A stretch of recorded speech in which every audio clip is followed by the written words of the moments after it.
Far across distant realms, within the towering walls of an ancient castle, a summoning spell bridged worlds. Wisps of steam curled and danced through the vast chamber, shrouding everything in an eerie mist. A bewildered crowd appeared in the center of the room, confusion on every face. Among them, a girl in a school uniform trembled, saying she'd just been heading to school before suddenly ending up in this strange place. For years, relentless battles with demons have ravaged the kingdom, pushing it to the edge of catastrophe. The toll of war grows heavier with each passing day, leaving the nation teetering on the verge of ruin. To combat their foes, the kingdom summoned individuals from another world, granting them extraordinary powers. These 18th-generation champions answered the king's call and became legendary heroes.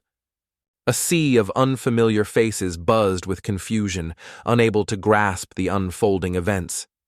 The only thing that mattered to them now was unraveling the mystery behind being hailed as heroes.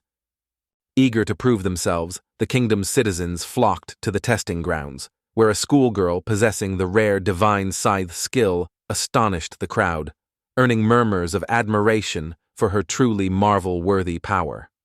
Surprise flashed across the girl's face as the magician singled her out, attracting curious glances. Observing the crowd, they uncovered another extraordinary ability, one of the gods' gifts of transition granted during their passage. The king proclaims that only the gods may grant skills. Mortals cannot. Those blessed and brought from distant worlds by the gods are summoned as their champions and bear the title of heroes.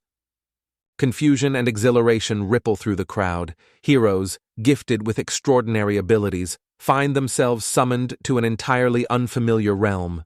Lady Momoko was about to protest the rumors when a villager interrupted, awestruck, and declared she wielded the divine scythe, a legendary weapon said to destroy even the mightiest demons with a single sweep. A flicker of delight crosses the king's face as he observes the group's remarkable talents, especially the summoned individuals, prompting a subordinate to address His Excellency with newfound excitement. Bowing respectfully, the robed man called the noble "my lord" and gestured to Norio Itonami, calmly stating the supposed hero had no powers. His character window showed every skill and ability slot was completely blank. Upon noticing the itinerami, the king maintained a stony silence, while the young man, trapped in an awkward stance, anxiously awaited his lord's response. The city buzzes with activity as crowds stream into the metro, each lost in thought, while skyscrapers and office blocks crowd the skyline, standing shoulder to shoulder and casting long shadows over the streets. With a weary sigh, Norio Itonami resigned himself to another day of corporate drudgery, squeezed by commuters on the packed subway, each crowded inch reminding him he belonged anywhere but here. With the packed carriage, frustration grows as he forces his way in, refusing to wait for the next train. Amid the chaos, his nose hits something soft, the ample belly of a rather portly gentleman he's run into. Eyes darting anxiously, he surveys his unfamiliar surroundings in search of clues. Then, the stranger beside him speaks up, calmly announcing, "I am God." Thoughts of his own death consumed Autonomy, overshadowing everything else. Yet the heavens declared that the boy had been summoned to another realm, a fate ordained by Zeus himself, the mighty king of the gods, and his own father. Though Athena was made administrator, her clear bias against men drew complaints from the other gods, so responsibility for these clueless items shifted to a portly gentleman who managed them instead. Norio again asks about the summoning administrator, leaving the boy confused.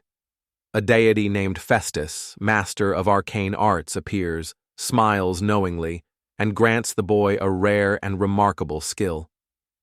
Hephaestus, bestowing a skill for the first time, was meticulous to avoid mistakes. Meanwhile, Etonami, anxious, admitted his fear. If the skill was too extraordinary, he might not truly accept such a gift. With a grand gesture, Hephaestus revealed the skill he'd forged, Master of Excellence, a radiant, unforgettable sphere in his palm. Yet Norio remained unimpressed, skepticism clear as he eyed the supposed divine blessing. With a serious tone, the man admits that mastering this skill is no easy feat, yet promises that the boy has what it takes to succeed. His reassurance, however, only plunges Itans deeper into panic. Hephaestus pressed the glowing sphere to the young man's chest, vowing she'd poured her soul into this skill of mastery. Awe in his eyes, he quietly promised to use the gift fully in the uncharted world ahead. The boy vividly remembered his conversation with God before arriving in this new world. News of his skillless arrival caused panic among the townsfolk, as never before had a summoned soul appeared with no skills. Spinning on his heel, Itanami fixes his gaze on the king. A silent thought crosses his mind. For humans, limited abilities spell trouble. They stand little chance against the demons.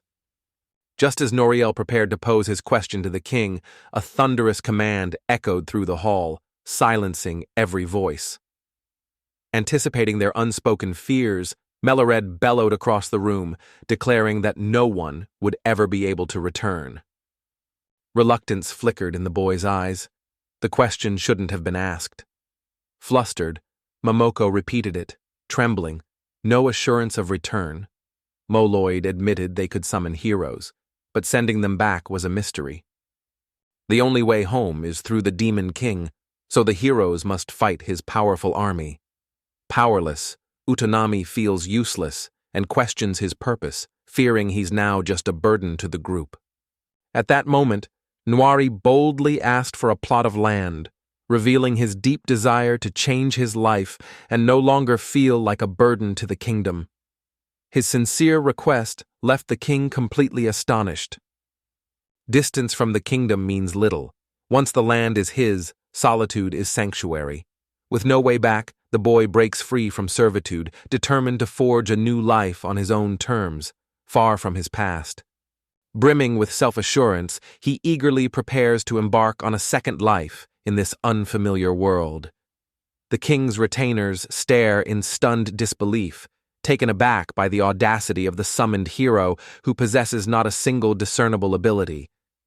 Before the endless sweep of the sands, Itanami pauses alongside his guide. The vast desert, unfurling in every direction as far as the eye can see, now surrenders its dominion to the boy from this very moment. The man explains that His Highness purchased this place for Newary, along with granting him a generous stipend. Now, the young man is free to make himself at home and live here however he wishes. Receiving a knighthood along with a grant of unexplored territory signified that the land lay beyond the kingdom's official borders. The idea that a king purchasing land for a hero was perfectly ordinary still eluded Itami. With a sparkle in his eye, the guide calls this land remarkable. Beyond the kingdom's borders, untouched and unclaimed, the boy owes no allegiance, tribute, or tax, as the kingdom has never set foot here. Itanami grins, ready to enjoy tending his crops, but before he can savor the moment, the man thrusts out his palm, fingers curled expectantly, demanding payment for his guiding services. Payment received, the guide turns away, announcing the kingdom has no more claim on him. With a dismissive gesture, he tells his former charge to do as he wishes. The boy's fate is no longer his concern. As Nori bid the man farewell, a pang of guilt twisted inside him. He couldn't shake the thought that their hard-earned money was being spent on someone who lacked the crucial abilities they desperately needed in their fight against the demons. Gazing out over the empty valley, I discovered lessons in the promise of a fresh start unfolding at this very moment. While most tales begin with a bold journey, an alliance forged in hardship, and a climactic victory that wins glory, the boy finds himself unmoved by such grand pursuits. As Itani begins his journey, he's haunted by the desperate king and subjects. But as he crosses the barren, boulder-strewn land, calm settles over him, and he considers embracing a peaceful life in this new, tranquil world. Eager to avoid another run-in with them, the boy sets his sights on a haven distant from the kingdom's reach. Gazing out over the endless expanse of the sea, he relishes the invigorating breeze, utterly convinced that nowhere else in the world could compare to this perfect moment. With arms raised in exuberant triumph, he basked in newfound freedom and proclaimed at the top of his lungs that he would remain here, transforming this spot into his very own kingdom. Nori first prioritized securing a reliable water supply to avoid future thirst. Sitting on the rocky bank, he dipped his hand into the water, tasted it, and checked if it was seawater as he suspected. Cupping his hand, the young man gathered a sip of water and brought it to his lips. Cool and pure, it tasted unmistakably like fresh lake water, perfect for drinking. A spark of excitement lit up his eyes at the sight of strange, twisting tentacles slipping out from beneath the stones in the stream. But that thrill quickly faded as he recalled that octopuses never dwell in shallow or freshwater places like this. The whereabouts of the octopus in the rumored lake hold no allure for him at the moment. Far more pressing is the dire need to secure food for the days ahead. Clutching the slippery tentacles, he tried to haul the creature free. Yet the slick, treacherous surface beneath his feet offered no traction, and he found himself sliding helplessly toward the water's edge. Submerged beneath the waves, Itunami bursts back to the surface, eyes stretched wide in shock, and that persistent octopus still stubbornly perched atop his head. Rising to his full height, he was surprised by the intensely salty taste of the water, puzzled because just moments before it had seemed perfectly ordinary and refreshingly fresh on his tongue. Determined to confirm his suspicions, Itanami cupped his hands and gathered another splash of water. Balancing an octopus atop his head, the young man took a sip of water, and once more discovered, to his relief, that it remained perfectly safe to drink. A bright grin lights up his face as he marvels at the new world. Emerging from the water, worries vanish. There's no trouble here. Pulling the octopus off his head, he's solely focused on thoughts of a good meal. After tossing the wriggling sea creature into the container, Etanami remembers he's fresh out of seasonings. Undeterred, he resolves to simmer the octopus in nothing but seawater, letting the ocean's salty essence do the work. Determined to spark his very first fire, Nowari grips a hunting knife and skillfully carves a hollow into a piece of dry wood. With careful precision, he adds a well-placed notch, preparing the stick for the challenge ahead. With practiced hands, he fits the stick into the hollow and swiftly spins it, coaxing glowing embers to life through sheer friction. As the first hint of coal appears, he carefully transfers it onto the waiting brushwood, ready to ignite the flame. With a steadying breath, Itonami summoned every ounce of his resolve, channeling his very soul into the creation of his very first flame. The boy quickly began his task, spinning the stick between his palms with intense determination. When a flame sprang up on his first try, a shock of fear hit him. He hadn't expected to succeed so soon. Steam rose from the bubbling pot, where an octopus simmered over crackling flames. As Nori ate a tender tentacle, her thoughts drifted, not to the meal, but to how quickly the fire had caught and blazed. Grinning triumphantly, the boy basked in his survival instincts as Hephaestus, the revered hearth god, echoed in his memory, proclaiming the young man's greatest asset was his unmatched skill and mastery. Pondering the man's words, Ngwari stepped into the fields, determined to seek his own answers among the dense tapestry of flourishing plants. With a powerful sweep of his sickle arm, he unleashes a thunderous shout, invoking the full force of his supremacy technique. A massive arc swept through the air, destroying everything in its path. Stunned, Autonomy struggled to grasp what had happened. The facetists clearly hadn't revealed the full extent of the power they'd given him. In that moment, he realized what it meant to live fully. Grabbing a hoe, he aimed to repeat his sickle's success, and as the blade struck, the miracle happened again. Noir stood in awe and excitement at his newfound power. Leaning closer, he examined the earth transformed by his skill. The soil lay perfectly tilled, leaving no need for further work. The garden bed sprawled wide, shaped exactly as he had pictured it in his mind. Itonomi comes to realize that the gift of mastery bestowed upon him by Hephaestus amplifies the power of every object that finds its way into the boy's grasp, transforming ordinary tools into instruments of extraordinary effectiveness. A sudden realization hit the young man. His new skill would boost his farming, making tasks effortless. Eager not to waste time, he diligently planted unique seeds from a distant city, excited to see what marvels would grow. Nori sighs with satisfaction by the new beds, confident the mystery seeds will yield food if they sprout. Earthworms wriggle in the soil, hinting at life and promising abundant harvests to come. Recognizing that plants wouldn't flourish overnight, the young man set out to fish, eager to secure a meal for the evening. Sitting by the shore, Itanami enjoys peaceful fishing, pondering if work could lengthen his life. Yet, he's most captivated by her facetists, the young boy's unique powers to command the waves. Grateful for this extraordinary gift, the boy offers his heartfelt thanks to the faceless. One day, he promises, Noire will taste seaweed and rice. Just then, as dreams danced in his mind, the fishing rod suddenly jerked. Something had taken the bait.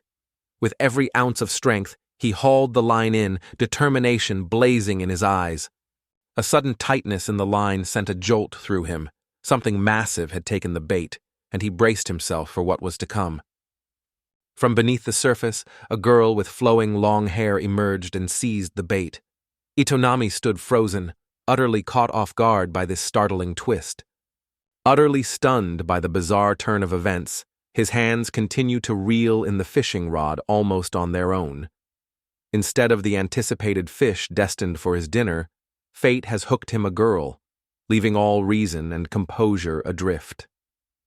At the sight of her tangled in fishing line, his gaze fell upon the glimmering tail. Astonishment dawned as he realized a genuine mermaid stood before him. Reality crashed in as the mermaid's mocking voice cut through his reverie. "Peasant!" Outraged, she glared, furious at his rescue. The young man hesitated, swallowed his protests, and stood silently, sure she saw him as an enemy. With a shrill cry, the girl proclaims that, by having captured her, he is now bound to marry her. Such, she insists, are the laws that govern the new world. Aiton's patience snapped as the space separating them vanished in an instant. By fate, he wed a bride from another world. The proud mermaid, a noble of Murph Oak, burned with indignation at being taken by a country bumpkin. Exiled and shamed, she now faced surrendering body and heart to her conqueror. Motionless, the hook lodged in her mouth, tears streaming down her cheeks, caught not by force, but by her own autonomy. This scene stands in stark contrast to the boy's hopeful imaginings. With the pain in her mouth finally gone, sorrow welled up within the mermaid as she wept for her lost dignity, mourning the impossibility of returning to the life she once knew. Noiri wished to note it was the girl caught by a fishing hook, but mermaids, proud and deeply disdainful of others, especially humans, wouldn't listen. Forced by circumstances, the young man knows he must act, whether he wants to or not. Outraged, the girl cries out, unable to believe a mermaid as elusive as any deep-sea creature could be dragged ashore by him. Her pride wounded, she realizes with dismay that any hope of returning to the sea is gone. The mermaid's anguished cries echoed, insisting it was fate, karma itself, that bound her to become his bride. From this moment forward, autonomy dictated he must shoulder responsibility for her. Navigating this unfamiliar terrain, the young man feels out of his depth. Tales he's heard whisper that unions between different species face far more hurdles in this world. Gazing at the girl's tale, doubts clouded his mind about her ever finding a husband. Secretly, he reassured himself that her hopes were little more than wishful thinking. From her bag, she produced a bottle brimming with a curious liquid, raising it to her lips and drinking deeply, savoring each mouthful. A dazzling flash erupted from the girl's side just as the elixir touched her lips, leaving the boy momentarily blinded in its brilliant wake. Before his amazed eyes, the mermaid's shimmering tail became slender human legs. The young man, stunned and flustered by her now unclothed lower half, whipped his head away, his face burning with embarrassment. Proudly tilting her head, the mermaid claims true happiness eludes the land, yet admits their union could produce a child, and reassures herself the boy will have no reason to complain afterward. Itonami shouted, claiming to understand everything, and urgently asked for cover. The young man regretted his rash, panicked actions as he faced emptiness, while the girl frowned, displeased with the clothes Noire gave her. Outraged, she heard him say he'd never marry anyone who refused to wear trousers. By the flower beds, Itonami admitted he tailored clothes to her taste, but, smiling faintly, added his real problem was having no home. A young man arrived to till the earth, only to spot fresh sprouts pushing through the soil soon after. All the garden beds suddenly sprouted vibrant green shoots, astonishing the boy and his future bride, who stood by his side in awe. A thought flickered. Could this be one of Fastest's gifts from years ago? He recalled the promise: unparalleled mastery over every tool, the supreme power to wield and shape them as he wished. Curious about the mysterious sprouts her new husband tended, the girl listened as he sheepishly admitted he had no idea what he'd planted. Driven by curiosity, he hoped to discover the truth and wished for a simple, humble life. The girl sighed, calling the landowner trouble. Itonami admitted he knew little about fish. Realizing this, she gently said her husband only wished for a quiet, peaceful life. With a sly, almost taunting grin, Noire makes her certainty unmistakable. Lifting her head with dignified pride, she proclaims that her word can be trusted, so they'd better count on her. The mermaid and the girl both possessed healing powers, but the young man watched them, confused and unable to understand, while the girl grew frustrated, and her patience waned at his bewilderment. Brimming with confidence and excitement, she encouraged him to seek her guidance whenever he found himself uncertain. Without hesitation, she started unbuttoning her pants, leaving Itonami utterly flustered and at a complete loss for words. With a quick word about retrieving a few things from the house, she dashed toward the shoreline and, without a moment's hesitation, leapt into the waves, her form shimmering as she transformed once more into a mermaid. Powerless to intervene, I could only watch in bewilderment, desperate to understand what had just unfolded. Venturing deep into the forest, he mused over the mermaid's earnest desire to become his bride. Yet in truth, the young man sought only to flee the relentless clamor of daily life. Gripping a small hatchet and unsure if she'd return, Itonami began building a humble shelter, striking the trunk rhythmically as he resolved to endure with what the surrounding trees could provide. In time, the boy gazes proudly upon his completed creation, savoring the elegant simplicity of his handiwork as tranquility envelops his solitary moment.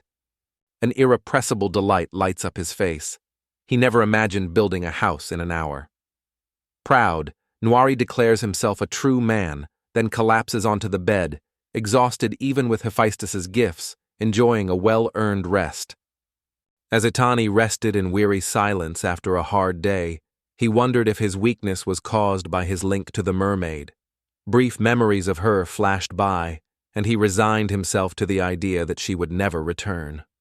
As Nori slept peacefully on his new bed, the girl returned, waking him. The mermaid, glowing with joy and again bare below the waist from drinking the elixir, darted straight into his arms. Amid the confusion, Autonomy insisted she put her trousers back on, a command that brought a scowl to the girl's face, as trousers were never her preference. Worried, the young man asked about her whereabouts all day, his concern clear in his voice. She met his gaze briefly, then turned away in silence and sorrow, leaving his question unanswered. With arms defiantly folded across her chest, the mermaid declares that, ultimately, such concerns are beyond the realm of ordinary humans. In her view, common folk remain indifferent to matters like these. As she stepped out and mentioned her kitchen struggles, The word cooking piqued Eaton's curiosity. They stood before a towering shaitan, a massive aggregate used for brewing enchanted medicines. Radiant with joy, the girl explains how magical potions create unique elixirs, then eagerly demonstrates their power for those without magic to show each potion's distinct effect. Curious about the cold remedy, Itanami inquired.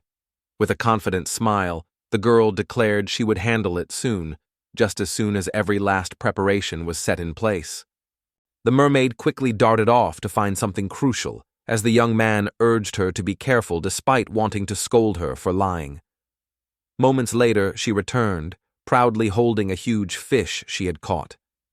This colossal tuna goes by the name Mage, its flesh brimming with potent mana.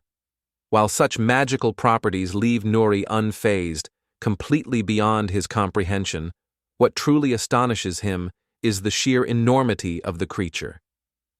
With remarkable precision, the girl slices fish one-handed, her hands like swords to Itanami.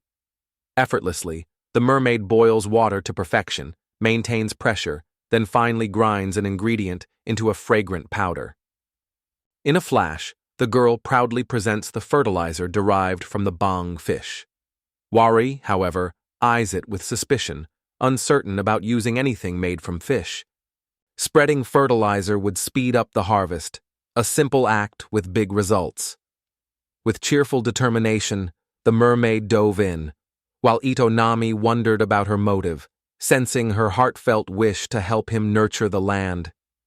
By morning, every plant brimmed with ripened fruit, their branches heavy with nature's overnight bounty. They were amazed by the fish fertilizer's power. Wooden pegs set up by the young man awaited the flourishing plants. He eagerly picked a ripe tomato from the leaves, determined to taste it. A fondness for the flavor of vegetables sets Eaton's apart from most. He refers to the girl as an exceptionally rare kind of mermaid. Meanwhile, San continues to watch the young man's antics with weary, half-lidded eyes. Curious, the girl picked a tomato and tried it, but after one bite, she slumped in disappointment. Seeing this, Nwari gently reassured her, reminding that a mermaid's palate might not appreciate earthly food. Clearly, he had been mistaken, for his future bride found the dish absolutely delicious. Amazed, she remarked at how remarkable it was that people on Earth consumed such delicacies as part of their daily lives. With a gentle tug, the mermaid pulled the carrot from the earth, eager to savor its flavor once more, only this time relishing a different variety. Itanami gently reminded her that some vegetables need careful cooking to be safe. Though she grumbled about the extra work, her playful mood showed she still wished to eat more vegetables despite the hassle. With practiced hands, Noir set about preparing the meal, letting the seawater gently simmer the ingredients. Nearby, the mermaids perched gracefully atop a sun-warmed rock, their curious eyes fixed on the bubbling soup cauldron. Offering her the plate, he invited her to savor how the same vegetables revealed entirely new flavors when combined. Concern flickered in Itanami's eyes as doubts about his cooking lingered. Yet the mermaid, savoring the first spoonful of soup, beamed with joy. The flavor delighted her far beyond his expectations. Ladling soup into his bowl, the young man radiates unmistakable contentment. If only every day could unfold with such simple pleasures, he muses wistfully. Savoring each bite, the girl turned to her soon-to-be husband with sparkling eyes. "Is it always this delicious?" she asked, wonder and delight lacing her words. Itanami interjects, gently disagreeing. To truly elevate the dish, he suggests adding meat to the soup. If they could also create a special spice blend, something unique to set the flavor apart, the meal would become truly unforgettable. Astonishment flickers across the mermaid's face upon discovering that food, already so delectable, could reach even greater heights of flavor. Nuri explains with a knowing smile that the secret lies in the magic of seasonings. First and foremost, preparing the spices takes priority. With plenty of meat already on hand, His true craving is for the rich flavors of miso and soy sauce to elevate his cooking. A joyful grin brightens the boy's face as he announces his need for equipment as well. Meanwhile, Itanami savors the rich flavors of the vegetables, letting them sweep him away into a blissful, enigmatic realm of delight. It struck him all at once. He still hadn't learned the girl's name. The mermaid who had become human was known as Plati. The urge to introduce himself as Ito flickered in his mind, yet uncertainty lingered. After all, in this unfamiliar world, perhaps a new name would be required. Flashing a warm smile, Itanami introduced himself as Kadan, expressing genuine pleasure at making her acquaintance. With loud, unabashed slurps, Plati devours the chopped meal, her gaze fixed intently on her husband. Thus unfolds the ordinary yet extraordinary daily life beside a mermaid. Itonami Nori, now Kidan, is a traveler from another world. Living beside his mermaid wife, he starts a new chapter, massaging his sore back, a reminder of a restless night sleeping on the hard floor. Noticing the empty space where Plati should have been, he surmised she must have awakened ahead of him. Though she looked human, she was still a mermaid. The young man wondered, could a girl sleep on a wooden board? The scene baffled him. It seemed like a fish laid on a cutting board, awaiting an uncertain fate. Anxious about having perhaps angered the mermaid by catching her on his hook, Keaton found the uncertainty gnawing at him. To banish his worries, he resolved to put the question to her directly. As the boy was about to step outside, Plati's piercing scream shattered the calm, sending birds fleeing. Alarmed, Keaton demanded answers, and Plati pointed, breathless, at a scarecrow with a battered hat and wooden hands in the fields. With a deep, shaky breath driven by desire and relief, he explained it was only a scarecrow, his very first creation, crafted with his own hands. Kidan revealed the contraption was entirely artificial, with movable upper limbs and miniature wooden swords on its fingertips, designed to scare away birds threatening to ruin ripening crops.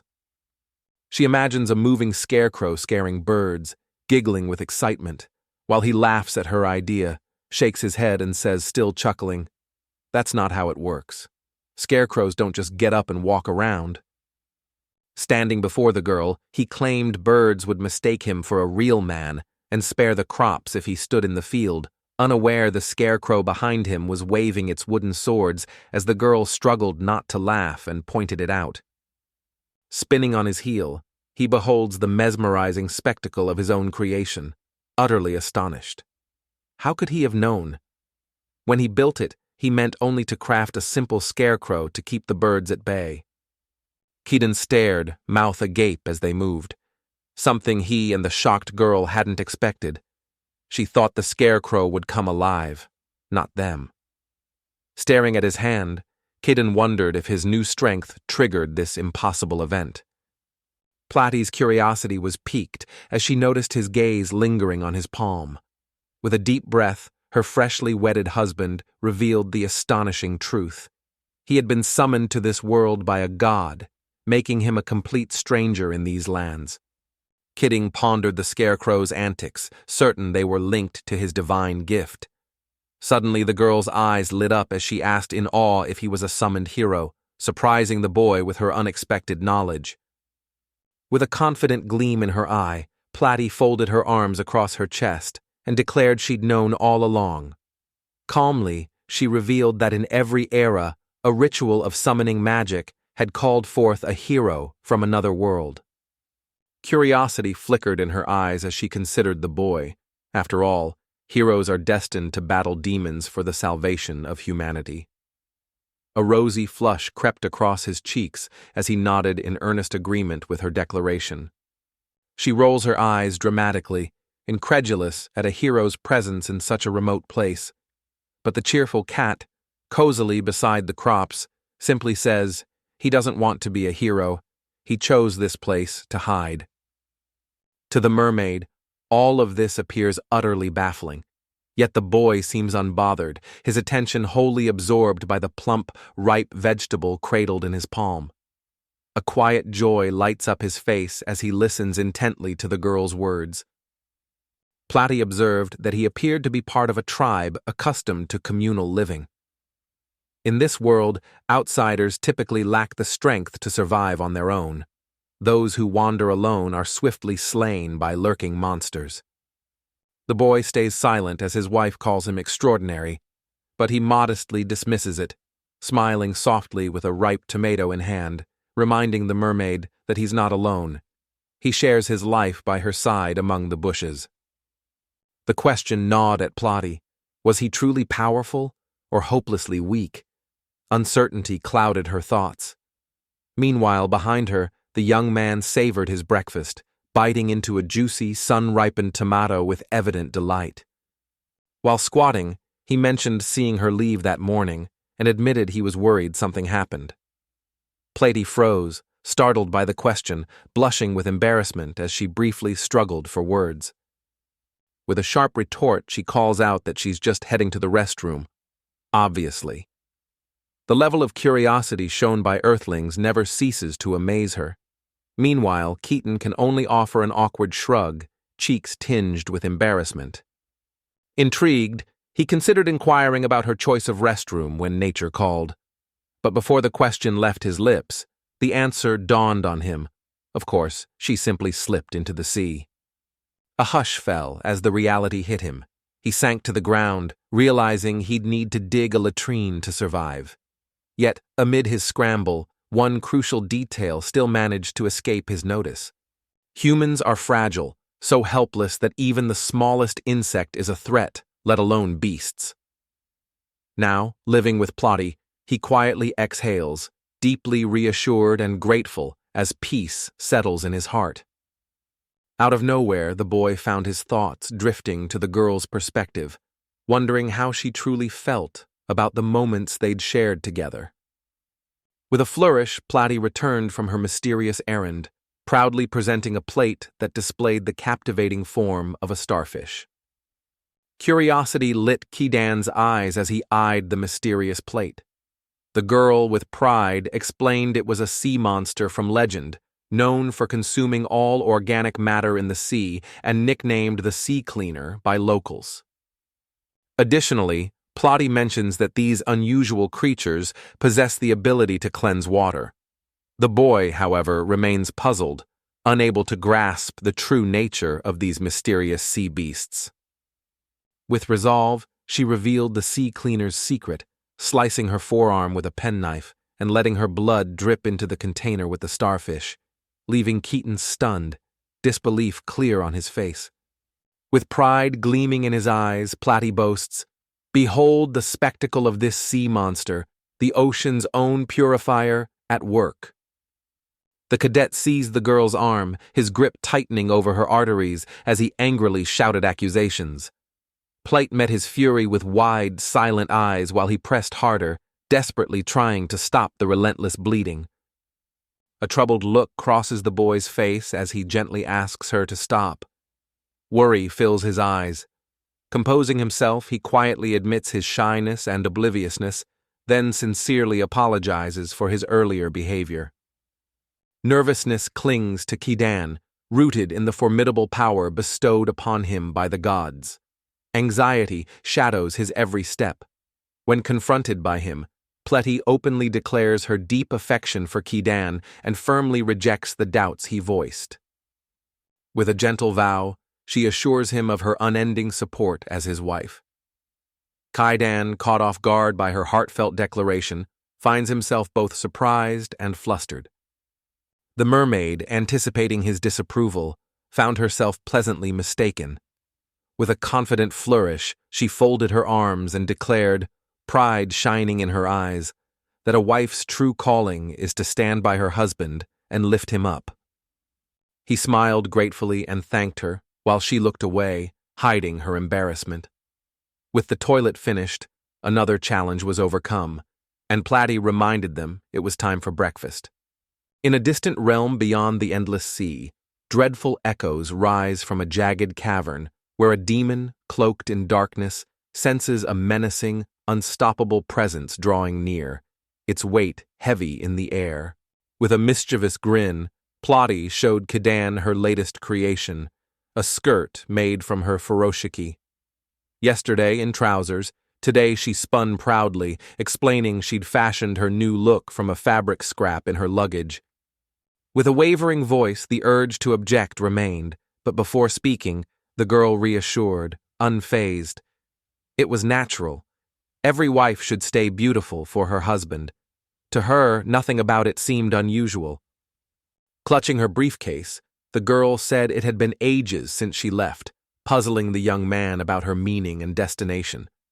Suddenly, grinning mischievously, she told Kidan with excitement she had found a dungeon. Thoughts raced as the boy wondered about dungeons, imaging underground treasures, deadly foes, and above all, a powerful boss awaiting challengers on the highest floor. Curious, he pressed Plotty for details about the mysterious dungeon she mentioned. With a mischievous grin, the girl insisted that seeing was believing and urged him to pick up the pace. Their journey led them to a rugged, stone-strewn cavern, hidden far away in a direction opposite their usual haunts. Exhausted from a 2-hour trek to the cave, Kidden joined Plotty, who had found the dungeon by chance while farming. Though it seemed ordinary, hidden mana currents revealed its true nature as a dungeon. A sudden, powerful gust of wind swept over the unsuspecting youth, pulling him irresistibly toward the gaping entrance of the dungeon, as if the shadows themselves demanded his presence within. An invisible beast seemed to lavish Kidden's face with wet, sweeping licks, leaving him disoriented and startled. Plate, observing the bewilderment flickering across Kidden's features, couldn't help but notice how odd and astonished he looked.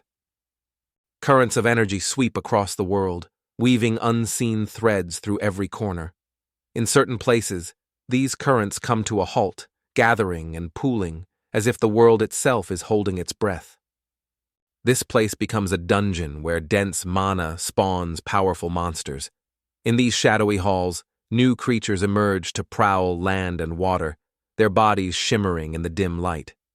Fear sent chills down Kadana's spine, yet an unexpected wave of heat washed over her. Venturing into a dungeon like this rarely promised anything good. Regardless, there was no turning back now. Plotty had already led them to their destination. Wiping sweat from his brow, the young man felt proud. His wife could handle the dungeon's challenges, needing only to defeat its denizens. This realization deepened his admiration and reignited his resolve to rise to the occasion again. Burdened by recent events, he didn't think of protecting her despite their new marriage bond. Suddenly, he asked her to wait, surprising her since he hadn't hinted at joining her just moments before. With unwavering pride and boundless selflessness, Kidden hurried to her side, declaring that this endeavor was for her husband, and that they would face it together, united every step of the way. Crossing into the dungeon, they found orderly brick walls and flickering torches illuminating their path with golden light. The boy's eyes widened. It felt more like a grand castle than a dungeon, and the girl silently marveled too. She stopped abruptly, eyes narrowing at black smoke rising in the distance.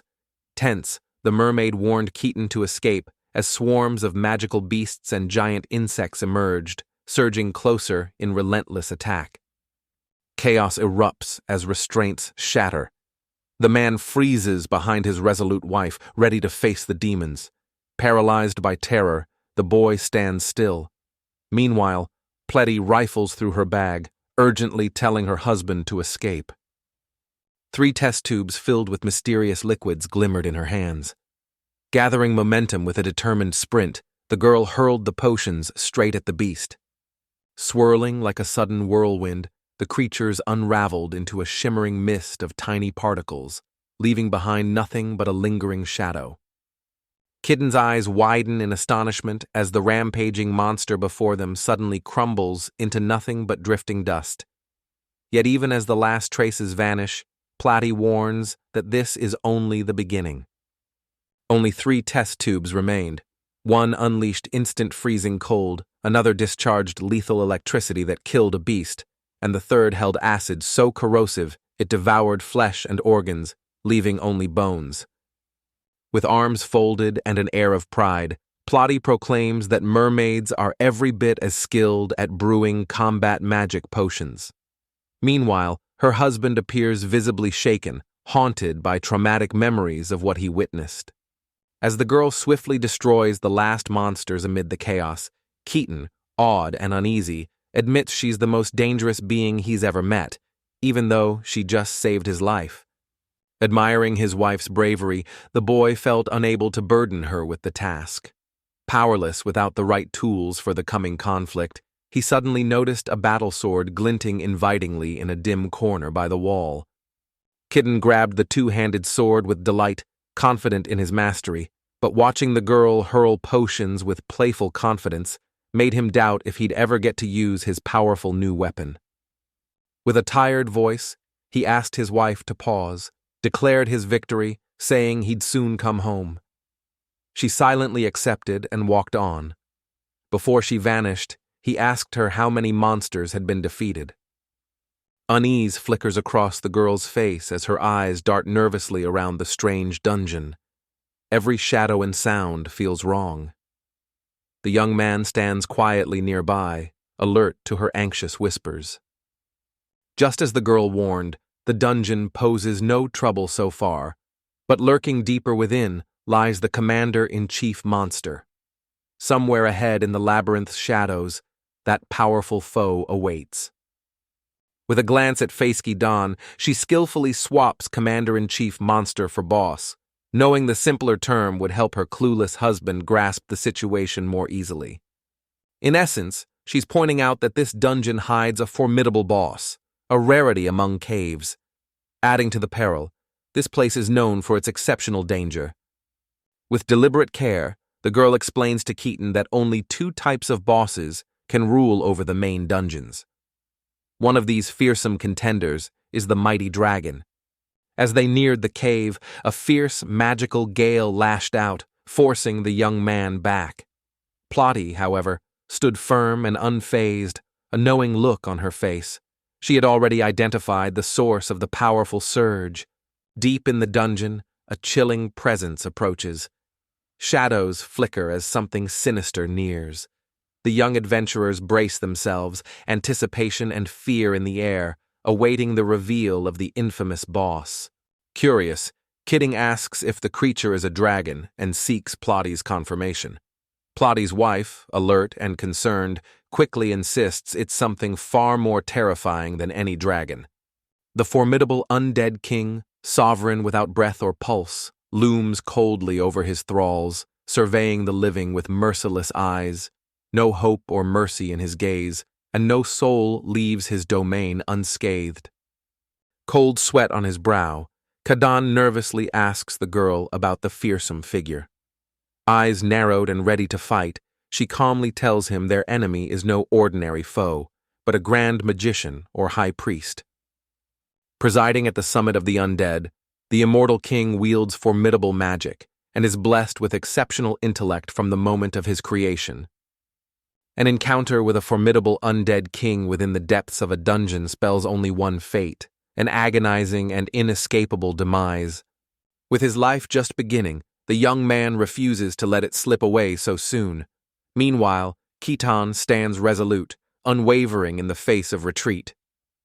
The king of the undead inhaled deeply, exhaled shimmering energy, and eyed the boy curiously. "I sense odd energy around you. Let me make you a living corpse, and together we'll forge an eternal bond of friendship." The girl hurled potion-filled test tubes at the demon. They shattered on the king's skull, making the ancient bones sizzle and dissolve, only to instantly reassemble crown intact. Her potions, she realized, were useless here. Keaton observed the creature mending its wounds with remarkable swiftness. The girl's reaction was one of calm acceptance. Just as she'd anticipated, their foe possessed an unsettling immortality. With unwavering confidence, Plenty declares she's fully stocked with potions.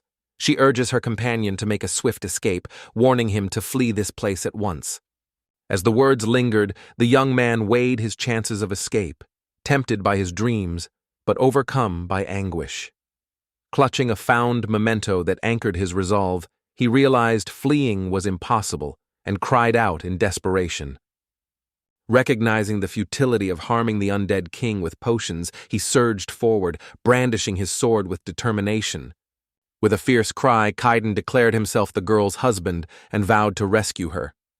Without hesitation, he hurled himself at the mystical being, fully aware that a single misstep could mean instant death. The young man's words touched the girl deeply, stirring her heart. She lunged at him like a hawk as tension peaked and he braced to strike. But just then, the king's command rang out, ordering him to stop. Sprawled on the floor, he announced his surrender, sending waves of astonishment through both Kidan and Platys, who could only stand frozen in utter confusion. Pain is something the king refuses to endure. Never did he anticipate the young man unlocking the holy sword, a weapon brimming with unimaginable power. Stunned, the boy raised his holy sword defensively, uncertainty in his eyes. Plotty silently observed, not interrupting their tense exchange. The monster stared at the blade and demanded to know its origin. The apparition paused, struck by a memory of the sacred sword once in his dungeon. Guilt flickered on Kidan's face as he bowed in contrition, extending the weapon, ready to return what was never his.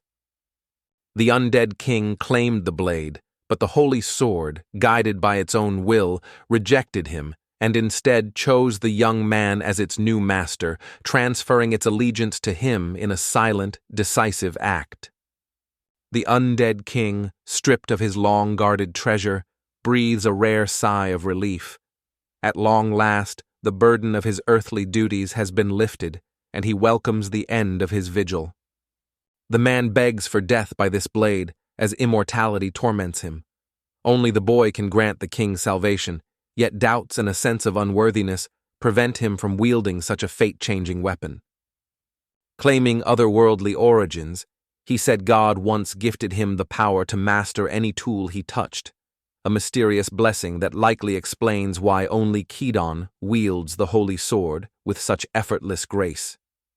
The monster dropped to its knees and cried out, declaring in awe that this was a divine gift foretold in legend, an extraordinary, incomprehensible power far beyond any mortal skill.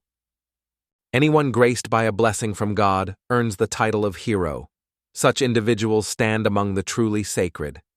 With a graceful bow, the undead king humbled himself before the bewildered Kidan. Turning towards the assembly of those graced by divine blessings, he beseeched them to grant him a measure of their sacred immunity. Astonished amid chaos, the young man pleaded, "Please don't promote me any further," as Platy watched her husband, amazed by his unexpected confidence and composure that surpassed her expectations.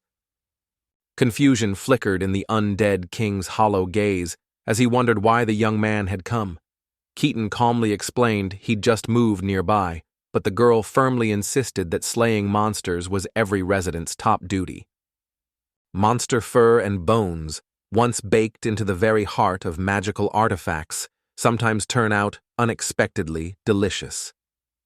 As she shared this discovery, a look of sheer delight danced across the girl's face. The constant stream of her remarks had worn out her husband's patience. After all, they were guests basking in warm hospitality.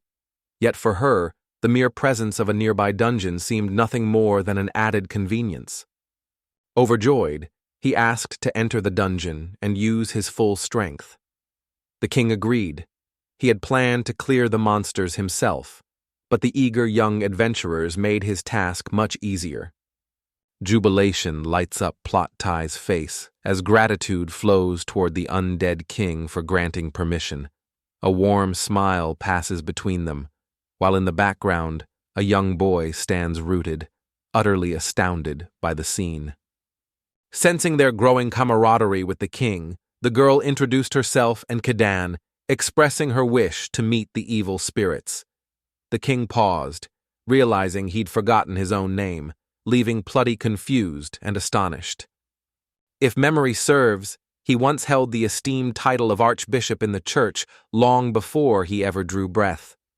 All the while, the mermaid hangs on every word, utterly entranced by her newfound companion. For reasons unknown, Abandonment and relentless pursuit by the church drove him to seek refuge here.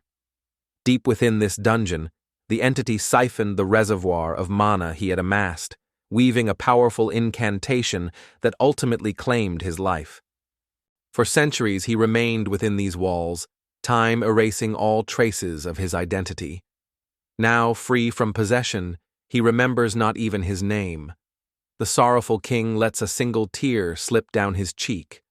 Deep compassion fills the hearts of the husband and wife as they gaze upon the lifeless king. Sorrow weighs heavily on them, for tragedy has visited him so cruelly. He called himself an old man, devoid of purpose or will to live, a soul adrift. Yet, when the children arrived, his boredom eased, and the king found himself quietly relieved by this subtle change. A warm smile spread across Kidan's face, catching Plotty's eye.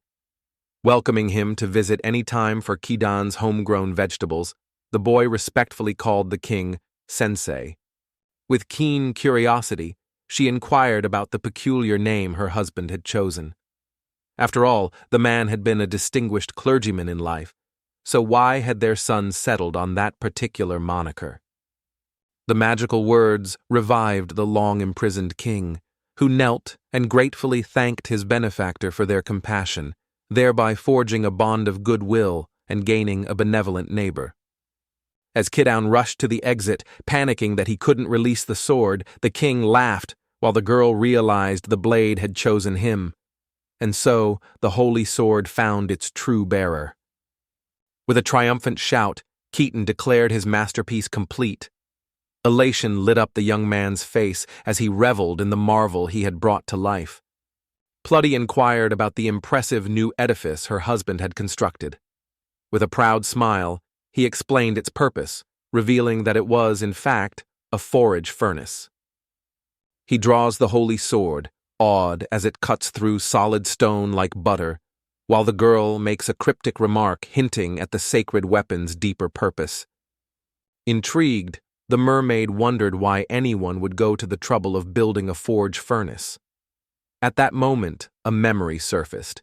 He recalled the gift he had received from the lifeless king, a wise sensei.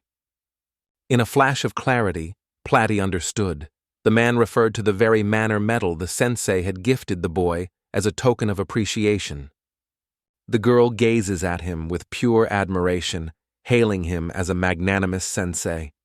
Within the depths of the dungeon, the magic is so concentrated that it crystallizes into mana metal, a treasure of astounding rarity, freely bestowed upon them. Plotty watched intently, eager to see what the boy would do next. Now that he held this precious metal in his hands, his long-held dream was finally within reach. Excitement brimmed in his eyes as he imagined crafting what he had desired for so long. As Keaton hammers, the girl watches in awe as the metal of pure mana could become an extraordinary magic blade. Dependable enchanted weapons like this fetch at least 10 gold coins. With a flourish, the young man revealed his handiwork, a gleaming frying pan and a knife honed to an impossibly fine edge. Keaton, as excited as a child on his birthday, eagerly unpacked his new kitchen utensils. Opposite him, the girl, lost in thoughts of legendary swords, grew curious and intrigued by these simple yet mysterious tools. With a spark of excitement, the boy launched into his tale, pointing at each object as he named them aloud. Demonstration proved far simpler than words, so he soon turned his attention to cooking, letting his actions speak for him. With swift precision, Kidan slices vegetables using this kitchen knife, then tosses them into a sizzling, freshly forged enchanted frying pan. With the flair of a Michelin-starred chef, he flamboyantly seasons the finished dish with a flourish of salt and pepper. Across the counter, the girl leans forward, eyes shining with anticipation, eager for her first bite. Eager to expand his repertoire, the boy created a new vegetable stir-fry. Pettis squealed with delight at its flavor, then noticed their tableware had changed. Caden had made a frying pan, knife, and now plates and bowls too. Jolted to reality, The mermaid stared in disbelief, unable to see why he wasted precious mana metal. The boy, meanwhile, gazed in awe at its warm, spotless glow, proof this was no dream, but something from true fairy tales. Thanks to this, the boy's culinary repertoire grows ever so slightly. A newfound happiness lights up his face, brighter now than at any moment since his arrival in this new world. A jolt, sharp as lightning, raced through Platy, leaving her tingling. Asked about recipes to try with his new gadget, the young man grinned, saying he had ideas, though they'd need a few extra ingredients. With fiery determination, the girl insists he give her a straight answer.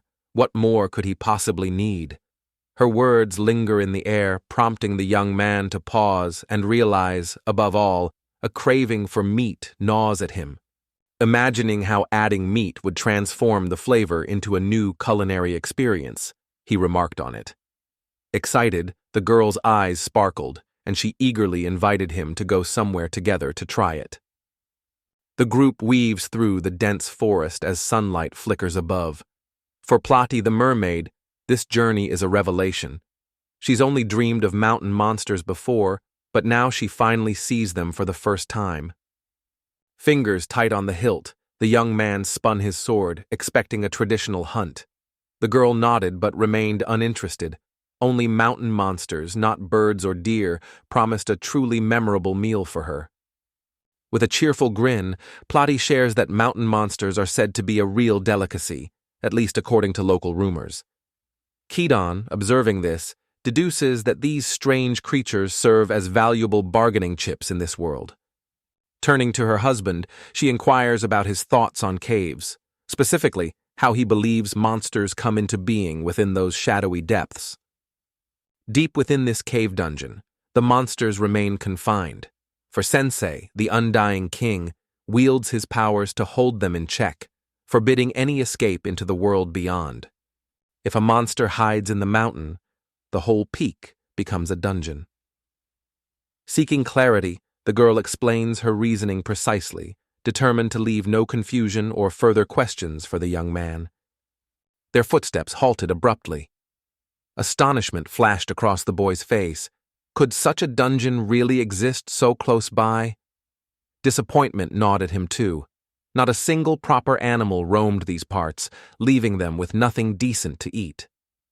Venturing deeper into the tangled forest, the path faded into shadows lit by the eerie glare of countless eyes. Animal shapes loomed, hostile wild boars whose menacing presence made any hope for friendship impossible. Platy's eyes sparkled with delight at the discovery, while beads of nervous sweat began to form on Kidon's brow. This unfamiliar world still unsettled him, and adapting felt like an impossible challenge. Fear grips him as the boars, bristling with aggression, square up, unmistakably ready to charge. The girl quickly identifies them. Square boars, a breed she recognizes all too well. Bloody leaps up, eyes alight with excitement, thrilled by the incredible place and 2 nearby dungeons. Meanwhile, Keaton stands frozen in disbelief, anxiety churning. He sees danger, not cause for celebration. Snatching up her potions, the girl springs into action. With determination blazing in her eyes, she urges her terrified husband to hold the enemies at bay for as long as he can. Resolutely, she vows to finish them off in no time. The boars charged at the youth, who gripped the holy sword with trembling hands. Unprepared and trapped in chaos, resignation steeled his resolve. He had no choice but to stand his ground and face his fate. Wielding that fearsome blade, he effortlessly struck down each foe in turn, not allowing a single one to come close. A mountain of defeated foes lay behind Kidon, who stood breathless and exhausted, clutching his weapon, while Platy bounced with pride, eyes sparkling as she declared his flawless performance. She hadn't used a single potion. Reluctant to boast, the boy credited his victory to the attacker's mistakes and his luck. At least now, they'd enjoy more than bland vegetables. The excited mermaid urged everyone to start cooking right away. With plenty of meat, she suggested cutting it into cooking-ready portions, while Kidan considered making a wheelbarrow for transport and inventing a magical, potion-enhanced refrigerator to preserve their bounty. After a brief flurry of activity, the boy brought his vision to life. A sturdy refrigerator and a wheelbarrow brimming with provisions stood as a testament to his ingenuity. Curiosity lit his eyes as he asked about the freezing potions. His wife, arms folded proudly and a hint of skepticism on her face, wondered if he doubted her, yet she had a stockpile more than sufficient for any need. With genuine emotion welling up in his eyes, Keaton offers a heartfelt thanks. Each day their lives blossom a little brighter. For the girl, nothing could matter more. Eagerly alert, she insists that this will work wonders for the boy's culinary skills. Pressing him to pick up the pace, she can't hide her excitement. Her enthusiasm draws a warm chuckle from her husband. Wild boar is essentially pork, and for an ambitious chef aiming to create a culinary masterpiece, few dishes rival tonkatsu, where flavor, texture, and tradition unite in each golden, crisp bite. With a swipe, he banishes the imaginary drool from his lips, utterly enthralled by visions of golden, crispy tonkatsu crust. Meanwhile, the girl seethes, scandalized that her husband dares to indulge in such fanciful pleasure. Dreams faded into restless thoughts. There would be another ingredient shortage. Bread baking would start the trouble. Eggs were the obstacle. Frustration welled up in Plenty, who simmered with irritation at the dilemma. Curious, he asked if this world had eggs like those from another realm. The girl, uneasy, said land dwellers reportedly made similar ones here, but in the Mermaid Kingdom they were unheard of. Plenty gestures toward a crow that has just alighted in their field, prompting Kidden to remark with a wry grin that this particular bird wouldn't make much of a meal. Suddenly, the girl proposes a daring plan: return to the mountains and resume the hunt for the monstrous bird. The idea leaves the young man hesitant, his reluctance clear in his troubled expression. Lost in contemplation about the grim necessity of slaying the monsters he encounters, an immense shadow sweeps through the sky behind him. Each heartbeat brings the colossal creature nearer, its approach impossible to ignore. A sudden pressure from behind startled the boy, leaving him puzzled. Whirling around to find the source, he caught sight of the girl. Her gaze remained fixed on the creature, lips parted in astonishment. While Platy squinted upward, convinced it was either a bird or a plane, Kiddum's eyes widened in alarm. A blazing meteor streaked across the sky, hurtling straight toward them with breathtaking velocity. As the creature approached, swirling the air into a vortex, revelation struck. The visitor was a living dragon, wings majestically unfurled. The girl stayed calm, but Kidden trembled with unease before its awe-inspiring presence. The mountain's keeper declares that intruders' souls are forfeit in his dungeon. She points to the peak they climbed. Plotty realizes it's the dragon's lair. Cadence stands frozen, jaw slack, paralyzed by terror. Buffeted by the fierce gusts churned up by the dragon's mighty wings, the girl instantly deduced that this formidable beast must be the dungeon's master. Voice trembling on the verge of tears, the boy cries out to the mermaid, desperately recalling her claim that the dungeon lacked a sovereign. Evidently, she had been drawn in by the youth's formidable presence. The mighty Grinzel dragon shroud loomed above, her voice rumbling through the cavern. Who dares invade my royal mountain's dungeon and slay my loyal minions? Her piercing gaze stayed fixed on the young man she already recognized. Flustered, he shields himself with his hands, hastily offering excuses that they had no idea anyone owned the mountain. The winged beast shadows their every move, undeniable in its dominance. Keaton pleads for mercy, vowing never to return, but the ancient dragon, Grinzel Dragon Trout, judges coldly. Such transgressions are unforgivable. Insolent lower beings brazenly trespassed upon her sanctuary, defiling it as they pleased. The stain of humanity sullied her honor, an unforgivable offense. That is why she has resolved to obliterate them entirely from existence. Determined to atone for the scars their misdeeds have left behind, Grinzel unleashes a blazing inferno, wrath burning in his eyes. Flames roar from his mouth, intent on reducing them all to smoldering cinders. An explosive wave of fire sweeps across the entire land, leaving Platy and Kaiden frozen in uncertainty, powerless to act as chaos engulfs their world.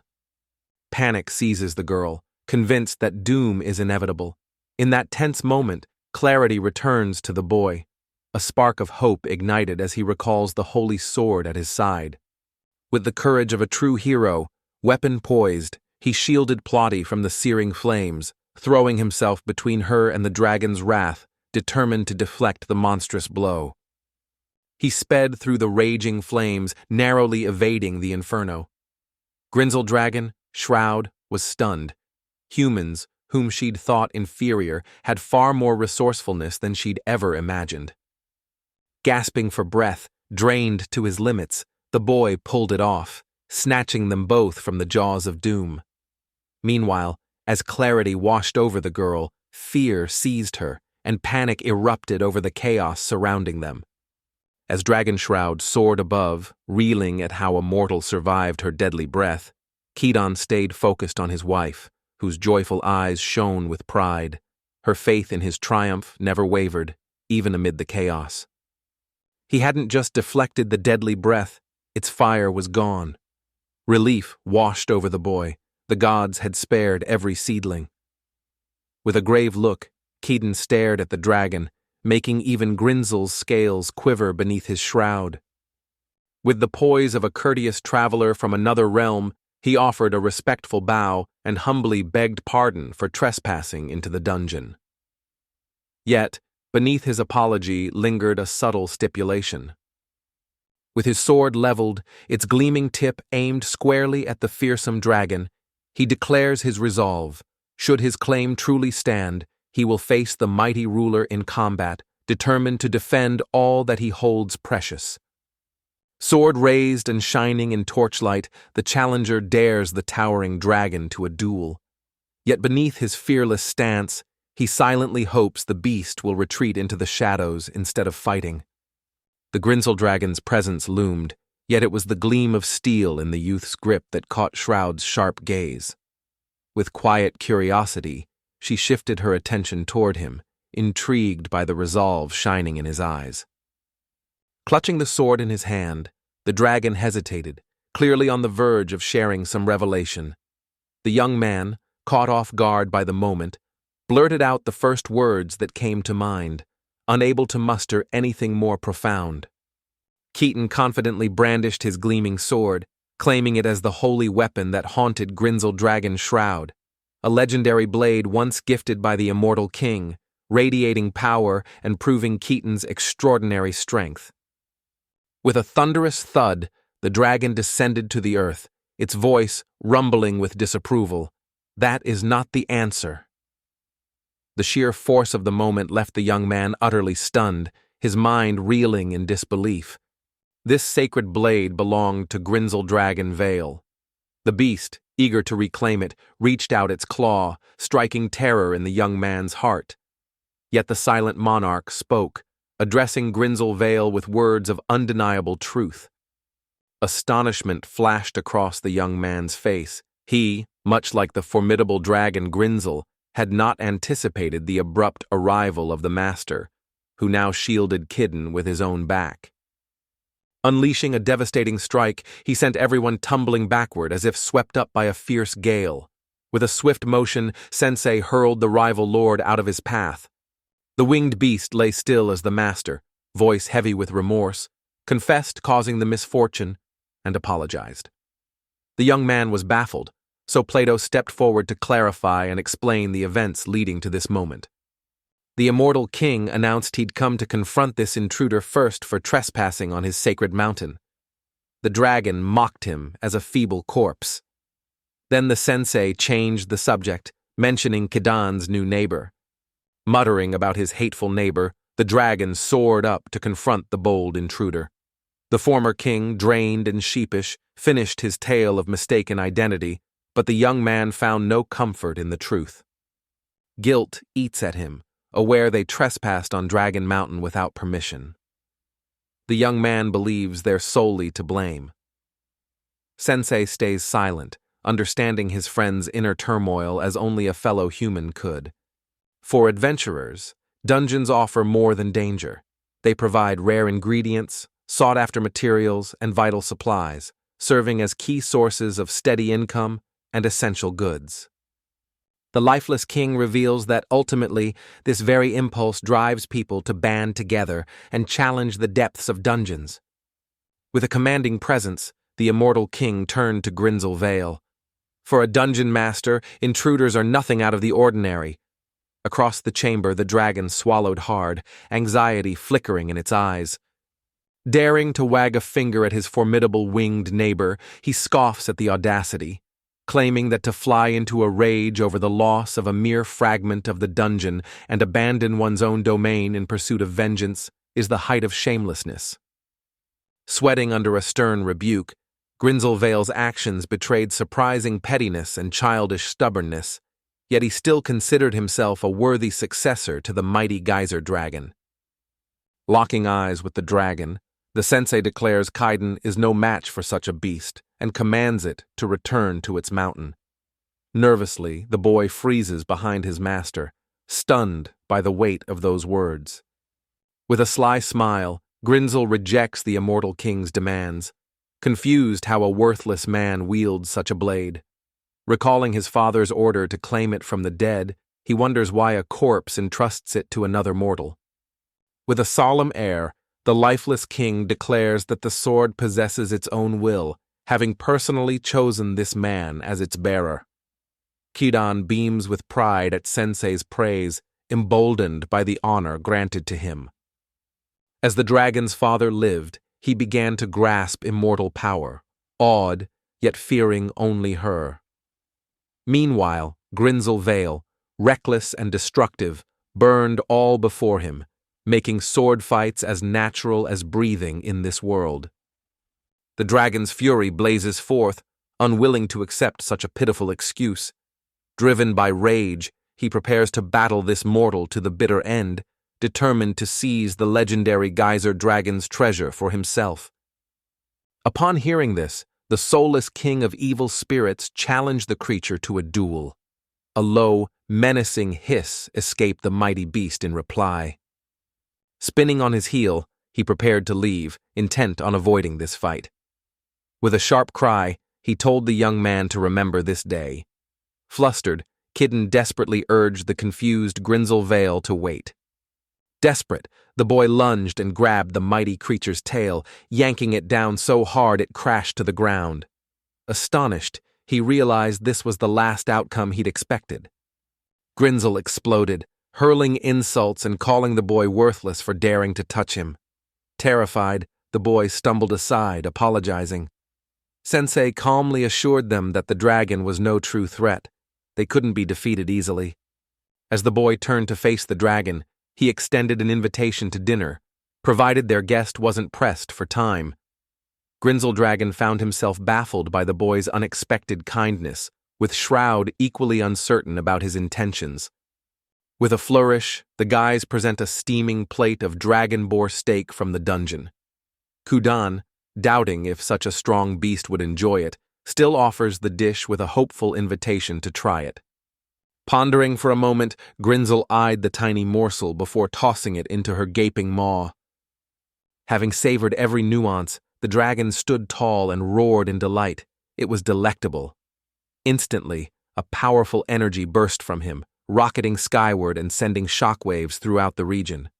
A powerful gust from the dragon's maw sent the young man stumbling back. As the beast rumbled in satisfaction, Kidden's heart swelled with pride. He was elated the dungeon lord so thoroughly enjoyed his steak. Grinzel eagerly demands more meat, while Plotty, enviously, joins in asking for steak. The boy, swept up by their excitement, can barely contain himself, unsure how much food it will take to satisfy their appetites. A blinding radiance burst behind the children, making them turn in awe. Grinzel stood aglow like a blazing lantern, his body shining. Kidan and Plotty stared, completely mesmerized by the stunning sight. The young onlookers watch in awe as the dragon glows softly and gradually shrinks, its imposing form and silhouette growing fainter and more compact with each heartbeat, mesmerizing everyone present. Enter Exiled Dragon. Shroud appeared, a petite figure in a dress with a billowing skirt, twin tails tied with delicate bows atop her head. She exuded grace, captivating everyone as she made her entrance. Amazed, the newlyweds watched as the dragon turned into a small girl. Kidan, surprised, hadn't imagined the beast was female. Sensei, smiling, explained that dragons could transform into humans whenever they wished. A gleeful drool escaping her lips at the thought of another mouth-watering feast, Exiled bursts out, declaring to the boy just how much she adored his steak, and with a twinkle in her eye, confesses that her affection for him will never fade. The girl jumped up, slammed her hands on the table, and demanded meat at once. Plotty bristled at her rudeness, feeling ignored, while Kitten sighed and grilled more meat to make sure everyone had enough. Curious, the undead king tasted the savory dishes, especially the steak, which thrilled him and earned his rare praise. The boy beamed with joy, and even their wise sensei marveled at how the seasoning elevated the perfectly seared meat. Keaton said he used only garlic for aroma, plus salt and pepper, calling it true simplicity. Still, the undying king couldn't accept this. No palace meal matched such exquisite flavor. Grenessel the dragon, defeated and unable to move after overeating steaks, warns Keaton not to get too full of himself. Nearby, a mermaid, equally stuffed, lounges contentedly after her own feast. The girl sternly warns him to control his emotions, determined to claim the holy sword. Sensei gently notes her skills aren't ready, while the boy sheepishly apologizes, saying the weapon still won't release its hold on him. Resolved to endure for now, she silently vowed to reduce this man to ashes with her deadly breath, claiming the sword as her rightful prize once he lay defeated. As Plotty sat beside her, Greencell suddenly realized that one bite would mean giving up the juiciest steaks she'd ever taste, a mouth-watering sacrifice that stopped her plan and made her question if it was worth it. A fierce whirlwind hid her as she became a dragon. Roaring, she warned Kidon not to forget. One day, she'd take his sword. Until then, she'd come back to enjoy the meals he made. With a cheerful nod, the boy agreed, bidding farewell and assuring he'd always welcome them. As Shroud readied to soar, Exiled Dragon fading into the clouds, Plotty called out, wanting to ask one last question. A thought occurs to her. Could monster birds lurk in the dungeon? Concerned for her husband, she asks Exiled, who isn't sure how many there are, but says they're all gristle and bone, making them poor eating. The mermaid has no interest in their flesh. It's only the eggs she seeks. Dragon. The reason behind her obsession with the bird's eggs remains a mystery to Shroud. Brimming with excitement, Plenty exclaims that with the addition of eggs, Keaton could turn the meat into something even more mouth-watering than today's feast. At that moment, Exiled appears as if struck by a bolt of lightning. Spinning on her heel, she raced through the sea toward home. Once more, the mermaid pleaded with the mighty creature, whose beating wings controlled the wind to bring the gale to a halt. Ears twitching in excitement, Plady announces with pride her knowledge of monster ecology, then requests to accompany him. The idea that his wife would desire to fly alongside the ruler catches Kidan completely off guard. Exiled Dragon. Without a moment's pause, Shroud accepted the task. In an instant, she soared skyward with Plotty perched upon her back, carrying them farther and farther from the shore where the boy and the fallen king lingered in silence. Astonishment rooted young Anne to the spot, speechless as the girls soared off into the distance. Plotty, undeterred, shrieked her defiance, vowing she had no intention of coming home empty-handed. With a hollow laugh, the lifeless king remarked that the scene before them painted quite a charming picture. The boy, without a moment's pause, wholeheartedly concurred. Gazing up at the endless expanse above, a cheerful smile spreads across his face as he remarks that living like this beats wasting time in idle boredom. With a flourish, Kidan reveals his masterpiece to his stunned wife. The boy steps forward, confirming her disbelief. The sword before them is truly forged from man into metal. Eyes alight with excitement, Plotty gazes at the weapon, declaring with confidence that this blade, forged from mana metal, will stand unrivaled as the world's mightiest, second only to the legendary Holy Sword. Greed sparked in her eyes as she imagined the fortune that could be made. Surely the guy meant to sell it for a hefty sum. But her hopes of sudden riches were dashed in an instant. Kidan had no intention of putting it up for sale. Kakashi received an upgrade, a scarecrow now able to roam the fields on its own. Watching his handiwork come to life, the boy brimmed with joy, utterly delighted by his accomplishment. Confusion lingered in the girl's eyes. Why was it so important, especially for Kakashi? The mermaid frowned, bewildered, until Kidan gently reassured her that they still had reserves of mana metal. A scowl melted into delight as she imagined the scarecrow armed with gleaming swords, valiantly slicing through the flocks of bothersome birds plaguing their fields. The young man stood by, utterly bewildered by her vivid enthusiasm. Eyes wide with amazement, the boy observed the aftermath of their puppet's handiwork. With swift precision, Kakashi unleashed a mana-infused sword strike, cleaving the monstrous bird into neat fragments in a single, effortless motion. Keaton firmly commands the scarecrow that no killing is allowed on his land. The mermaid, realizing her effort is futile, feels disappointed as Kun frustratedly watches mockingbirds out of his reach overhead. A look of relief washed over the boy, his expression brightening with genuine happiness. Plotty, meanwhile, found herself puzzled, unable to grasp why her husband had armed a collection of scarecrows with shiny swords. Darkness sweeps over the room as, beaming with excitement, the boy bursts out, "This is awesome!" Pure joy sparkles in his eyes. As Kidan mulled over what gear would best suit Kakashi-kun, the girl spoke up, confessing she simply couldn't grasp the peculiar allure men found in such things. Perched before the endless expanse of sea, fishing rod in hand and sword slung across his back, Kidan savors the tranquil rhythm of the moment.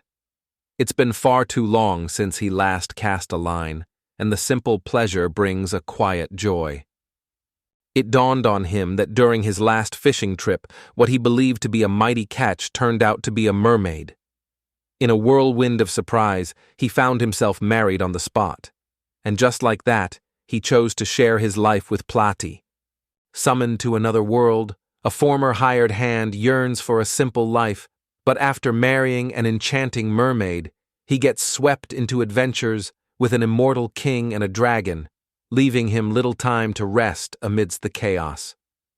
Yearning for a brief escape from the relentless commotion, the boy wandered off to go fishing. That tranquil pause brought him a much-needed sense of calm. A sudden splash shattered the calm as a mysterious boy with shimmering fish fins on his head emerged from beyond the sea horizon, startling Keaton and making his heart pound as he stared at the strange figure. Curiosity sparked as someone wondered aloud if the boy might be a companion of Plotty. The lad seemed remarkably at ease, chatting amiably with the merfolk gentleman. Unease filled the creature as it eyed the stranger suspiciously. Rising from the muck, it issued a chilling ultimatum: death.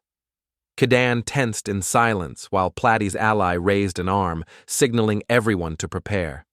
Warriors emerged from the depths, mermaids clad in gleaming uniforms. As their commander, he bellowed a fierce order: eliminate the man on the shore and strike down anyone who dared oppose them.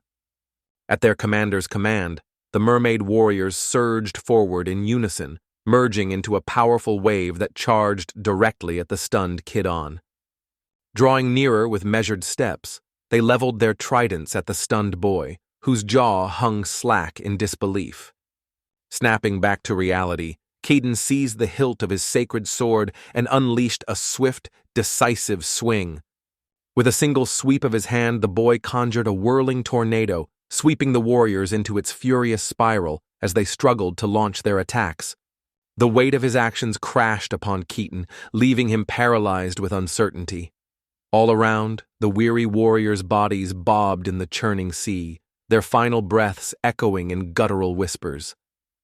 Attracted by the uproar, a flustered Playtie rushed in, eyes wide with concern, anxiety growing from her distant separation from her husband.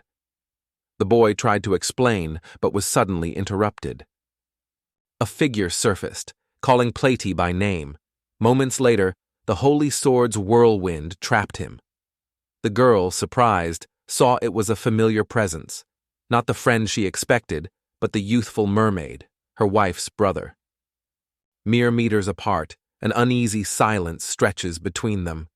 The weight of unspoken words fills the air, leaving only Kadan bewildered, unaware that Plati has a brother, since she never mentioned it. In an instant, the mermaid warriors surged forward, voices ringing out as they hailed the girl as their princess. The sheer chaos left Kadan utterly bewildered, unable to grasp the reality unraveling before him. Worried, the girl gazed at the shimmering sea where mermaids danced and called to Princess Highness, their voices full of concern. Sensing the right moment, Plati stepped forward to offer a proper introduction. The would-be assassin of her husband turns out to be none other than her own elder brother, Prince Arowana, the crown's chosen successor. To the boy's astonishment, not only did the princess stand before him, but the prince had also appeared at her side. His jaw dropped in disbelief, unable to hide his amazement. Plati folds her arms confidently, pride in her eyes, as she reminds everyone she declared herself princess. She turns to introduce her elder brother to the bewildered boy, while the prince, surprised, tries to understand the scene. With a bold cry, the princess declares Kidan her husband before all. While she stands fearless and defiant, Kidan trembles in panic, his eyes wide as he tries desperately to silence his audacious wife. The prince and his entire mermaid army stood frozen, jaws dropping in astonishment as those words echoed through the air. Planting her feet firmly, Plati declares with unwavering resolve that she knows her brother's purpose, to escort her home. Yet she refuses to return to the mermaid kingdom. She insists her message be delivered straight to their mother and father. Outraged by the land dweller's transgression, the kidnapping and disgrace of his beloved sister, the prince cannot abide such an offense.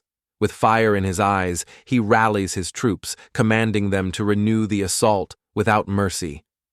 With righteous fury, Plati's older brother brands her husband a scoundrel, vowing to erase him from existence and reclaim his cherished little sister.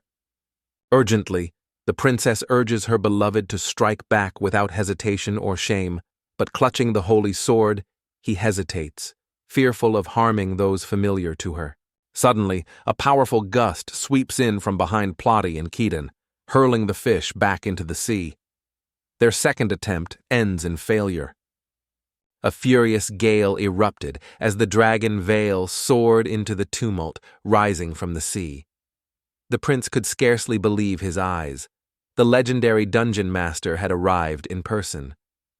A fearsome beast terrifies an entire battalion of warrior mermaids, who, haunted by visions of the savage dragon devouring them, shudder at the thought that a single breath from the monster could wipe them out instantly.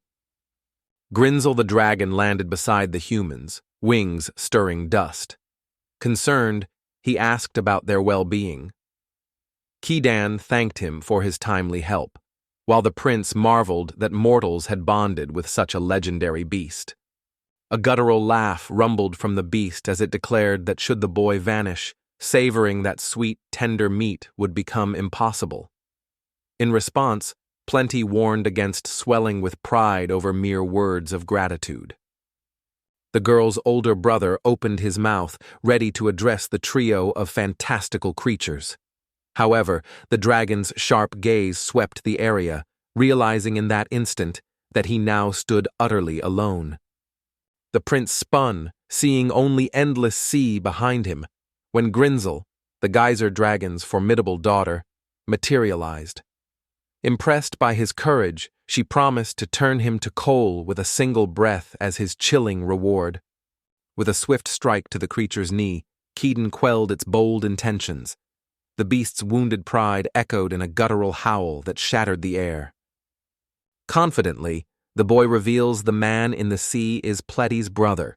Shocking fail. Keaton then graciously invites the prince to dinner, while the girl's older brother stands perplexed by the boy's actions.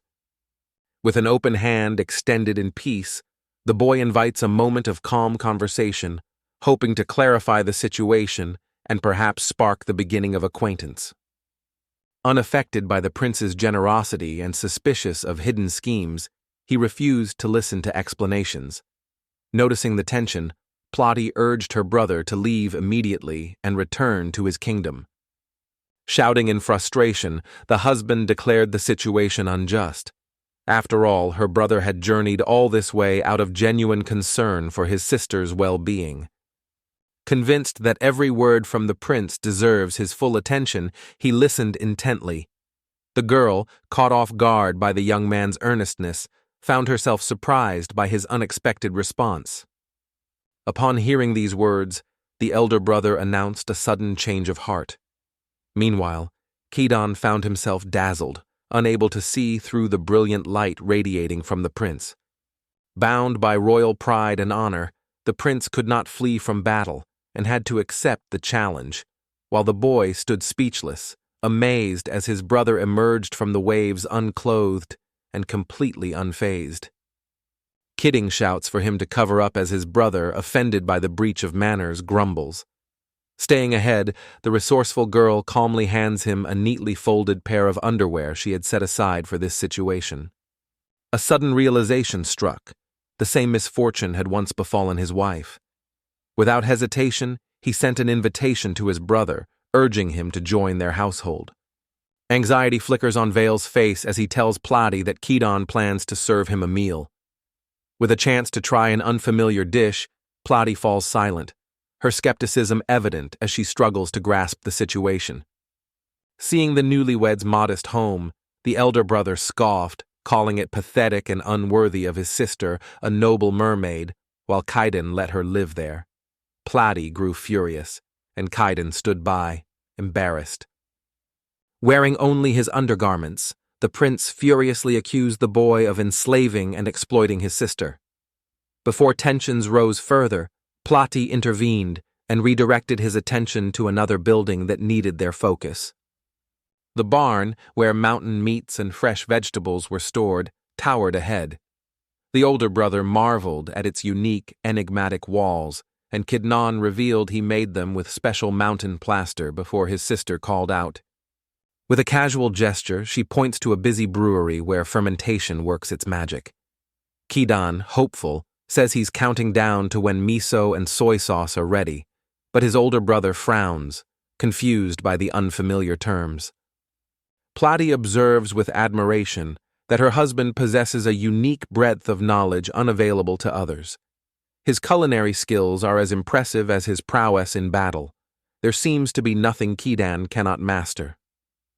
The warehouse, the girl revealed, is her enchanted sanctuary.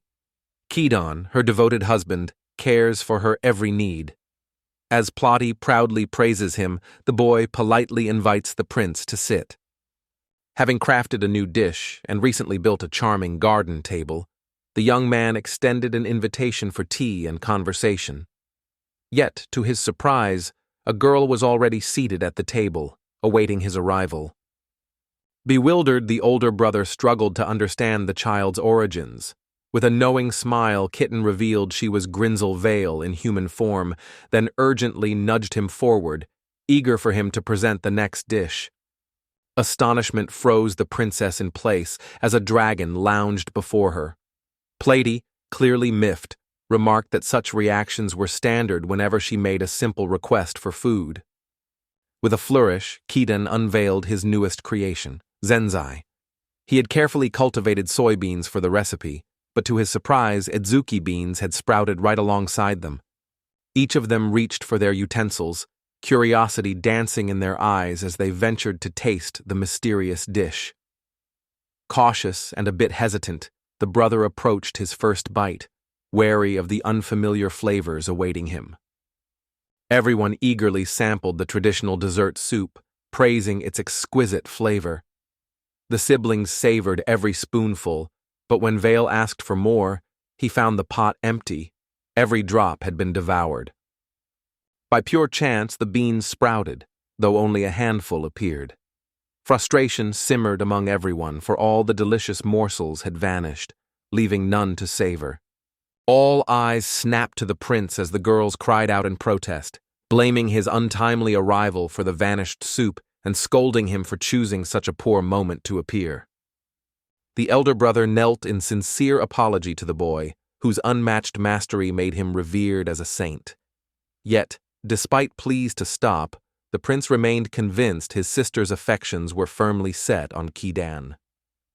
With a solemn nod, he announced that he would be placing his sister in her care. The news sparked joy in Plotty's eyes, while uncertainty flickered across Kidan's face. He wasn't convinced this was the right decision.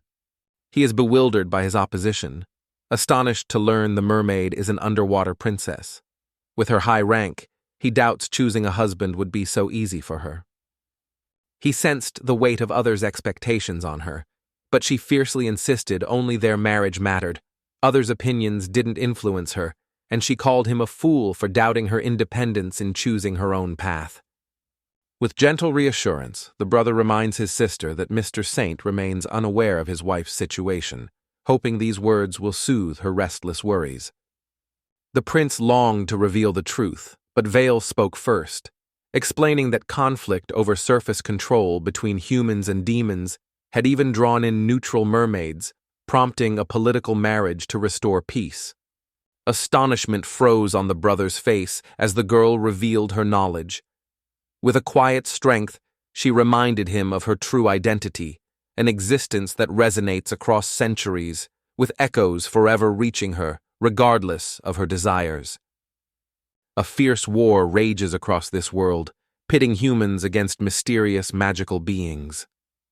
Into this turmoil steps Kidan, summoned from distant realms as a legendary hero destined to stand against the creatures of magic. According to Brother, both factions are about to escalate their meddling. The rulers, caught in the crossfire, will soon be left with no choice but to pick a side. If the mermaids stay neutral, they risk attacks from both factions. The High Council is debating which race Plotty should marry for an alliance, a decision of great importance to Kidan. Convinced that escaping is the sole hope for Plotty to rescue the kingdom, her brother, at last finding her safe and sound, resolves as her elder sibling to grant her heartfelt desire. With a gentle smile, the prince turns toward the girl and expresses genuine happiness that she has found someone worthy of her heart. Radiance blossoms across her face, unmistakable joy dancing in her eyes at his heartfelt words. Dropping to his knees, the brother pleads desperately for his sister's protection and for an official marriage to legitimize their bond. Keaton quickly interrupts, urging him to rise, though he seems more than ready to formalize the union himself. Suddenly, Vale cut through the conversation of the young men with a question about marriage. Caught off guard and blushing, the boy stammered out a yes. The announcement of Grinsel Dragon's impending marriage to Shroud leaves Kidan utterly speechless, while Plady's eyes flare with jealousy as she casts a scathing glance at her newfound rival. A scheme flickered in Vale's mind as she pondered a way to claim the holy sword. Marriage, she realized, would instantly entitle her to half of the prized relic, thanks to the laws of property division. To a dragon, a human lifetime flashes by in the blink of an eye. Yet, as his wife, she would savor the finest delicacies each and every day. She popped the question, catching Kidan off guard. Without missing a beat, he turned her down. Stunned, the girl stared in disbelief. After all, the young man already had more than enough admirers. Unburdened by understanding, Vale remains oblivious to such matters. In her world, it's only natural for a powerful male to attract several females. Without hesitation, she addresses the man as Master. Kidan calmly but firmly denied any claim of mastery, and made clear that, despite his strength, he opposed polygamy. Hearing this, Dragon, shrouded in sorrow, could no longer contain his emotions and broke down in tears. Bewildered by the situation, she searches for answers. Perhaps she lacks the strength of the immortal king, or maybe she fears his heart is set against her. Through her tears, she insisted the boy make her his bride. Relenting, Keaton promised he would, if only she would dry her eyes. Vayli screamed with joy as Platy stood stunned, while the young man quickly apologized to his brother. The prince, smiling knowingly, said fathers with daughters worldwide shared a silent understanding. Outwardly, the women prove exasperating beyond measure. Frustration simmers within Platy as she finds herself both annoyed and agitated by her brother's antics, and the presence of his newfound companion only deepens her irritation. The newlyweds stroll along the shore, enjoying the breeze and waves, as the brother rushes home to tell their parents. The couple awaits their family's blessing before officially confirming their union. Anxious and overwhelmed by royal pressures, the girl fled home, and fate led her to Keaton. After crossing paths, she was captured and forced to accept becoming his bride, troubled thoughts about him swirling in her mind. She finds joy in her beloved's cooking and dreams of staying with him forever, yet fears she's a burden. With the path to the mermaid kingdom closed, she's left stranded between hope and longing, happiness tinged with quiet sorrow. Keaton offered a gentle smile. Fully aware of her situation, he harbored no desire to alter the life they shared at present. Blessed with God's strength yet dismissed in battle, the boy came here. Humble, he rejects being called a hero and believes deeply that everyone deserves the chance to seek their own happiness. From that day forward, blushing with hesitation, he asked the girl to remain by his side. Platy's eyes blazed with a fierce, unwavering intensity as she gazed at him. Overwhelmed with joy, she leapt into the embrace of her soon-to-be husband. Delight radiated from them both as they shared this blissful moment together. Vale interrupted the boy's embrace, chiding them for keeping her waiting. Still, the girl addressed him as master, her voice unwavering. Beside their feet, she thrashed about on the ground, loudly proclaiming her hunger.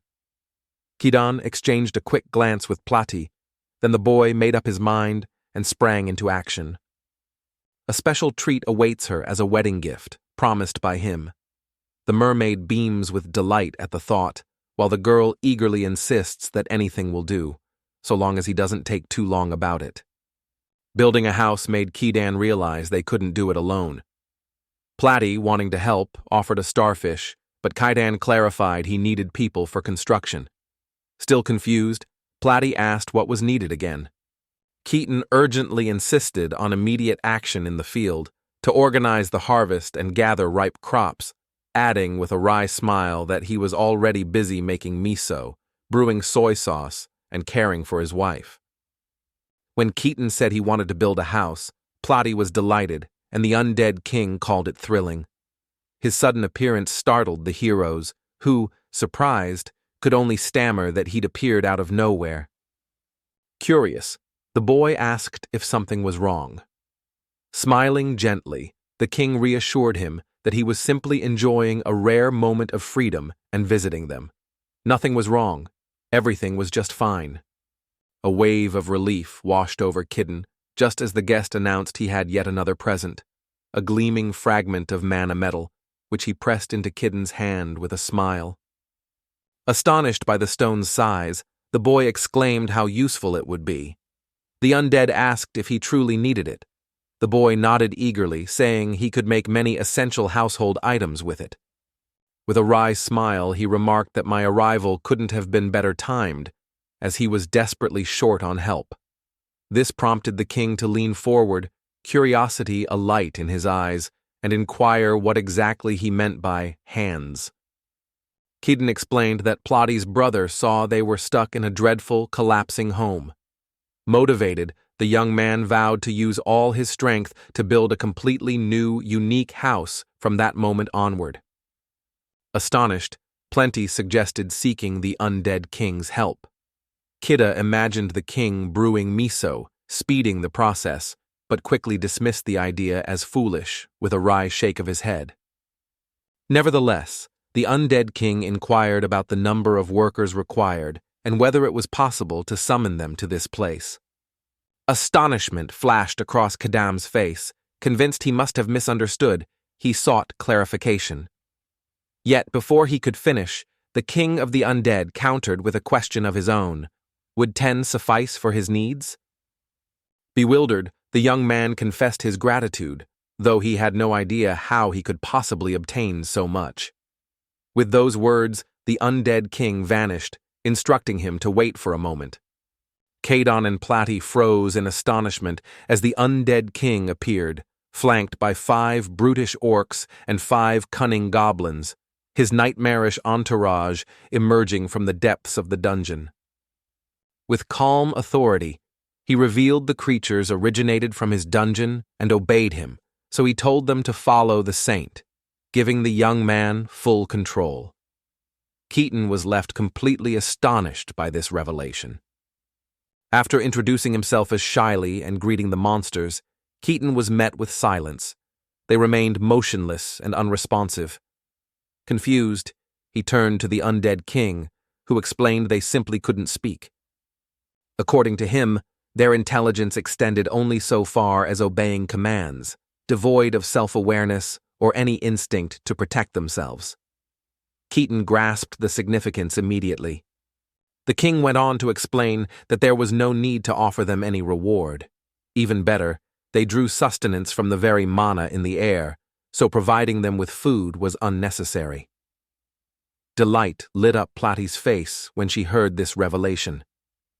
With a burst of energy, she declared that joking around would fix all his troubles with them. The young man offered no response, prompting Platy to lean in and ask, "Is that true?" With a gracious nod, the young man acknowledged her wisdom, then turned to the king. Bowing deeply, he offered heartfelt thanks, his words brimming with genuine gratitude. The undead simply nodded, assuring him there was no problem, then vanished with a parting wish of good luck on his house.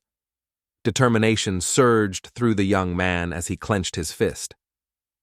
With exuberant enthusiasm, he pitched the idea of joining forces to construct an incredible house. Yet the monsters remained utterly motionless, their silence so complete that the proposal seemed to dissolve into empty air.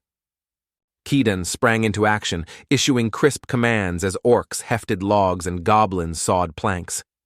Patiently, he guided them through the machines, transforming confusion into efficient teamwork. The foundation soon formed, solid and promising.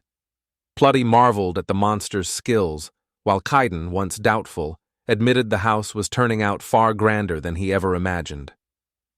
He went on to explain that orcs, blessed with formidable physical power, excel at demanding labor, while goblins, with their deft and nimble fingers, are unrivaled in skilled craftsmanship. The young man explained that while goblins struggle with hard tasks, patient, careful guidance helps them improve and gradually master new skills, even learning to cut grass and weave it into useful items. With a gentle smile, the man confessed that, despite the monstrous nature of those observing their work, he still felt a strong urge to treat them with kindness. Plenty's lips curled into a warm smile at her beloved husband's heartfelt words. She calmly explained that too much sympathy was needless. These mana-born beings weren't truly alive. Kitten, scratching his head, conceded but insisted every creature still deserved a fair shot at a good life. Platy explained that magical creatures often use these tactics against humans, sending huge legions with little regard for losses, since the dungeon's endless supply quickly replaces any fallen monsters. The revelation caught Keenan off guard, yet he realized that everything, from nourishing meals to the disposal of waste, relied entirely on the efforts of these monsters. A weary sigh escaped him as acceptance washed over. This, unmistakably, was the true face of the world. Nothing more, nothing less. Suddenly, the clatter of a goblin tripping and toppling its burdens shattered his thoughts. Keaton spun around, alert. With urgent strides, the young man rushed to the goblin's side, his eyes wide with concern. Gently, he lifted the creature to its feet, words tumbling out as he anxiously inquired about any injuries. Silence hung heavy as the goblin offered no reply. Keaton reflected on their unresponsiveness, uncertain whether he truly wished to spark a conversation with them at all. The goblin's voice snapped the boy from his reverie. As the creature confirmed it was unharmed, the boy reassured Kadan he was fine. His unexpectedly calm tone astonished both him and Platy. Dropping to one knee, the young man leaned in and repeated his concern. "Are you all right?" The goblin offered a reassuring nod and replied that he was fine. Bowing respectfully to Kitten and addressing him as his lord, he insisted on his desire for more work. Beside him, the goblin chimed in eagerly, declaring the same wish. Astonishment swept over Keaton as the second stranger found his voice. Suddenly, goblins and orcs emerged from every direction, all clamoring for a chance to serve under their new masters. Platy was skeptical, yet she confessed it seemed as though the monsters had gained self-awareness. The boy protested loudly, insisting that consciousness couldn't simply emerge out of nowhere. Looking at his hands, he realized his incredible strength might cause his isolation. The sheer extent of his skill shocked even him.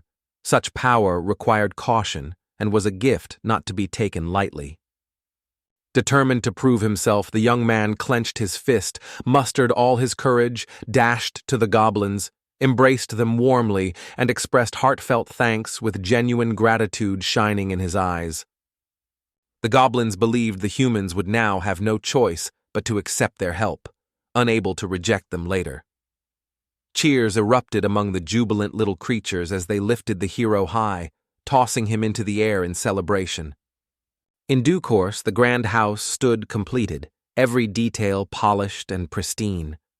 Delight brightened everyone's faces, yet Grinzel gazed at the finished masterpiece in sheer astonishment. Curious about the commotion she'd missed, she asked what happened. With a mischievous glint, Platy called her a foolish dragon, insisted on laughter, and triumphantly declared this spot her and her husband's love nest. Bursting in, Rinsel announced her intent to explore. Platy rushed to stop her, but the dragon, disguised as a human, stood entranced, marveling aloud that the structure surpassed anything she'd ever seen. Keaton greeted her, politely asked her to remove her shoes and place them in a designated spot, and explained with a gentle smile that it protected the delicate tatami mats when she hesitated, puzzled by the custom. After a moment's thought, the girl slipped off her shoes, playfully rolled across the tatami, marveling at its pleasant texture and wondering what kind of bed it was. Pleased by her curiosity, Platy asked if she'd stay a while. Unfazed, the young man assured her nothing was wrong. He'd planned to build such a grand house from the start. Platy, wary, asked if humanoid monsters would live there. Kidden confirmed this had always been his intention. They dismissed his story as nonsense, insisting they owned nothing remarkable. Then they revealed they were former dungeon dwellers, which made Keaton worry this could bring trouble for the undead king. He proposed building a sprawling house with many rooms, an apartment building with cozy bathrooms, a bustling kitchen, and creature comforts aplenty, noting that extra helping hands would be useful, quickly winning over the goblins. Surveying the assembled monsters, he inquired whether they might lend a hand with this peculiar task. The goblins, puffed up with pride at being consulted, responded in enthusiastic unison, "Absolutely." Confusion clouded Platy's mind as she tried to grasp the nature of this intrusion. After all, she had believed the cozy love nest was reserved solely for herself and Kaidan. Suddenly, the goblin Kidan called Gobukichi scurried over. Platy, curious about the odd name, asked about it, and the boy proudly explained that Gobukichi was the best tailor among all the goblins. News reached Kidan through Gobukichi that the boy's order had been completed. Overjoyed, Kidan hurried into one of the rooms, his exuberant voice ringing out as he discovered that it was, in fact, a futon. Curiosity danced in Platy's eyes as she inquired about the mysterious futon. With a gentle smile, Kidon revealed that it was a special gift he had prepared for his wife. With a thoughtful smile, he spoke of planting cotton with grass to make tatami and wished for a futon for their new home. Inviting her to try, she lay on him, confused but curious, and softly asked if she was doing it right. After resting there for a moment, an ecstatic cry burst from her lips. She declared it unbelievably comfortable, almost beyond description. Her companion beamed, delighted by her genuine praise. Settling himself beside her, Keaton offered a heartfelt apology that she still had to make do with the bare, unforgiving floor. Platy, touched by his concern, expressed her genuine gratitude. Afterward, she faced Gobu Kichi, offering him heartfelt thanks. The goblin, caught off guard by her gratitude, flushed with embarrassment. From that moment forward, the heroes vowed with spirited cries to pour even more effort into their daily toil, determined to transform their humble farming lives into something truly extraordinary. At that moment, a majestic sailing ship surged toward the shore, its billowing sails slicing through the waves as the wind howled across the deck. On the shore, a weary goblin sighed as he filled his battered bucket, spotting a sailing ship on the horizon. Squinting in curiosity, he wondered about the unfamiliar vessel, for such a sight was completely new to him. A while later, inside the quiet house, Kadan offered a glass of water to Platy's brother, his tone gentle as he inquired if anything was amiss. Amazed, the man looked around the extraordinary house. "This place is incredible," he exclaimed, adding, "God must have truly blessed you." Kidna chuckled, scratched his head in embarrassment, and nodded. Keaton explained the day's importance, and Arowana added it marked the young man and Platy's wedding, noting the news would soon spread and that he had already told his father about the union. Curious, the boy asked about the conversation. Arowana explained his father was first confused, but after hearing of the boy's strength, he agreed. The real concern, Arowana said, was the boy's unknown racial identity. Kidan nodded in relief, noting Platy's unease over their political union. Changing topics, he asked about citizens and magical beasts. Arowana replied they were angry, just as Kidan had expected. According to Brother Platy, their father once proclaimed that his daughter was destined to wed a great saint. This revelation failed to astonish him. Instead, he inquired whether the family had accepted this fate. With a sigh, the man admitted their fury over losing the chance to wed Platy. Yet, considering their foes had marked her as a target as well, he reasoned that sometimes it was wiser to let matters lie. Assurance flickered in Keaton's eyes as he nodded, relieved that, at least for now, the matter was resolved. Suddenly, without warning, Arowana collapsed to his knees, bowing so low that his forehead pressed to the floor.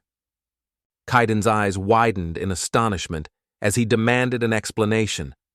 In response, Arowana assured him that they would spare no effort to keep the boy out of harm's way. In exchange, all he asked was that they look after Platy. With a calm composure, Kaiden inquired if we should pause and rise for a moment. He expressed genuine happiness at being in Platy's company, and beyond that, a deep sense of gratitude for it. He recounted arriving alone, saying that without meeting Platy, loneliness would have consumed him, and like the undead king, he might have faded into obscurity, his name forgotten even to himself. The mention of the undead king stunned Erwano until Kaiden clarified he meant their immortal neighbor, not a legend. As Erwano realized this, a terrified goblin suddenly dashed toward them, panic clear on its face. Grave news came.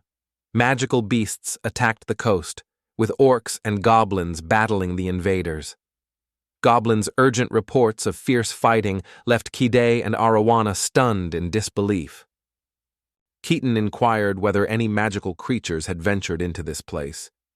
Erwana assured him such a thing was impossible, given the site's utmost secrecy.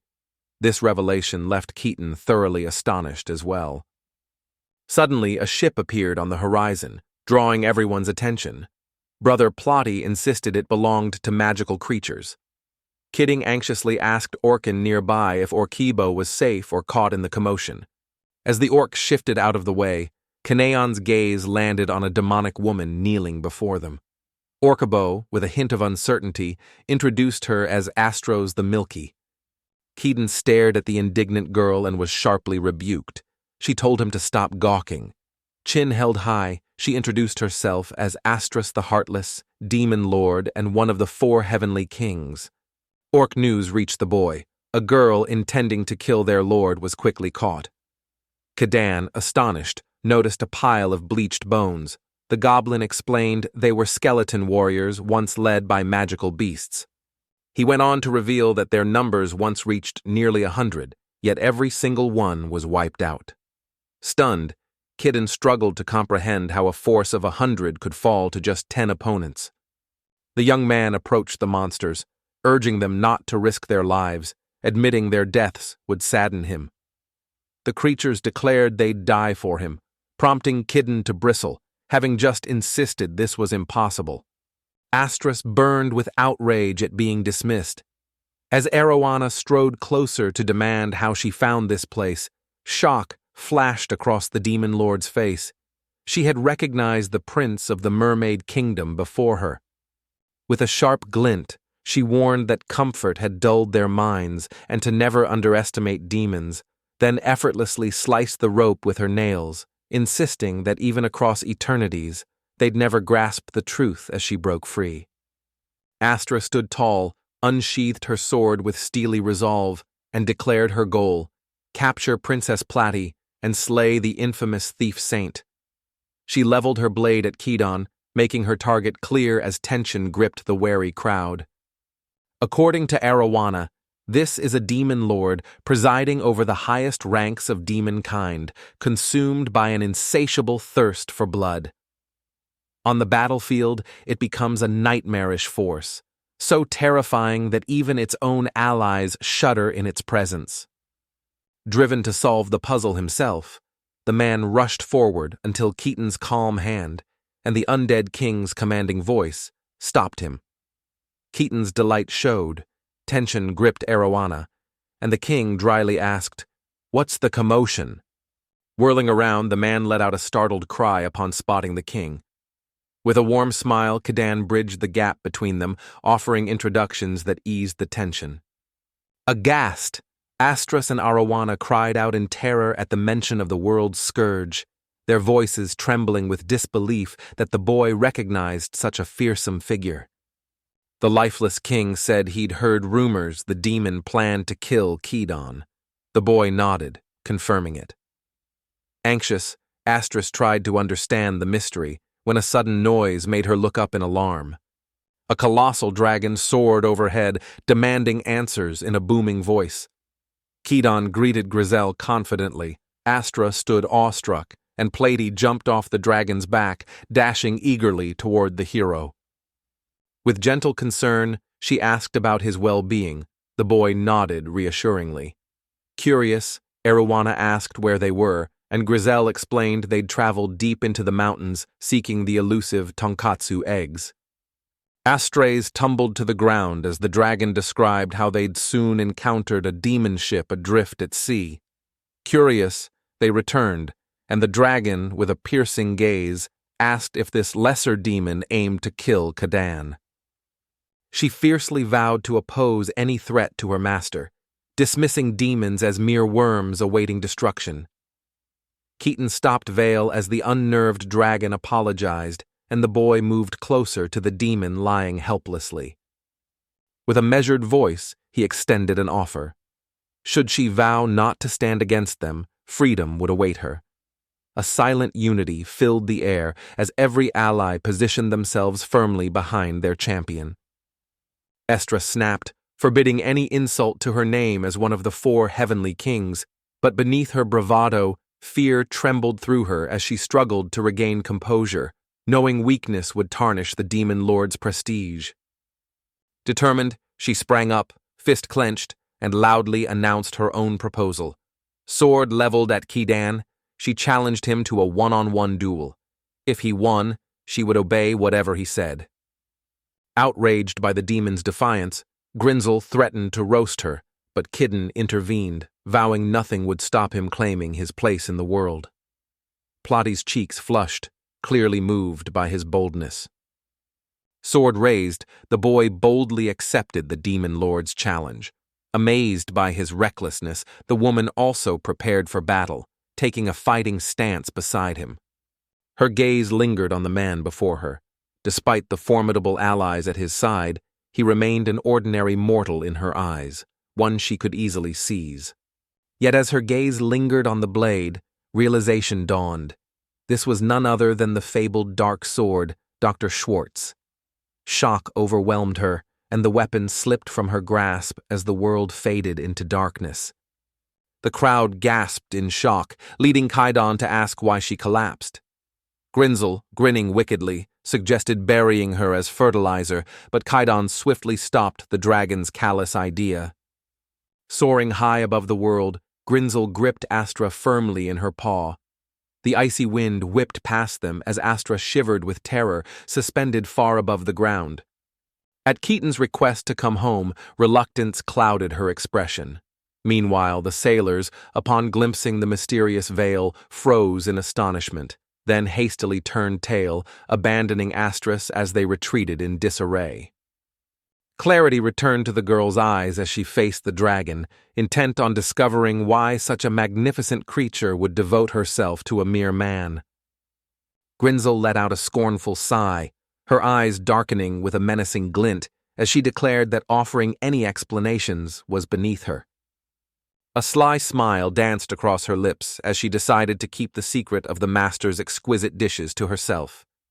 Meanwhile, Astro spun effortlessly in her paw, curiosity simmering about the mysterious figure who had tamed two calamitous forces.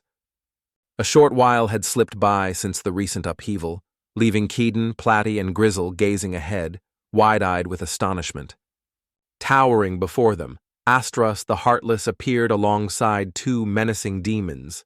Puzzled, the boy demanded to know the reason for their presence. The goblin escort stepped forward and clarified. They had come seeking a conversation with him. In a fit of desperation, Platty lunged toward Astras, her cries echoing with urgency as she demanded that Astras leave at once. Kadan quickly intervened, urging Platty to compose herself and pleading for an explanation of the chaos that had unfolded. Bowing with deference, the two demon girls requested a chance to speak and, with downcast eyes, confessed that they had been expelled from the Demon King's army. Startled, the heroes demanded to know where her loyalties lay, insisting her words were nothing but lies. They reminded her she was the only one ever exiled from their ranks, prompting her to turn on the demons and order them to retreat. Their voices trembled with disbelief as they questioned how she could utter such words, given the oath they had taken to devote their lives to her service. Witnessing this scene in her human guise, Grinzel's expression darkened with displeasure. In a sudden burst of fury, she transformed into a fearsome dragon, warning everyone to silence themselves or face her fiery wrath. Keaton quickly intervened, countering her threat with one of his own. If she kept it up, she'd go without dinner. The dragon wheeled around, its fiery gaze sending the startled demons scrambling for cover behind Astras. Curiosity piqued. The boy wondered aloud what had led to Astras's banishment from the Demon King's ranks. Bowing her head in shame, the woman confessed her failure. The attempt to capture the princess had ended in disaster.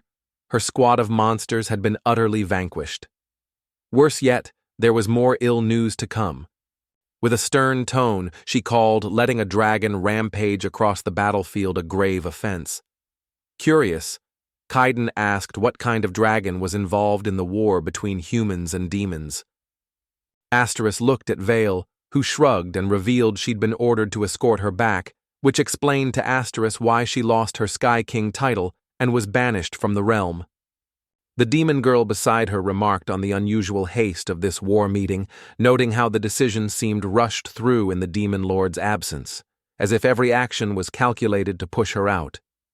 Another girl chimed in, insisting that Mr. Reverion must be involved, always scheming, always stirring up trouble, and this time, she swore, it was definitely his handiwork. Astrus intervened, insisting there was no need for accusations. Within the demon army, nothing surpassed the value of strength. Her failure, she declared, was no one's fault but her own, a direct result of her inability to complete the mission. Keaton realized her exile was caused by recent turmoil. The demon's wails reflected deeper pain, mourning that Astrus had wholly dedicated herself to the army. Vale, irritated, demanded the conversation's purpose. Plathy carefully explained it was about accountability for past actions, but Astrus dismissed this, insisting she was focused on starting anew and had something to discover.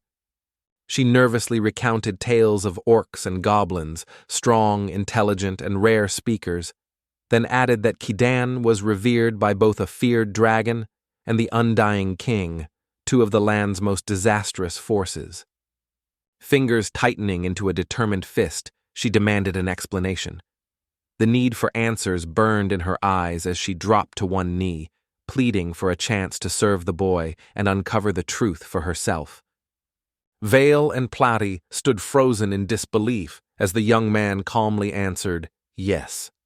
The girls protested, but the embarrassed boy stammered he couldn't even be sure that taking the job would help her at all. He firmly stated he would help her start anew in a strange land after leaving her old life, but Vale mocked him coldly, warning that another attempt on his life would soon follow. With a spark of confidence in his eyes, Kidden met her gaze and declared that there was no choice but to embrace the challenge. The girl, meanwhile, sensed that such a decision would bring rewards for everyone involved. The demons around Astros wished to stay too. With a nod, Kidden agreed, but insisted on one non-negotiable rule. No blood may be spilled within these walls. Vale sighed, disappointed by the owner's naivete. Too much like Kidan, he muttered, frustrated. Astros nodded respectfully, promising to obey and handle any task as long as she stayed. For that reason, she placed an order. Kidan's eyes lit up, and he eagerly said he also had a request. Meanwhile, the nearby demon girls stepped forward and introduced themselves with a flourish, Batemi and Balina. Time slipped by as the demons toiled away in the fields, hoses in hand. Bewilderment lingered in their minds. They still couldn't grasp the reason behind their unexpected assignment among the crops. Unsure of their abilities, Kidding thought about testing them with house chores. Astros confidently insisted she was more than capable, likening the task to handling a weapon, but not everyone seemed convinced. Confused by Estrus working the soil, Tammy explained she was using a hoe to break ground for planting. Estrus realized her mistake, while Kidding was surprised by Tammy's knowledge, which she credited to past experience. Yet, belonging to noble bloodlines, Astros and Belina had hands as smooth as silk, untouched by hard labor. For this reason, she insisted they leave all the work to her. Driven by unwavering determination, Astra declared her resolve to devote herself to the great saint, no matter the personal cost. Keaton found himself quietly pleased, impressed by the tireless diligence of these demons. With that settled, the young man said Patemi would join the goblins to assemble beds. The group nodded. He then told Astros and Baleen to sow seeds in those beds, spacing them 30 centimeters apart. The girls confidently agreed. Time passed, and their efforts quietly resumed. Astras and Balena knelt together, tucking each delicate seedling into the earth, while Bitami moved around them, gently turning the soil to ready it for new life. A sharp jolt of pain shot through Esther's lower back as she tried to straighten up, leaving her hunched and wincing in discomfort. The task was much harder than she expected, and Balena suddenly screamed. Alarmed, Astros asked what was wrong. Gasping, she replied that something beneath the soil was moving and squirming as if alive. A sudden jolt seized Astros's lower back, making her snap upright as screams erupted, some from pain, others from disgust at the foul ground. Watching, Kaiden frowned, certain the ordeal was already overwhelming for them.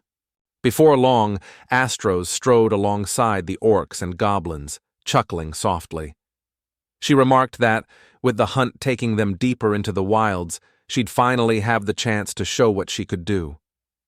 Curiosity twinkling in her eyes, she turned to Platy and inquired about their quarry. With practiced hands, the girl prepared a square boar, explaining that Kedon was eager to restock his dwindling stores of meat. Asteris insisted on taking this task, eager to redeem herself after falling short during the fieldwork. Footsteps echoed through the stillness, drawing all eyes toward the heart of the forest. From the shadows of its depths came the unmistakable rhythm, and tension gripped everyone, suspending them in a moment of breathless anticipation. Suddenly, a herd of box-shaped boars thundered across their path. Astros shouted a warning to Belena and Batemi, urging them to prepare for action. Suddenly, something whizzed past Astros's head, a blur in the chaos. Orcs and goblins charged through the thicket, dispatching the wild boars with swift, practiced swings of their axes. In a heartbeat, the entire flock lay vanquished. The humanoid monsters remained silent, unmoved, having grown accustomed to the predictability of such routine triumphs. Amazement flickered across Astros's face at the sheer power on display.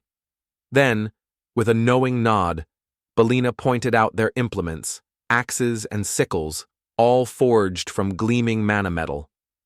With a weary sigh, Platy remarked on the sheer extravagance of their gear, all forged from the elusive mana metal. The demons looked on in disbelief, marveling at how uncommon it was to encounter metal of such rare and flawless purity. In that moment, understanding dawned on Batemi. Now she saw the true reason behind their formidable power. However, Astros quickly dismissed her conclusion, insisting that wasn't the case at all. With wide eyes, Belena and Batemi listened as she recounted how formidable these men had been from the very beginning, even without weapons in hand. The sheer disbelief on their faces said it all. Platy casually mentioned that, should Astros be curious, her hoe was also forged from mana metal.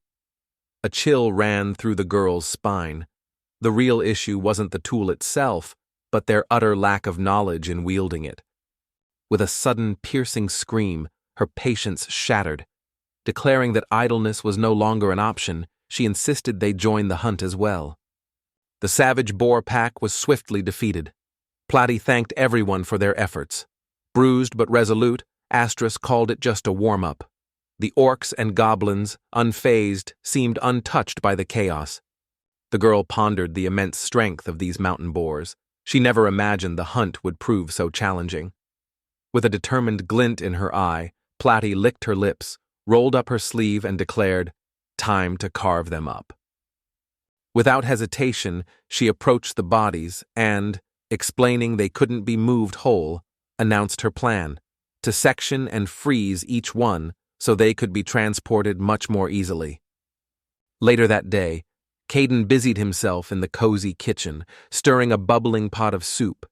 He thoughtfully added ingredients one by one, occasionally pausing to taste his creation and adjust the flavors with a practiced hand.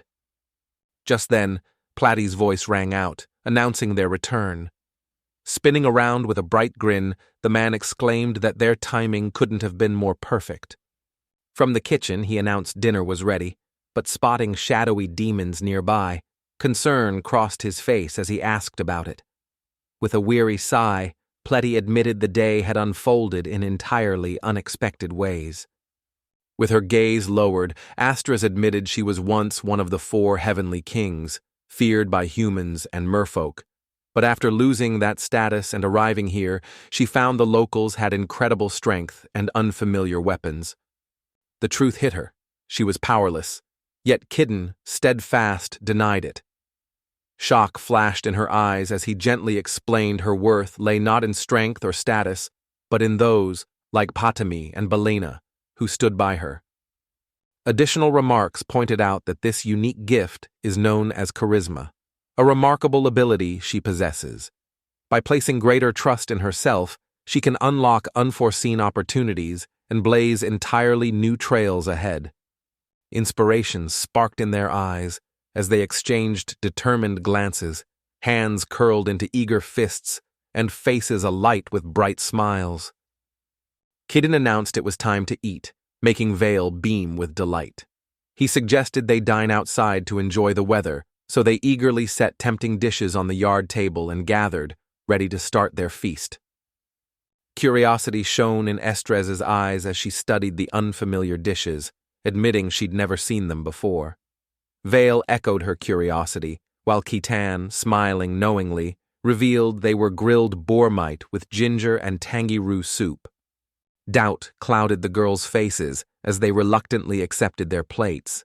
Yet, when Estrez took her first bite, the flavor overwhelmed her so much that she burst into tears, startling Khitan with her heartfelt reaction to the incredible taste. Plotty and Vale ate with gleeful abandon, their joy clear in every bite. Kaiden smiled warmly, urging them to eat their fill, savor each moment, and reassuring them they could always try again tomorrow.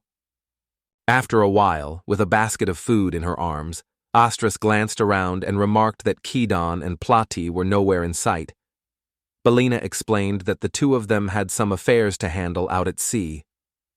With a satisfied nod, Astros announced that she had finished gathering the vegetables and inquired about the next task awaiting her. Belina responded, explaining that there was still weeding to do, as well as tidying up the house. Sprawled languidly across the porch, Vale commanded Astris to till the earth and labor hard, warning with a sly grin that neglecting the field spelled certain starvation. Temi, however, raised a concern about her own situation, prompting Vale to bristle with irritation and demand an explanation for the lesser demon's hushed muttering. With a weary sigh, she confessed her duty of watching over the house. Though sorrow clouded the faces of Tammy and Belina, not a word of protest escaped their lips. Instead, their voices rose in unison, vowing to stand guard until Keaton returned. Amid gentle waves, Plati slipped into the sea, her legs shimmering as they merged into her graceful tail. Turning to Kadan on the sand, she confided, "Sometimes, returning to this shape is simply essential." Curiosity sparkled in his eyes as he wondered aloud if life beneath the waves came more naturally to her than dwelling on solid ground. Meeting his gaze, she studied him in thoughtful silence. With unwavering confidence, she declared that it made no difference where she was. The transformation was always flawless, thanks to the unparalleled quality of her method for becoming human. Settling on land suited her perfectly. Kido, seeing through her pretense but appreciating her thoughtfulness, asked what was on her mind. She quietly revealed that sea monsters often emerged onto the land in this very place. She said dungeons and caves are hidden in the mountains, and the ocean holds its own mysteries, where monsters dwell. Curious, Kitten asked if things like fish fertilizer, herring, and starfish might also be considered monsters. Platty nodded, recognizing some were valuable and others not, but among them was another of the ocean's legendary top 5. A shadow crossed Kadan's face as the weight of this revelation set in. With a confident grin, Plati declared the enemy would be easy to defeat. When he worried about breathing underwater, she simply smiled and revealed the plexus from behind her back, their key to underwater respiration. Plati gave the boy the object, telling him to chew it carefully without swallowing, as each bite let fresh air into his lungs. He warned that only continuous chewing would keep the air flowing, stopping would cut it off. A lump caught in Keaton's throat as he nodded in understanding. The girl paused, puzzled by his reaction, questioning why he'd swallowed it at all. Without waiting for an answer, she handed him another and beckoned him to follow her into the water. Plunging beneath the surface, the young man drew in a breath, astonished to discover that air filled his lungs with ease. The realization that he could breathe underwater left him marveling at this unexpected phenomenon. Suddenly, Plati appeared before him, her joyful waves beckoning him to follow. Beauty radiated from her, captivating him at first glance. Keaton often forgot his wife was a mermaid after so much time on land, but whenever he swam after her, his heart filled with joy at how lucky he was to have such a stunning princess as his own. Kidden suddenly blushed, making the girl look at him with concern and ask if he was choking. Flustered but wanting to reassure her, he quickly waved his hands and insisted he was perfectly fine. Suddenly, a strange sensation washed over Pleiad, prompting her to whirl around. With a tense voice, she remarked that she could sense salt, minerals, and other elements, each one emanating an intense wave of malevolence. Following the gaze of his companions, Keaton's curiosity was swiftly answered. A colossal fish with luminous eyes emerged from the shadows, looming before the astonished heroes. Plotty cried out in alarm, identifying the creature, a spotted moray eel. With a guttural roar, the fish surged directly toward the group, sending Kadan into a panic. With a fierce cry, the girl declared she wouldn't let her opponent budge another inch, leaving the rest to her companion. In one swift motion, she hurled the potion-filled flasks forward. They crashed into a spotted moray eel, flames bursting underwater to scorch it and make it scream. The man, amazed at his wife's extraordinary power, marveled, fire beneath the waves. He drew his sword, admired its gleam, and with a mighty swing, sliced the moray eel in two. Platty proved her husband's unmatched strength, astonishing the young man as the eel's body sank into the shadowy depths below. At that moment, Kaiden caught sight of them and began waving his arms enthusiastically. With a relieved smile, Platty declared that, now that everything was sorted out, they could finally head home. Yet, with a confident gesture that hinted there was more to this spectacle, the man boldly captured everyone's attention before plunging down toward the depths below. Without hesitation, he plunged his sword into the dense seaweed, slicing it at the roots. Plenty, puzzled, questioned his effort, saying the seaweed was worthless, even magically, yet its rapid growth had become an unavoidable nuisance. Tilting her head curiously, she asked about his plans for the odd find. He smiled slyly as they reached the shore, pulled out a knife, and, humming about their delicious flavor, began slicing into them. On the jagged rocks, a pot simmered with their latest experiment. Kidden noted the seaweed resembled wakame and suggested pairing it with moray eel, while Platty, curious, asked if that was really his next dish idea. Keenan announced his decision to give it a shot. Grabbing the plate, he declared that a dash of salt and pepper was all that stood between them and a finished dish. Thus was born a otherworldly creation, wakame and moray eel soup. With a doubtful glance, Platty eyed the plate, then ventured a cautious bite, her entire face lighting up in delighted surprise as the wonderful flavor washed over her. Amazed, she marveled at how something seemingly worthless could be so crisp and tasty. Pleased by her reaction, Kidden admitted his relief. It was wonderful to see the ingredient prove its worth despite its reputation. With a sigh, he remarked that purging all the slime would require an immense amount of salt, so he decided to leave the moray eel behind and head home. Platty, however, quickly volunteered her assistance.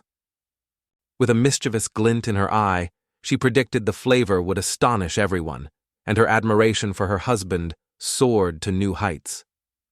Together, they savored the final bites of the dish. Flustered, the young man repeated his question, blushing. Plotty reassured him, insisting there was no doubt. Keaton smiled humbly, saying the credit wasn't just his. Many others had supported him throughout. Plotty blinked in surprise at his words. The young man gently reminded her how they'd built a life together in this place, and how, over time, the growing number of neighbors and newcomers had filled their once quiet home with bustling energy. Gradually, the significance of true support became ever clearer to him. Plotty felt a warmth of pride at the compliment, only for the young man to confess that he had discovered something even more profound. The suggestion that they ought to spend more time together left the girl momentarily stunned. With a gentle smile, Keaton clarified, reminding her that, after all, they were newlyweds. A rosy flush crept onto Plotty's cheeks, and the hero, seizing the moment, invited her to return someday for another swim, just the two of them. With a shy smile, she accepted the invitation. Mentioning the necessity for a new device to breathe beneath the waves, a device that would allow him to speak as well, she watched as understanding flickered in his eyes, and he nodded in agreement. Within Demon Castle's shadows, rumors spread. Astros the Heartless, former Four-King, was exiled. As whispers filled the halls, the council gathered to decide who would become the kingdom's next ruler. Before they could continue, the man cut in sharply, demanding to know who granted them the authority to exile Astros. An answer rose from among them, calm but firm, a reminder that Astros's grave error had already been declared. With a somber expression, the man confronted the speaker, accusing him of feigning poverty, a condition, he insisted, that the speaker had brought upon himself. Rising to his feet, the man drew his sword with a sharp, fluid motion and pressed the cold steel to Ravarian's throat. "This is betrayal," he declared, his voice edged with fury. Ravarian dropped to his knees, his entire body quivering in terror. With a desperate voice, he pleaded for mercy, addressing the swordsman before him as the dreaded demon Lord Zidane. Before departing, Zidane commanded Ravarian to untangle this chaos, insisting it be brought to a state where accountability could finally be claimed. Ravarian dipped his head in a gesture of respect, while a man standing close by flicked on his device. Extending a slip of paper, he announced that these were the coordinates. With a nod of understanding, Zidane mulled over Kidan's temperament, acutely aware that even a demon lord might act on furious impulse when provoked. A short while back, in the days of other summoned heroes, stood Momoko Akasaka, once the picture of an ordinary girl. Or rather, that's how she used to be. In the midst of chaos, she unleashed a second-tier divine scythe spell, carving through the monstrous horde with sweeping arcs of radiant power. With a single powerful sweep, the earth split open from the girl's feet all the way to the swarming horde, sending every creature crashing down into the shattered ground, lifeless. Whisked away from her ordinary life, Momoko finds herself summoned to a strange new world. Gifted with the extraordinary power of Divine Side Level 2, she now battles fierce demons, serving as humanity's valiant protector. Adjusting to this world was agony. No electronics or comforts, bland food, coarse, threadbare clothes, dangerously dense bread, fleas in the straw mattress, and rough fabrics that mercilessly scratched her skin. Countless summoned souls perished, unable to withstand the harsh realities of this new world. By the time Momoko arrived, only around 10 survivors remained. Now, she can't help but wonder how many of them are still clinging to life. For a fleeting moment, it seemed he had vanished, nothing left of the guy who, in the end, turned out to be utterly talentless. In this unforgiving world, only those with true talent manage to endure. Yet Momoko Akasaka stands apart. Gifted with an exceptional skill, she's earned the king's esteem, a stroke of fortune she should never take for granted. Driven by her purpose, she stands alone, wielding one of the world's most formidable skills. With every swing, she slices through monsters, undaunted and unstoppable. The demon horde stretches endlessly, their numbers beyond counting. No matter where the eye wanders, monsters swarm in every corner, saturating the landscape with terror. Surveying the scene before her, a fierce resolve ignites within. This is the front line. Defeat is not an option. With unwavering determination, she vows to shield this world at any cost. An enormous dragon soared over the battlefield, casting its shadow on the girl fighting the Demon King's army. The terrified warriors froze. Unable to see it clearly, Momoko Akasaka cried out in alarm, calling it a dragon. A scourge upon this world, he commanded the gaze of all. No soul could look away, though a single glimpse spelled certain death. Even among monsters he was a terror, and so whispers circled. What could possibly bring such a fiend to this place? Not even Momoko, the legendary hero known for her instant kill power, could defeat the beast. The others panicked, shouting for retreat, convinced one breath from the monster would wipe them out. Anxious whispers rippled through the crowd as they wondered if the fearsome dragon had come to destroy all they knew. With a thunderous wing beat, it landed gracefully, sending dust clouds swirling across the ground. He addressed the crowd with commanding authority, demanding attention, and speaking as if they were lesser beings. Astonishment spread, for none had imagined a dragon could speak, let alone with such power. With regal poise, the dragon introduced herself as Grazer's daughter, King Grinzelvale, and, amused, said her master sent her to return this pitiful creature he had flung away with a mighty claw. With a heavy thud, Astrus the Heartless collapsed before the gathered crowd. The demons instantly identified her and shouted for her swift capture. Vale revealed that Asteris's fate had once been sealed, their death inevitable. Yet the master intervened, casting aside destiny's decree.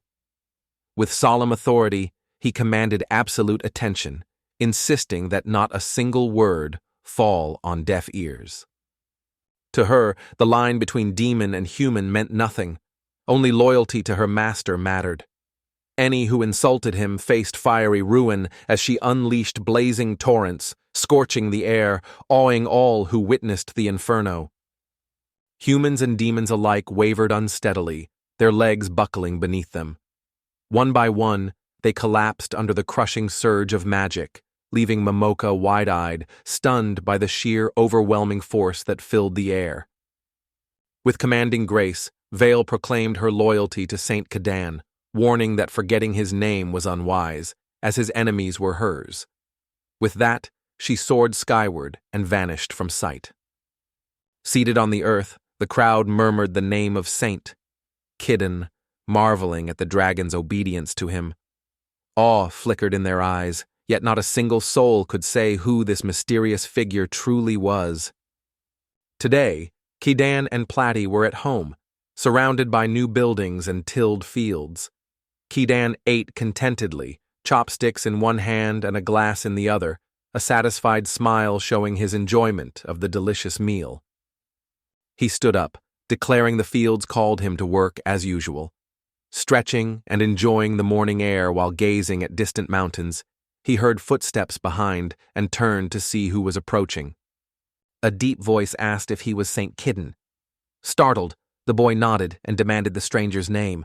The man promptly introduced himself as the demon lord Xaden, leaving Cadan completely bewildered. With triumphant voices, Temmie and Belena called out to Cadan, their shouts brimming with excitement as they announced their long-awaited success.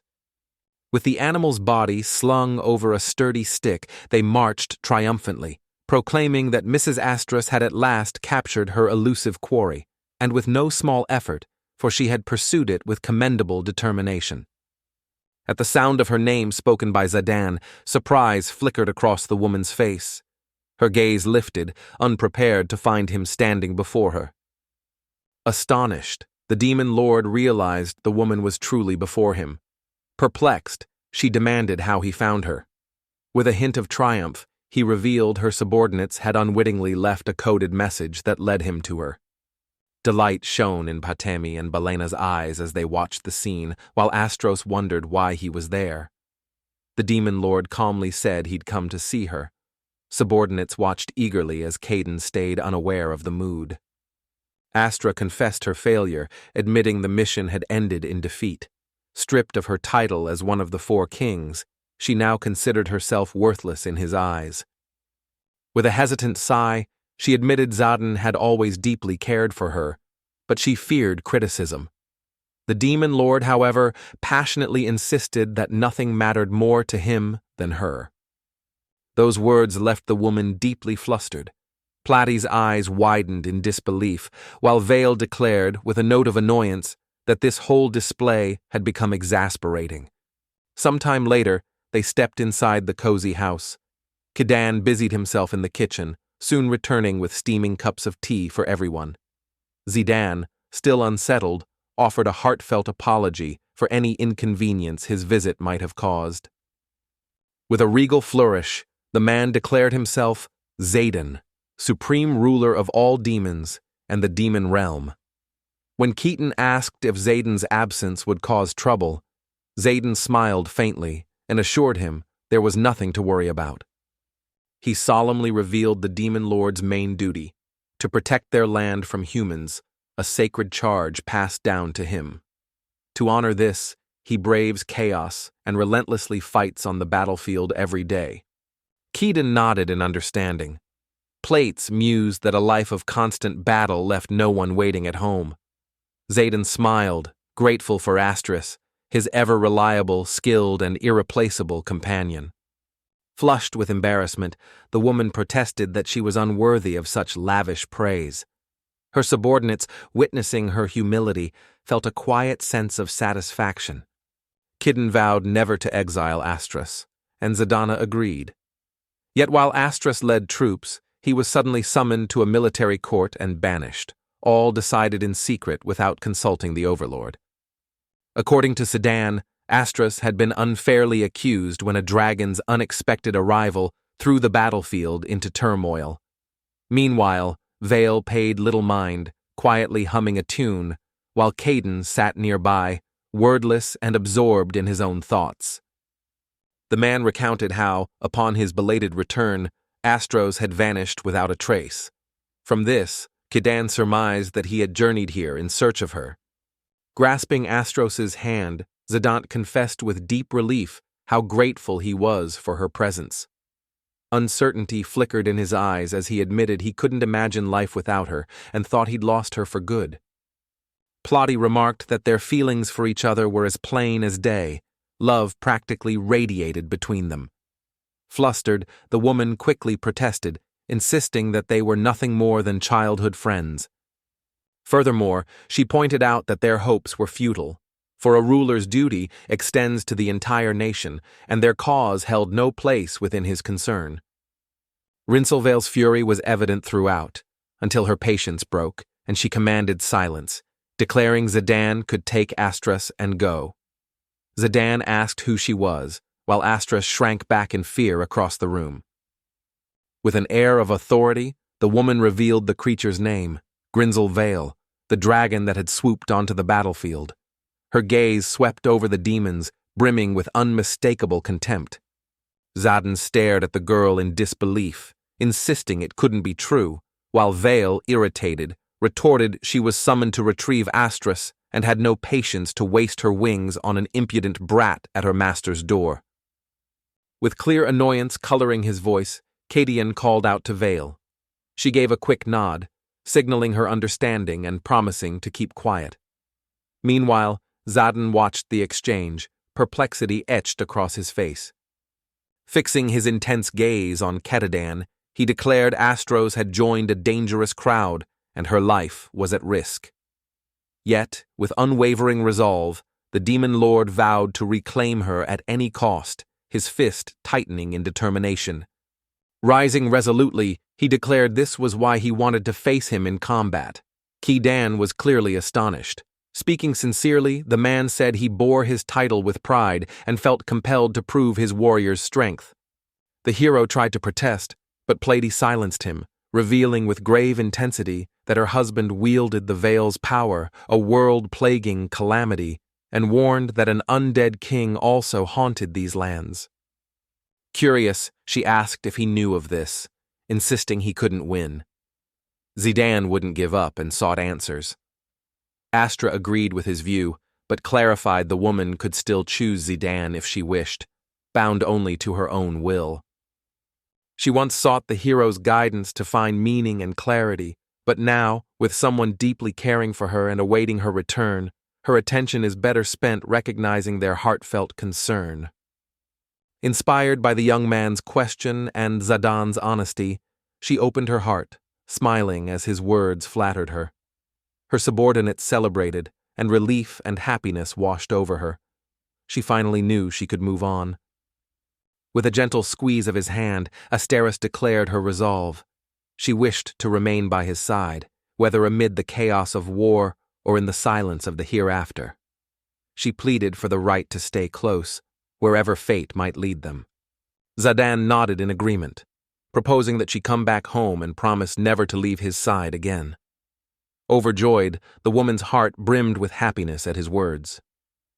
Joy radiated from her subordinates, finally proud to serve a mistress who'd shed her days of insignificance and earned a title.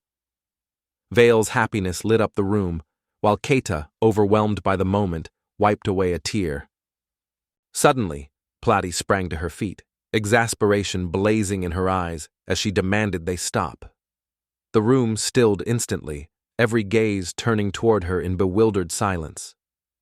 Kin voiced his concern, prompting the girl to confess that, with all due reverence to the demon lord, his outlook was painfully naive. Woodlouse spoke confidently to the man, as if their futures were linked. Curiosity sparked in Zidane's eyes as he asked her identity. Platy stepped forward regally and declared herself Princess of the Mermaids. Distressed, she revealed the demon nobles were plotting to wed her to Zidane. The demon lord, stunned and wide-eyed, shot up and demanded who said this, shocked it was the first he'd heard of the scheme. Seating himself beside Astras, the man assured him there was nothing between him and Platy. Kadad, catching the sincerity in his voice, gave a silent nod of understanding. The man elaborated, revealing that whoever wed the mermaid princess would gain access to the treasures and resources of the merfolk. Platy listened closely and gave an approving nod, clearly satisfied with this arrangement. With determined resolve, she relayed the demon noble's offer. The mermaid clans should ally with them, and the princess would marry their king. Astra's followers exchanged startled glances at such bold diplomacy. Platy noted that the demon lord was unaware of both his own marriage and his loyal ally's exile, leading to one conclusion: someone among his trusted subordinates is quietly betraying him. Every demon immediately suspected Riverian as the culprit. Platy recalled that after she married Keaton, Riverian sent Astras to hunt her. When Astras failed, Riverian quickly disposed of him to further secure his dominance. Zidane pondered the situation, understanding that facing him was essential. Without confronting this challenge, returning to Astras seemed futile. Every encounter there would simply echo her defeat. Plenty predicted a grim outcome. At best, he'd forfeit the loyalty of his followers. At worst, he'd face outright abdication. Keaton reeled at the pronouncement, yet remained utterly indifferent. With genuine regret, the hero confessed his sorrow, for the man's sincerity and honesty shone brightly. The mere notion that a villain might one day govern the realm of demons filled him with utter loathing. Zedian and Astras were stunned by the hero's words, while Platy calmly proposed a solution. The demon lord and Astras should return home not as ruler and servant, but as husband and wife, resolving all complications at once.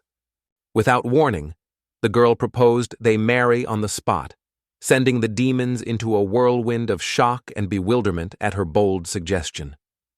Timmy and Belina's eyes sparkled with delight at the news. Lord Demon and Lady Astras were to wed. Zidane, surprised and unsure, admitted his doubts, prompting Platy to ask what exactly troubled him about the union. Blushing, Astras stammered a refusal. Unfazed, Platy assured her there was no need to be flustered and explained that for those plotting against Astras, nothing would be worse than her becoming queen. With a sly glint, she said any demon seeking power could marry off their daughter or sister to the Lord for a quick path. Kidding nodded knowingly, fully understanding her point. Platy said he claimed that if Zidane and Astras wed, the conspirators would be completely defeated. Nodding, she added, "That's our decision." Meanwhile, blushing, Astras struggled to muster the courage to object. With a sharp, fiery glance, the woman shot her a glare, demanding answers. In response, the lady inquired, "If we were to be wed, what would my duties entail?" A smile blossomed on the girl's lips as she replied, "That's a wonderful question." With a serene smile, she said, "True marriage meant exchanging vows before God." Zidane and Astros clasped hands, contemplating their sacred promise. The demon's followers cheered, while Caden, intrigued, asked for details. Brimming with excitement, Platy declared that the time for explanation had come. She eagerly revealed that by exchanging their vows before God, their union would become unassailable. No one would ever be able to dispute their marriage. Without hesitation, memories from his previous world surfaced. Back then, marriage required an official form submitted to the district office. Curiosity compelled him to inquire about the precise actions required for the oath. Plotty commended his insightful question, assuring him that the answer would soon be revealed. In due course, the undead king materialized, his presence eclipsing the room as he inquired about the reason for his summoning. The sight left Zidane utterly astonished. Never had he imagined an immortal monarch would truly answer the call. Confirmation came that the whispers about the saint secretly controlling 2 world-level catastrophes were, in fact, true. Irate and exasperated, Vale bristled. How many times did he have to hear the same revelation? Zidane glanced at the gaping Vale and declared the child a dragon. Astris nodded, clearly agreeing. Meanwhile, Kadan turned to Plotty, voice sharp with curiosity, and demanded why she had summoned the undead king. A radiant smile spread across the girl's face as she announced that he would be the witness to their wedding. The revelation left Zidane and Astra utterly stunned, unable to hide their astonishment. Plotty revealed that the undead king had once served as a high priest, making him a conduit through which the god himself would witness their vows. The mention brought back memories for Kedon, recalling the wedding rituals of his own world. With sparkling eyes, Plotty asked the undead king's opinion. Calmly, the king said Zayden and Astras came from the demon race, but despite now being undead, he once served humanity with loyalty. Trembling uncontrollably, the girl collapsed to her knees and whispered that she had made a terrible mistake. Bewildered, Keaton knelt beside her and gently asked what had upset her so deeply. Each race venerates its own deities. Humans revere Zeus, the merfolk honor Poseidon, while the demons pay homage to Hades. In essence, every race places its faith in a unique divine presence. Confused by the girl's motives, he compared it to inviting a monk to a sermon, missing the point. As she erupted, the undead king calmly offered to try, leaving Plenty shocked and asking if that was even possible. The immortal king revealed that after more than 1,000 years of life, he had gathered immense wisdom. Despite the differences between religions, he had mastered the art of prayer. This revelation filled Plady with genuine delight. Turning to Zidane and Astras, she inquired whether they were comfortable with the arrangement. Astras, with a wry smile, admitted her discomfort but offered sincere thanks nonetheless. The undead king raised his skeletal hand, began his ritual with whispered incantations for prosperity, as Temi and Belena grew anxious, and Kadan and Vale watched his every move with suspicion. The king continued his incantation, vowing to draw them into himself and grant the mother goddess's blessing. He declared the place a sanctuary, inviting all seeking purification to have their desires fulfilled within its bounds. The crowd's uproar intensified as the undead king thrust his hand skyward. Instantly, a colossal magical seal materialized above, its sigils pulsing with energy. Then, a blinding bolt of lightning crashed down from the heavens. Estrez and Zidane scanned their surroundings, uncertainty in their eyes. Kadan, curious, asked about the odd atmosphere. Plotty explained they were witnessing the undying king's prayer, with the air feeling heavy from an unseen force. Suddenly, behind the roaring torrent of air, something mysterious began to emerge, drawing their gazes to a single point. At the heart of the glowing magic seal, a colossal figure materialized in the sky, gripping a mighty staff. His imposing presence was enhanced by a billowing cloak and a crown resting regally upon his head. At once, Astros identified the imposing figure as none other than Hades, the ruler of the underworld. The revelation sent Keaton into a fit of incredulous screams, his shock echoing through the chamber. Unfazed, the undead king calmly admitted he might have gone too far. He had summoned the god himself. Platy stared in astonishment, marveling at the incredible feat he had just witnessed. He declared plans to consecrate sacred ground for an upcoming ceremony, but was puzzled by a god's sudden arrival. Growing urgent, Platy insisted it no longer mattered and demanded to know their next move.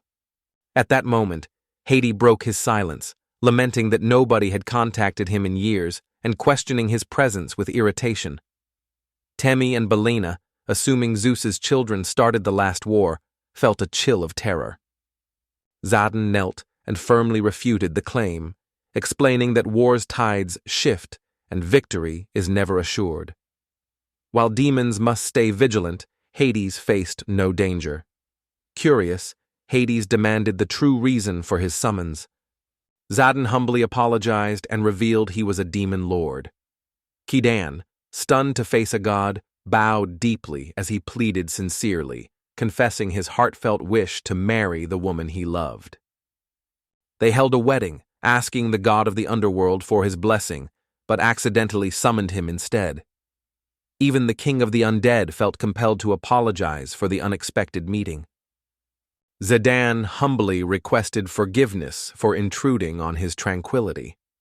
Upon discovering that the immortal king had summoned him, Hades remarked that, under such circumstances, there was little cause for surprise. He nodded thoughtfully, agreeing that Zedan could have his blessing only if he pledged loyalty to one wife. Turning to the kneeling lord, the elder asked if he was ready to devote himself solely to one woman for life. With unwavering resolve, Zedan declared that this was his heart's desire. He then solemnly vowed that, as the demon lord, he would take only Astros as his bride and remain by her side for all his days. With a nod of approval, Hades commended the words, then reached out his hand, offering to grant his divine blessing. In time, calm settled over the land as the skies cleared and the god of the underworld faded into nothingness. Rising gracefully from his knee, Zedan reached out and clasped Astro's hand, steadying them both for what would come next. Keaton was impressed by Hades, while Vale winced in annoyance at the deafening noise. Even the king of the undead admitted fault and promised to be more mindful with his prayers in the future. With infectious delight, Platy dashed over to the demons and exclaimed how wonderful it was that they had received a direct blessing from God, the most powerful protection heaven could bestow. The king of the undead yearned for robust health, a safe and gentle birth, and the blessing of abundant fertility. Any who dared to drive a wedge between them would find themselves facing the wrath of divine retribution. Temi and Belena felt relief and triumph as their plan succeeded. Zedan told the demons nothing showed more devotion to Astros. Meanwhile, Kaiden thought swearing an oath before God surpassed a normal marriage registration. With gratitude shining in his eyes, the demon lord faced Kidan and Platy, declaring himself deeply indebted to them. Through their help, the dream he had nearly abandoned, the hope of marrying Astros, had finally been realized. Tears of joy shimmered in Astras's eyes as she promised never to forget their kindness. Little Anne, waving his hands dismissively, insisted he hadn't done anything special, though inside his heart brimmed with happiness for the woman. A warm glow of pride spread through Astras at the heartfelt praise. Zedan, brimming with excitement, wondered aloud if they should hurry back immediately and proclaim to their people that she had become their queen. With determination in her eyes, the woman declined Zayden's offer, explaining she intended to linger here a bit longer. Her unexpected choice left both Zayden and Keaton momentarily stunned. Displeasure deep on his face, Grinzelvale sternly ordered the woman to leave, but she calmly reminded him they belonged together as husband and wife. Then Kidan called out, urging her not to go. Curiosity flickered in his eyes as he turned to Astros, pressing her gently for the true reason behind her desire to remain. Beside him, Zedan's gaze brimmed with uncertainty, silently echoing the question. Smiling gently, the woman admitted Cadence's guidance had changed her, inspiring new insights. Eager to keep growing, She earnestly told Xaden she wished to become a wife truly worthy of him.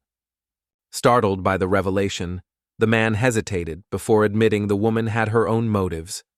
Turning to Kedon, he asked if he'd keep watching Astra, while Temmie and Blaina exchanged anxious, concerned glances. Kedon immediately assured them he didn't mind, though Vale, startled, had hoped to send the newcomers away to save rations. Awkwardly earnest, Kedon admitted he was unsure how to help, especially not wanting to separate the newlyweds. Zidune, with a hint of hesitation, wondered aloud if they'd allow him to remain here for a while. Astras's eyebrows shot up in surprise at the unexpected request, while Kedan looked thoroughly puzzled, unable to grasp Zidune's sudden desire. Curiosity in his eyes, he wondered if harm might result. Plotty and Vile exchanged uncertain glances. Keaton asked if this would trouble the demon folk, but the demon lord assured them a brief period would cause no problems. According to his explanation, the appearance of the dragon had plunged both factions into utter disarray. As a result, while information was still being gathered, the armies held their positions, unwilling to make any moves. Kidden expressed understanding as Vale grew frustrated over being blamed. Unfazed, Zidane asked if he minded, but easygoing Kidden assured them he didn't. It was fine to settle in, though he realized they'd still need a home of their own. With a skeptical arch of her brow, she questioned their sanity, pointing out that a traitor lurked among them. If that proved true, she declared, they would abandon him without hesitation. Velament pointed out that, without their interference, his scheming could proceed unhindered, and then he questioned whether they truly wished to allow that. Astros's loyal aides, Plati and Kadan, paused to consider the implications. Zidane flashed a confident grin, assuring all was under control. His wicked laugh made Kadonic gasp in admiration, calling him the perfect demon lord, while Vale's expression darkened, clearly displeased by the outcome. She sharply pointed at Zidane, accusing him of being the odd one, marveling at his shipless arrival and demanding answers, while Plati and Kidden leaned in, faces alight with curiosity, eager for his explanation. Confidently, the man explained teleportation magic. With correct coordinates, anyone could instantly travel any distance. Kedan, thrilled, eagerly praised its unmatched convenience. Zidane fixed his gaze on Astros's subordinate, Belina, causing her to tremble under the intensity of his attention. He reminded her pointedly that she was, after all, one of the rare spatial demons. Prior to her arrival, she penned a note containing a set of coordinates, details the demon lord effortlessly deciphered, revealing the location of a port. Throwing her arms around Belena, Temmie praised her warmly, leaving the girl red-faced with embarrassment. Still flustered, Belena confessed her unease, admitting that the thought of being torn apart by some nefarious scheme filled her with worry. With a gracious nod, the demon lord expressed sincere gratitude to Belena for her timely assistance. Meanwhile, Vale seethed in silent fury, vowing that forgiveness would never be within her grasp. Plati joined the discussion, cautiously noting other forms of spatial magic existed. Curious, the girl wondered if such users might appear. Zidane, with a reassuring nod, told her there was no need to worry. The coordinates of this location remain cloaked in encryption. Without the decryption key from their creator, they're nothing but a meaningless string, utterly useless. According to the demon lord, this realm lay utterly beyond the reach of ordinary senses. Keaton and Whale exchanged astonished glances, their eyes widening in disbelief. Xeden revealed that currently, the demon race harnesses the powers of spatial magic and clairvoyance. By intertwining these abilities, their magicians can peer into distant locations and observe far-off places as though they stood right beside them. Yet all around them, a powerful barrier pulsed, an enchantment that rendered such magic utterly useless. News of this hidden defense left the heroes wide-eyed with astonishment. Zidane admitted that teleporting here had been a tremendous gamble, yet with Balin's help, he managed to track her down. Tammy, meanwhile, offered a reassuring gesture, signaling that she was holding up just fine. The demon lord decided they could never reach this place, let alone grasp its true location. No response signaled his understanding. Curiosity shone in the boy's eyes as he asked who could use such a powerful spell. Vale huffed, cheeks puffed in protest. The undead king mused only a dragon had such magic, and everyone stared at Vale. The dragon, now adopting a human form, admitted her secret had been revealed and openly acknowledged her role. Following her abandonment of Astros on the battlefield, she later returned, encircling the entire area in a powerful barrier. Fury still simmered in Vale. If not for Astras's intervention, she'd have devoured more, making Belena shudder. Kneeling before Vale, Kidden confessed her deep concern. Her words weighed with sincere gratitude. The dragon insisted it was only fair. She'd been forced to eat all the master's meals, yet freeloaders kept arriving. At this rate, she'd soon have nothing. Plotty and Astros's underlings stood stunned by her outburst. Balan insisted her dislike was due to their food, while Timmy and Astros quietly agreed. Caden gently stroked her hair, reassuring her kindness and loyalty, which warmed her heart and made her smile in silent agreement. With infectious enthusiasm, Keaton declared that today would be a day of grand festivities, both to celebrate the wedding of Astros and Zidane and to honor Vale for her outstanding contributions. With a spark of eagerness in his eyes, the undead king inquired if he too could take part. Kidan greeted the request with a warm, approving smile.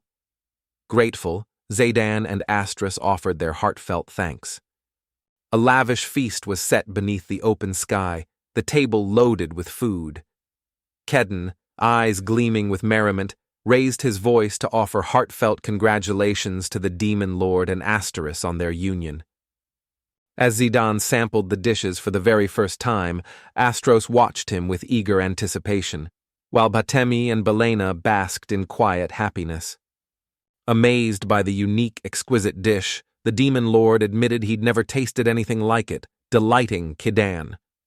Meanwhile, a young man served a huge meat platter to Vale, who excitedly grabbed a spoon in each hand.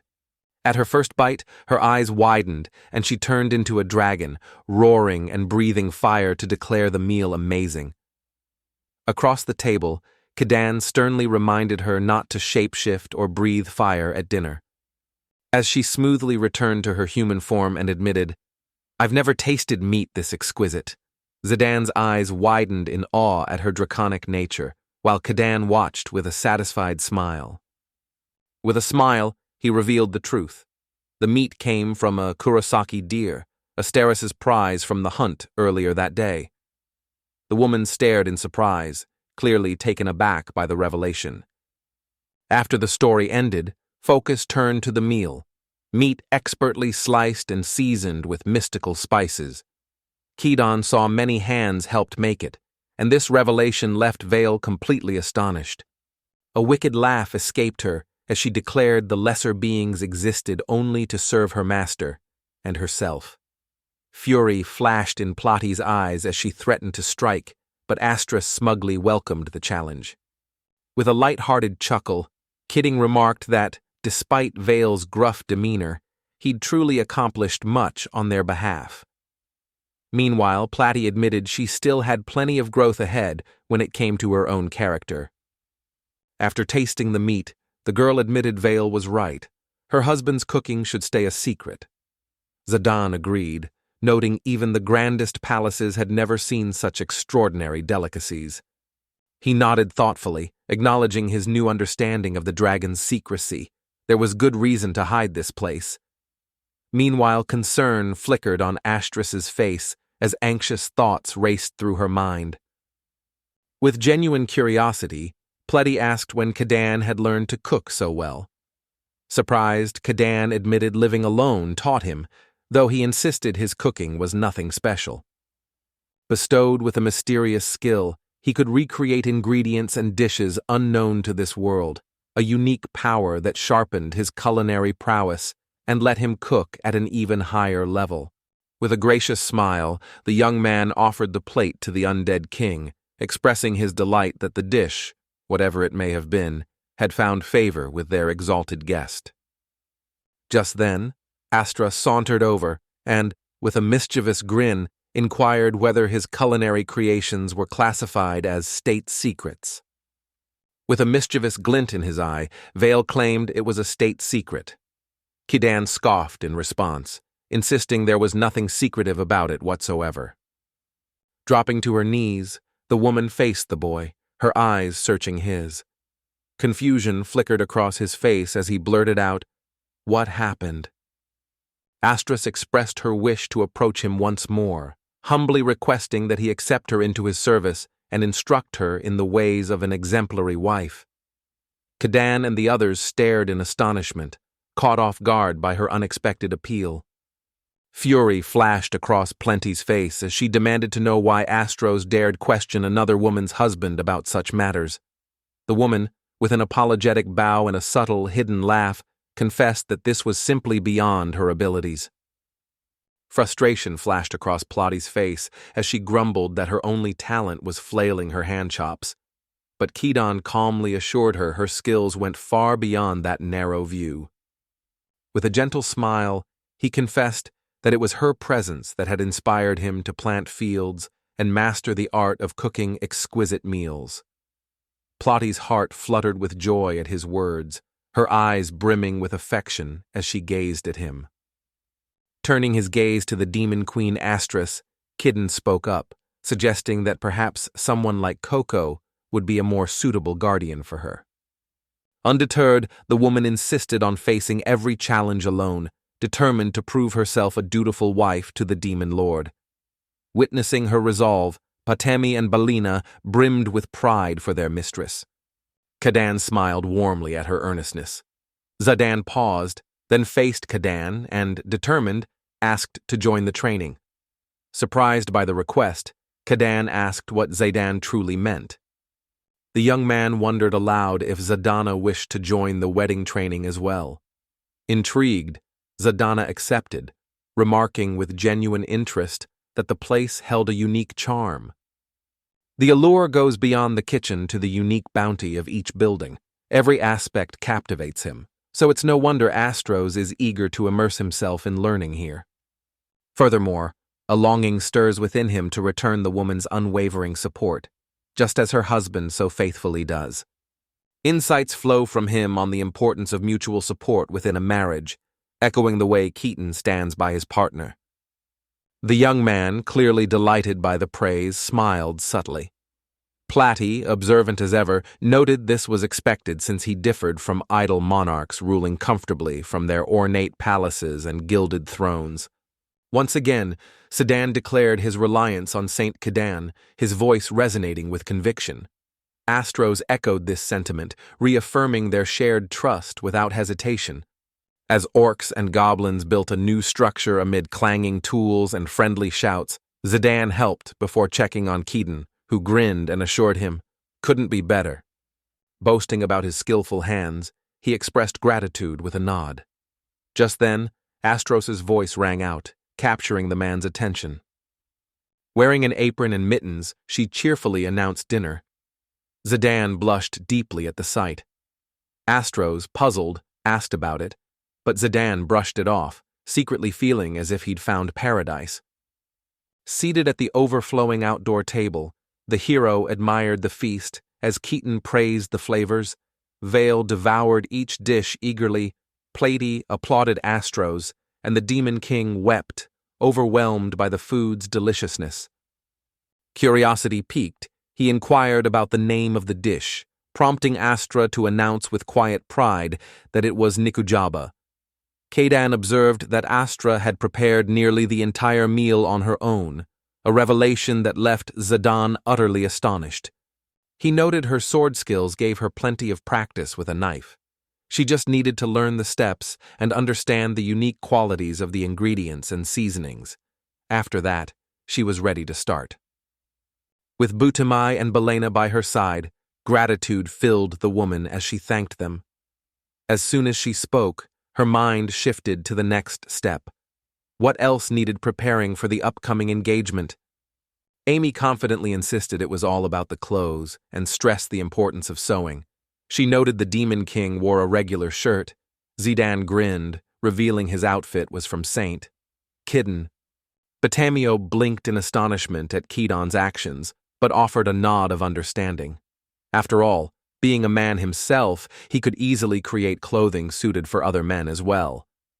Although a promise had been made to craft new clothes for Plati, inspiration for the perfect design stubbornly eluded him.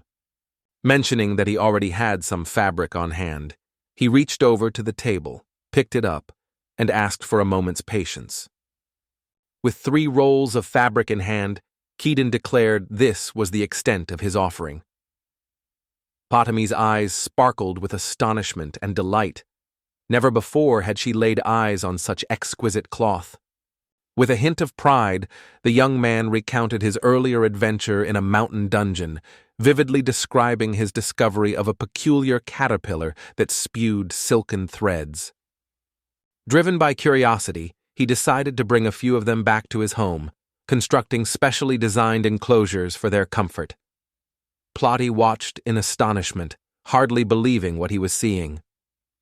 Keaton revealed that this incredible fabric had been crafted from caterpillars, and the revelation left everyone utterly speechless, stunned by the unexpected ingenuity. Temmie stared in disbelief at the fine fabric, amazed it was made from caterpillar droppings, while Belina just shrugged, saying his imagination always raced ahead of what the world could understand.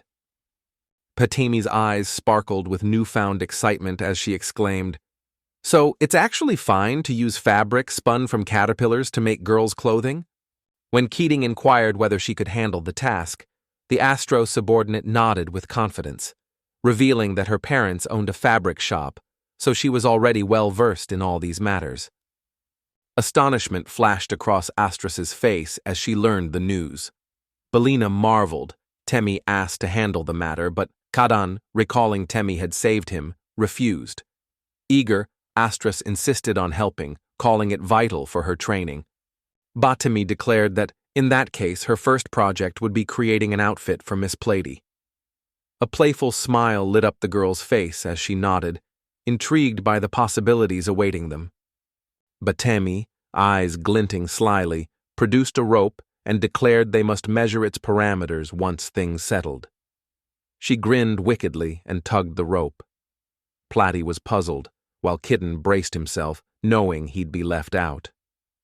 Smiling politely, she acknowledged Plati's garments were first, promised everyone would get custom-made clothes soon, and requested to take measurements. Curious, Plati asked if they all had to undress immediately. With a subtle flick of her wrist, Batemi let out a startled cry, her cheeks flushing crimson. Curious, she inquired whether Plati always went commando, a term the girl didn't recognize, prompting her to ask its meaning. Suddenly, she remembered their first meeting. Astras had explained she was a mermaid, unaware humans covered their lower bodies, and her husband had reacted then exactly as he did now. Plati raised an eyebrow, questioning if anything was amiss, to which Batama, taken aback by the inquiry, quickly confirmed that, indeed, there was an issue. Astros clarified that in their culture, both demons and surface dwellers regard revealing their lower bodies in public as a serious offense. A sharp cry tore from Plenty at those words, demanding why she'd been kept in the dark. Astros, unfazed, answered that no one could have imagined she'd move about in such a manner. A memory surfaced for the mermaid princess. She recalled glimpsing her brother occasionally wrapping something around himself. Temmie soon clarified, revealing it was something the humans referred to as underwear. Plati concluded with a spark of revelation that lingerie in essence served as formal attire, perfect for delicate diplomacy. Yet Tommy couldn't help but sense that, deep down, Plati still regarded it as strictly formal wear. With a burst of excitement, she eagerly requested that everything be handed over, promising to demonstrate exactly why those clothes were so marvelous. Plenty admitted her confusion, yet placed her trust in her companion's assurance. While the girl took measurements, Patemi playfully asked Pletty if she was sucking in her stomach, making Pletty blush and admit she'd never felt so bothered by her husband's delicious meals. Patemi chuckled, reassuring her it was normal. Measuring tape in hand, the girl bustled around, exclaiming Miss Astros's belly was rounder than expected. Belina grinned, crediting love, while a flustered Astros told her to hush, and Vela watched, puzzled by their antics. At last, the work reached completion. With a burst of joy, Butemi exclaimed that the dress's flounces drew inspiration from ocean waves and their shimmering blue hues, perfectly befitting a mermaid princess such as Plati. Keaton and Zedan were delighted. Curious, Butemi asked Plati if she enjoyed it. She enthusiastically said it was wonderfully unique. Grateful, Keaton thanked her, saying he was overjoyed. Butemi shyly blushed at his heartfelt words. Plati approached, and he said the outfit suited her. With a mischievous glint, she revealed Butemi even made her underwear. Keaton blushed, and when Plati asked if that was improper, he sheepishly nodded yes. The mermaid princess assured him it made no difference. Everything felt magical with her brother in charge. Inspired, Keaton resolved to show his wife's brother the same heartfelt closeness next time. Vale's gaze lingered oddly on Plati's outfit, eyes narrowing with curiosity. Without warning, a flickering fireball ignited in her palm, and with a swift motion, she hurled it straight at Plati. The girl screamed, demanding to know what was happening, her eyes anxious on the ball. Confused, Kidan asked if jealousy drove her, but Vale waved him off, telling him to hush and just watch. The flames abruptly died out, leaving the dress unscathed. Bewilderment flickered across the mermaid princess's face as she gazed at the untouched garment. Curiosity piqued. She ran her fingers over the cloth, wondering aloud why it showed no signs of scorching, no evidence of burns or marks at all. Vale calmly revealed that powerful anti-magic threads had been intricately woven into the fabric. With confidence in her eyes, the dragon-turned woman said this dress offered defense far beyond ordinary armor, and in her view, nothing matched its elegance and resilience. Plati demanded to know what Patami had done, but she, confused, insisted it was nothing. Belina, intrigued, said if Patami was honest, she wanted the real answer. Plati suggested the mysterious ability might belong to the caterpillar. Questions would surely arise about Kid's actions with the caterpillar, to which the boy answered that he had merely handled them with utmost care, though deep down he secretly wished to craft fine clothes for Plati from their silk. Vale responded with unwavering confidence, certain of her conclusion.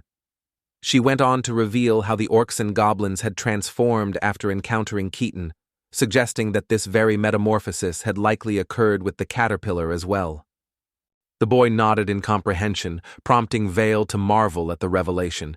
Yet another legendary armor had been born. Patemi, however, quickly corrected her, insisting that this was no armor at all, but rather a bold statement of fashion. Vale spun toward Patemi and urged her to quickly craft a matching suit for her as well. Patemi protested, insisting that what she made wasn't true armor. Meanwhile, Kidan expressed heartfelt thanks for such sturdy, long-lasting attire. Observing that the Demon King's garments had once been simple cotton fabric intended for futon stuffing, he wondered aloud if Batami would be willing to craft similar attire for the rest of them. Yet again, Zidan found himself greeted by one of life's daily surprises. Just then, Aster's intense gaze fixed upon him, instantly drawing his attention. Noticing the small tears in his clothes, she remarked that he must have snagged them on something during his work. A narrow tear along the side caught his eye, disbelief washing over him as he realized he'd managed to put a hole in the very shirt Kaiden had gifted him. Astra blushed as she admitted she'd just learned how and wasn't very skilled, but promised to handle it. The demon lord nodded gently, thanked her, and entrusted the task to her without hesitation. All eyes were fixed on Zayden as he slipped out of his shirt, while Asterisk skillfully stitched the tear. Deep down, Kidden mused that it wouldn't hurt to let the Demon King hang on to the garment just a bit longer. Within the human kingdom, the king's bitter voice declared hatred for the dragon. As he sipped his drink, dark thoughts clouded his mind. That wretched beast had brought the war to a hopeless stalemate. The advisor reports the generals at the front are baffled by the dragon's sudden appearance, halting their advance in uncertainty. Hearing this, the king erupts in fury, his patience gone at what he sees as cowardice in his army. Curiosity flickering in his eyes, he inquires about the master whom the dragon serves. The individual, he claims, is known as Saint Kidden. Yet, the advisor can only shake his head. No further information exists on this mysterious figure. With a sip of his drink, His Majesty casts a disdainful glance over the gathering, dismissing everyone in the room as utterly useless. The advisor bows his head, earnestly offering his deepest apologies. His Majesty suddenly hurls his glass to the floor, its shatter drawing the advisor's gaze. Instantly, the king orders a new glass of fresh fish juice, and the advisor bows deeply, pledging to fulfill the command immediately. Bewilderment clouds the advisor's face as he struggles to fathom how His Majesty can stomach such vile brew. Meanwhile, the king mutters with a grimace, declaring the whole affair to be downright dreadful. With a weary sigh, he muses over what might have been, the possibility that victory in the centuries-long war was once within their grasp. With both humans and demons at risk, His Majesty Junxus XVIII sought to end the brutal war by unleashing the Manicunctory's full power, summoning legendary heroes from a parallel world to turn the tide. The king believes conquering the demons will let him harness their strength for the kingdom and his ambitions, a sufficient reward. Just then, the royal advisor approaches and presents His Majesty with a bowl of fish broth. Magdadi's first priority is confronting the dragon. He asks his advisor if the dragon's master could exist, and the advisor admits that most people remain deeply skeptical about this possibility. The advisor warns that a single misstep will only incite his wrath. Should the dragon reemerge, devastation is guaranteed. With a leisurely sip of juice, the king appeared oblivious to his advisor's warnings until the chilling notion of destruction seized him. In an instant, those words jarred him awake, snapping him out of his careless reverie. The king slams his glass on the throne, juice flying across the chamber. Glaring at his advisor, he demands Saint Kodan be found, certain that if this legend pledges loyalty, victory is assured. The advisor concedes that this could very well be the case, yet wonders aloud how such an individual might ever be found. In response, His Majesty instructs him to assemble a search party, one comprised of the kingdom's most capable and daring heroes. Whispers of civil war in the demon capital reach the advisor, who reports cautiously. His Majesty, eyes blazing, declares indifference and boldly announces the army's temporary dissolution with final ringing authority. With firm authority, he orders all national resources devoted to finding Saint Kodan. The advisor instantly supports him. Confident, the monarch vows to find Saint Kodan, believing only then will humanity finally celebrate its triumph. Elsewhere, in a house of timeless Japanese elegance, porcelain clinked as a drink was poured. Inside, a man and woman enjoyed each other's company, savoring a peaceful and pleasant afternoon together. According to the man, 2 months have slipped by since their arrival at this mysterious place. The girl remarks that these weeks have offered them countless opportunities to gain knowledge. After savoring his drink, the man sighs and, eager to reconnect with the blade, suggests to the girl they rediscover its feel together. Excitement in his eyes, he draws the sword and gazes at it expectantly. Curiosity flickering in her eyes, the girl pressed the demon king about the worries shadowing his face. Turning to Astros, he confided in a low voice that the holy sword Enlof had grown restless. The demon king notes an uncanny resonance between the sword and an unseen presence. Astros lapses into a thoughtful silence, her eyes clouded with memory. Gradually, a forgotten detail surfaces in her mind. The group arrives, hoping to meet Holy Lord Kadan.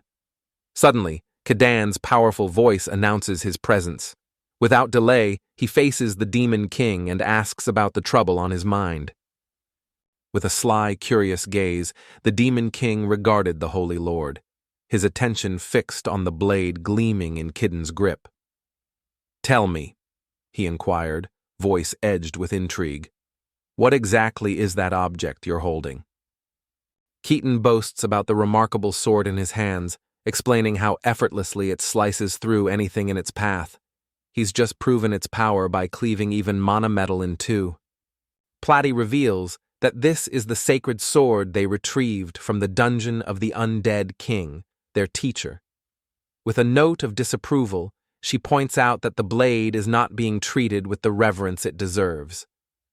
The Demon King never imagined the swindler's lord would have the legendary devil sword, Dr. Schwarz. Norio had planned to return it but couldn't, as the sword refused to leave him. The Flesh Princess turns to Norio, her eyes grateful as she says he shielded her from the undead king. Norio, looking down, admits he had no choice. Uncertain of the god's power, he couldn't afford doubt or hesitation. Norio's declaration stuns the Demon King and the girl. Breaking the silence, the Demon King recalls an old legend. A saint's divine blessings are so powerful they can even rival a hero's strength. Memories stir within Norio as he remembers the undead king's mentor once mentioning a similar phenomenon. Glancing at Lord Street Norio, the Demon King surmises aloud that perhaps he is one of the legendary heroes summoned from another world by mankind. After a moment of contemplation, Norio admits there is some merit to the Demon King's argument. Skepticism flashes across the Demon King's eyes, clearly unconvinced by Norio's confession. Feeling a flicker of excitement, Norio admits, just as everyone had suspected, that he truly hails from a parallel world. Without any ability to fight, he reveals, the Demon King cast him out of the war, leaving even Nore startled by this confession. And so Norio embarked on a wandering life across these lands, cut off from the world of humans. The Demon King stood in disbelief, unable to fathom such a choice. The girl swivels toward Zero, her gaze questioning. Wasn't this meant to be a challenge? Norio merely gives a soft chuckle. Not at all, he replies, kneeling and scooping a fistful of soil into his palm. With a determined fist, he demonstrates the marvel of his abilities, summoning a delicate bloom from a mere handful of earth, coaxing life where none existed before. Astonished, the Demon King gazes at the budding sprout, unable to hide his surprise. With a gentle smile, Noria explains that it is a gift from the gods themselves, one ideally suited for a life filled with tranquility. Comprehending the situation in its entirety, the Demon King acknowledged that although this power may indeed be miraculous, it is ill-suited for warfare. Nevertheless, if Noria yearns to surpass the undead king, decisive action must be taken. Without warning, Noria announces a surprising twist. He possesses the ability to use the gift bestowed upon him in unexpected ways. With merely a touch, he claims, he can unveil the hidden potential within any object. Shock washes over the Demon King and Astros as Dr. Short's Devil Ball reveals its full power. Yet Norio, unfazed, calmly insists that sheer strength alone is meaningless, regardless of who is called the strongest. With a tremor in his voice, the Demon King confesses that no creature in existence could ever rival the power that Norio wields. Deep in thought, the Demon King weighs the immense power gifted to Norio by the gods of humanity. Curiosity flickering in his eyes, he turns to Norio and challenges him. Does he yearn to demonstrate his supremacy over humankind and reclaim his throne? Nor responds with quiet resolve, refusing to take part. Perhaps such an action would be seen as disrespectful to the Demon King, who currently wages war against humanity. But Norio feels no bond with either side. Noria calmly declares he belongs to no one and is free to marry Princess Platy. Princess Platy, shyly, looks to her husband for a reaction, while the Demon King watches the Holy Lord, Norio, awaiting his reply. Agreeing with the Light Lord's judgment, he admits that without his presence, tensions with the mermaid race, who have also joined the conflict, would only escalate further. The Demon King, sensing Sansadan Norio's great importance to the world, fixes his gaze on him and raises a goblet in a toast, to hope and the smooth unfolding of all that lies ahead. A spark of astonishment mixed with exhilaration flickers in Saint Lord Ketan Norio's eyes as he gazes upon the Demon King. Gripping hands in a firm handshake, Norio nods in affirmation, his heart racing as he acknowledges the Demon King's declaration. Before long, the Demon King and Astros, the enigmatic girl, made their way back to the Lord Saint. With a satisfied grin, the Demon King announced that retribution had been dealt to those who dared indulge in merriment during their absence. With a sly glint in his eyes, the Demon King declares the necessity of further purging the traitors, certain this will stir up sympathy across the kingdom. Beside him, Norio beams with delight, thoroughly impressed by the Demon King's bold strategy. Admiring their foresight, Norio notes he thought the pair were just enjoying honeymoon bliss. Vale then asks the two girls silently standing behind why they never ride with the Demon King. A hint of embarrassment colors the girls' cheeks as they respond to his anxious inquiry. With gentle smiles, they reassure him that as long as they remain in this place, the Demon King may return at any moment he wishes. In a flash, Vale morphs into a majestic dragon, her voice thundering as she declares that the Megam will whisk these girls away to the demon realm. Norio quickly steps in, attempting to soothe Vale's mounting fury. The sea lured the Demon King to its depths to replenish his supplies. Stepping forward confidently, Belina introduced herself and pledged to serve as the vital link between the king and the mysterious land ahead. Grateful, the Demon King of Astras thanked Belina for her help, then turned to Patami, who gently said she would stay because Belina's friendship was what anchored her to this place. Padma steps forward and respectfully requests the Demon King's blessing, expressing her heartfelt desire to remain in this place and dedicate herself to creating garments. For Norio, this suggestion feels like an ideal solution. With a mix of embarrassment and contemplation etched across his face, Patama makes his way toward Miss Astras. Bewilderment clouds Astras's expression, clearly lost as to what's unfolding. In a breathtaking instant, she discovers herself draped in a dazzling, elegant gown. Yet Emma declares with pride that she herself crafted this very dress for the infamous misfit who captured the heart of the Demon King. A bittersweet smile flickered as grateful tears filled the girl's eyes while she thanked Patami. The Demon King beckoned Asterisk, who stepped forward without hesitation, determination blazing in her gaze. A luminous magic circle appears behind the Demon King and Asteris. As it glows, emotional farewells and promises of future reunions are exchanged, each word filled with hope that their destinies will one day connect again. The entire company sends their heartfelt wishes for good fortune.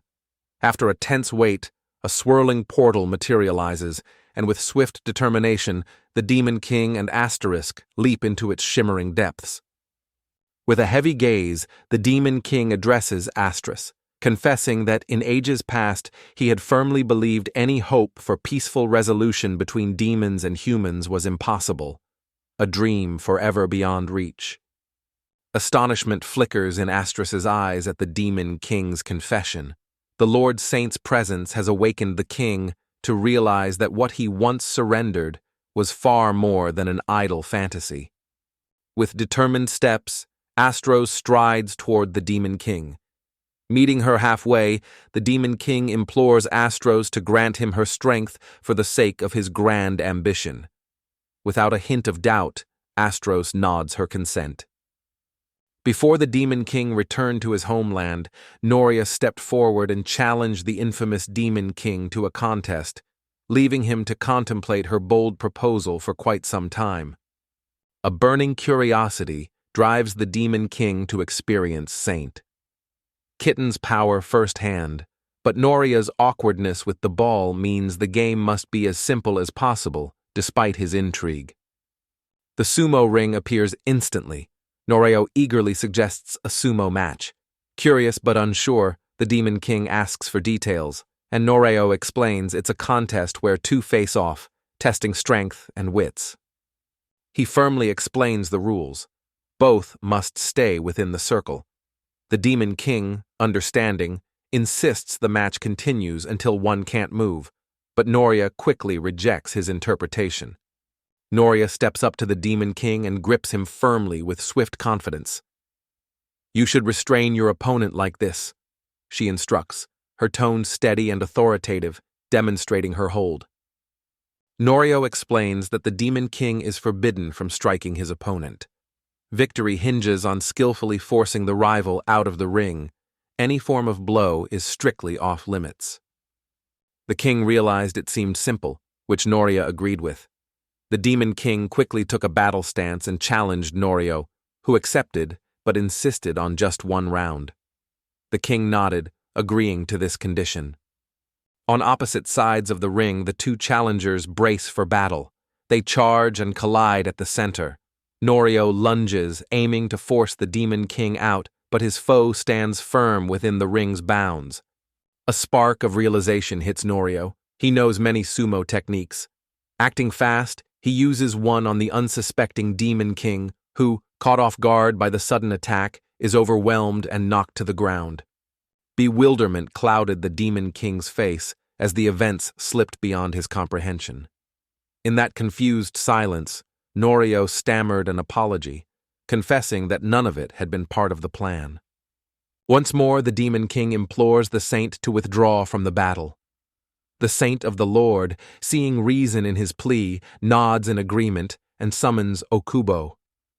Suddenly, a desperate cry for help pierces the moment. The mermaid prince appeared, looking uncertainly at Sankidan with confusion on his face. The bewildered Demon King stared in disbelief, unable to understand the reason for the prince's sudden arrival. Bewilderment swept over the mermaid princess as she tried to make sense of the Demon King's unexpected presence. Sensing her unease, Norio gently urged her to steady herself and consider a way forward, hoping she might present a clever solution. In the arena's center, the Demon King battled the mermaid prince in a thrilling sumo match. Referee Norio's sharp reminder that the fight wasn't over reignited their clash, pushing both to continue with renewed determination. Suddenly, the ogre Okubo shouted Nori's name amid the chaos. Noryu quickly called for more participants, and a parade of beast folk entered the ring. Though they fought fiercely, no one was pushed out, tension rising with each moment. The brawl excited the company. Every man enjoyed the thrill and felt satisfied. In the following days, sumo's popularity soared, his name echoing through the halls amid growing admiration. Ultimately, after a series of grueling clashes, Prince Arwana emerged victorious. Witnessing mermaids holding their ground with such unexpected prowess left Norio utterly astonished. A gentle chime echoed in Norio's home, signaling the bread was ready. The princess, radiant in her cherished dress, eagerly bit into the loaf, her eyes lighting up at its softness, while Vale was equally enchanted by its loveliness. The girls marvel at the bread's flavor, noting how food exists everywhere, yet each world holds its own unique taste and texture. Curious, the princess asks about the bread her husband mentions. Norio nods, explaining bread is a staple in his homeland, and proudly adds that wheat flour is also used to make many other delicious foods. Norio boasts about expanding his repertoire with this new creation. Suddenly, Vale bursts onto the scene, urging Norio to pick up the pace and craft even more for her. Yet before anything else, Lord Saint expresses a desire to prepare something special, an authentic delicacy from his own world. His next ambition is to cultivate and harvest this very ingredient himself. Rice, revealed at last as the mysterious product. The girls freeze in stunned silence, utterly baffled by this turn. Curiosity flickers in Vale's eyes as she starts to imagine what this rice might taste like. Lord Saint says these delicate, slightly sweet white grains resemble wheat, but are entirely different. The princess is visibly surprised, while Norio notes that rice is cultivated in much the same way as wheat. Stunned by her husband's unexpected words, the flesh princess whirls to face him, insisting with urgency that they must reconsider their course and make some adjustments. The princess explains that for now the Oregon team oversees every construction project, leaving the orcs assigned to labor in the fields. The new member joined as a seamstress after the demon race escaped. Belena handles navigation, the group supports each other when needed, and their lively team even includes a clueless dragon. Vale declares herself guardian of these lands, warding off intruders and carving irrigation channels, proudly noting she can move entire buildings. The princess nods, adding that everyone here diligently tends to their duties. The princess bursts in, furious, demanding why all that power wasn't used for real work, harvesting, grinding, threshing the wheat. Her words resonate, and the girls nod in full agreement. A piercing scream shattered the silence, as the princess declared she alone made all the medicine and fermented food.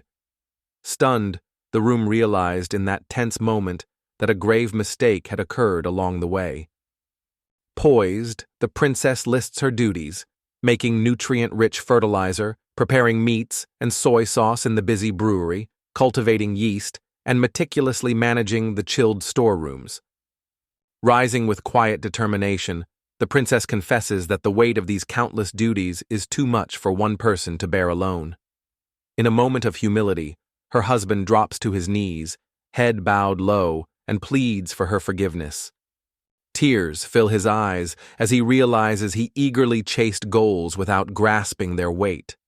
Voice trembling, he admits, "I'm a terrible husband." The princess gently reassures him. True understanding has finally dawned. All this effort, the wolf declares, is in pursuit of a truly delicious meal. If the princess could bear with it just a bit longer, he pleads. Annoyed, the princess snaps back, demanding that Vale silence himself at once. A voice abruptly interrupts the princess and Vale. It's the prince of the mermaids, called brother-in-law. Flustered, Noria apologizes for being a terrible husband, while brother-in-law turns to the princess for explanation. In response, he explains that following discussions with the saint, they struck a deal to sell pickled radishes, prompting his visit to purchase them. Outrage flashed across the princess's face the moment she discovered her brother-in-law was behind the mountain of radishes. Sensing her temper rising, the brother-in-law hastened to soothe her ire, desperate to restore the peace. The princess reveals the immortal king next door loves this radish. Curious, she asks your group about fermented foods. The brother-in-law grins, saying they're not just tasty, they're actually great for your health. Vel praises the delicious bread, and the girls eagerly agree, marveling at the wide variety of fermented foods. Despite being from the demon tribe, they sheepishly admit their pharmaceutical magic skills are lacking. Fury flashed in the princess's eyes as she insisted that her work wreaked havoc on those around her. Overwhelmed by emotion, her husband crumbled, tearfully pleading for her forgiveness. Inspiration struck the princess like lightning. With a gleam, she declared her brother-in-law's timely arrival and devised a plan to enlist skilled workers and pharmaceutical experts to help balance her rising workload. With mischief in her eyes, the princess asks her brother to summon mermaids, leaving her brother-in-law confused. Smiling slyly, she announces she'll just raise the price of pickled radishes. All eyes turn to her devoted husband, who responds with unwavering enthusiasm. If such a miracle is possible, he fully supports it. The Holy Lord then looks to his brother-in-law, who pauses to thoughtfully consider. Eyes shining with anticipation, the princess pleads with her brother, yearning for a taste of the treasured rice prepared by her cherished husband. Norio flushes with a hint of embarrassment at his devoted wife's heartfelt request. After pondering the predicament for a moment, the brother-in-law admits that relocating the residents from C might prove rather challenging. Undeterred, Noreo presses him once more for a solution. Sharena glanced curiously at the Holy Lord, asking if mermaids fear the shore. Noreo, who thought they despised him, noticed admiration for the once-ignored dress. Despite hesitation, Sharena's determination made him speak out. Describing the princess of the court as a true oddball, he barely finishes his remark before the brother-in-law's sister bristles, her temper flaring as she rises to confront him. Bewildered by her brother-in-law's abrupt remark, she hesitates. He clarifies that for any sensible mermaid, the land is nothing less than a living nightmare. The girls understood right away. Every mermaid is technically a fish. Most sea creatures can adapt to land, but Plati is unique for choosing to settle on the surface by her own free will, making her truly extraordinary. With a confident grin, the brother-in-law reveals that the flesh medicine has granted him effortless passage between land and sea. Princess Plati beams with delight, her heart buoyed by his words. Yet prior to this moment, it had all been mere fantasy. Stringent limits governed the side effects imposed upon those who dwelled on land, stripping away their voices, or dooming them to dissolve into nothing more than fragile bubbles. Vela appeared gracefully, announcing that all mermaids must stay submerged, citing her brother-in-law's insistence. She reminded them the supplies were essential tools for their ongoing diplomatic mission. According to the ancient laws of the Brethren, no sea creature willingly sets foot on land until a powerful remedy emerges to beckon them forth. Sharanj insists medical advances require a new system to expel wrongdoers, but the sea and the others are stunned by their brother-in-law's bold declaration. Shorn adds that besides severe sentences, exile is their alternative. Banished with no way back, individuals must survive in the wild, aware there is no remedy to ease their fate. Lord Saint and the crowd are stunned as the brother-in-law solemnly declares the shoreline an eternal hell for seed dwellers. The princess might intervene, but swaying her brother, the merfolk prince, is far harder. The law typically prioritizes those well-versed in the art of potion brewing for flesh assistance. Yet, even when the royal decree compels collaboration, the prolonged exposure to the surface presents its own set of challenges. The princess firmly accepts her brother-in-law's proposal and boldly suggests sending exiled criminals here, leaving Shorin and the others speechless at her unexpected declaration. Surex erupts in frustration, protesting that the Kingdom of Mermaids owes a debt to the Holy Lord and can't use those lands as a prison, but the Lore Flower calmly insists there's nothing wrong with this arrangement. Noreo refuses to risk the safety of the board. Shorn remarks that, true to form, the Holy Lord remains utterly fearless. In the end, it's the wrongdoers who are most likely walking into peril. Vale instantly shifts into a magnificent dragon, scales shimmering with agitation. "Everything is aggravating," she growls, flames licking her mouth. Plati grins at her brother. "Want pickled radishes? Get 3 helpers first."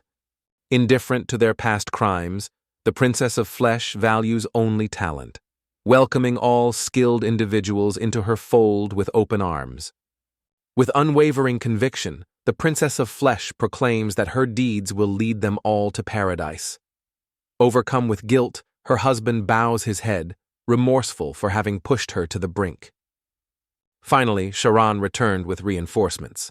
3 uneasy, scantily clad girls. Vale wondered if commanders often had criminals in their ranks, but Noreo quickly assured her that nothing about this situation was normal. He politely coughs to signal his presence, apologizes for interrupting, and introduces the gathered girls. First, the honored guest, not a pufferfish, then the glowing anglerfish, and finally Garufa, each name spoken respectfully. Puzzled, Noreo struggles to grasp the reason behind the brother-in-law's decision to bring the girls. Claiming they are criminals, the brother-in-law urges Noreo to stay vigilant and watch their every move. With a gracious nod, Lord Saint Noreo expressed heartfelt thanks to the girls for their arrival. Introducing himself as Kidon, he radiated genuine pleasure at making their acquaintance. Pufferfish remembers the prince's warning about the mysterious man. Doubt flickers on the angler's face at serving this landowner, and Rufa shows clear unwillingness and zero motivation. Suddenly, Princess Plotty's commanding voice cuts through the commotion, urging the girls to prepare at once. Shocked by her unexpected arrival, the girls freeze in place, astonishment clear on their faces. The room chilled as the frostbound witch Rafa made her entrance. Beside her, the Hellfire Witch Run Pai and the plague-bearer Garufa exchanged startled glances, their surprise at the gathering evident. According to the brother-in-law, these young women are now deemed criminals. Henceforth, they will serve their sentences in a penal colony, overseen by none other than Princess Platty herself. Ronpiece, eyes shining with excitement, stumbles over her words before leaping into Princess Lady's arms, face aglow. Nearby, her brother-in-law Noriel can only stare in stunned disbelief, completely speechless. Dropping to one knee without hesitation, Rumpai pays homage. It's been ages since she last laid eyes on Princess Platty. Nearby, brother-in-law and Norio exchange bewildered glances, caught off guard by the sudden display. Overwhelmed with joy at serving the princess again, Ronpai trembles with emotion and, unable to hold back, breaks down in happy tears right before the princess. The girl turns to the group, boldly accusing Ronpai of being the culprit. Her brother-in-law immediately backs her up, vouching for her claim. Infamous throughout their homeland, this troublesome trio is notorious for their unsavory deeds. With a sly grin, Rafa remarks that Ronpai's only claim to fame is how desperately she clings to the royal family. Just then, Rufa cuts in, accusing Rafa of coming all this way simply because she's hopelessly smitten with Prince Arowana herself. Outraged, Rafa insists on revealing a world beyond the ocean instead of rotting in a cage forever. Her sarcastic reply shows she's unwilling to yield. Watching the tension, Noriel quickly realizes they can't stand each other. Confused, Rufa is unsure what to do. Ronpai pledges undying loyalty to the princess, ready to destroy humanity if ordered. Meanwhile, Pei is lost, unable to remember who made the request or when it happened. Once more, Rafa presses them for an answer, her resolve to aid in humanity's downfall unwavering. But Plotty shakes their head, declaring the scheme abandoned. They've chosen instead to channel their energy into refining their creative work. Curiosity flickering in his eyes, Norio presses Sharon to reveal the crimes the trio had committed. Though a trace of confusion lingers in her expression, Sharon draws a deep breath and begins to recount their tale. According to his tale, 6 magicians called the Mad 6 Witches brewed wild potions in the mermaid realm, but Sharon summoned only half. Norio and the girl repeated his claim in disbelief, compelled to question him further. With intrigue, he announces the first tale. Rafa, a girl with extraordinary perception who senses mana beneath the oceans, tries to harness its power out of curiosity, seeing no harm in her pursuit. With a mischievous glint, Sharon says if Rafa mastered mana, she'd control all water and sweep away humans and demons in a merciless flood. Norio shudders, deeply unsettled by her bold prediction. Under brother-in-law, Rafa's expertise makes her a virtuoso, not just a zealot. Her remarkable skills and radicalism led to her incarceration, which Noriel quickly fully understands. Curiosity sparking in his eyes, he inquires about the bespectacled girl. With a solemn tone, his brother-in-law reveals her name, Rufa, and adds that she, too, is a formidable criminal. The revelation leaves Norio visibly stunned. Within the mermaid medical community, Rufa once commanded considerable respect as a leading specialist. Norio, with a hint of admiration, often remarks how impressive it is to be involved in such remarkable work. According to brother-in-law, Rufa once presented a peculiar theory, only to abruptly cut herself off mid-explanation. A flicker of disappointment crosses her face as she laments that no one truly appreciates the allure of her experiments. With infectious enthusiasm, Rufa eagerly shares his groundbreaking theory that certain illnesses stem from minuscule, unseen beings lurking just beyond the reach of the naked eye. The brother-in-law remained baffled, unable, and perhaps unwilling to grasp the depths of Rufa's enthusiasm. Meanwhile, Norio pieced together the mystery of Rufa's invisible companions.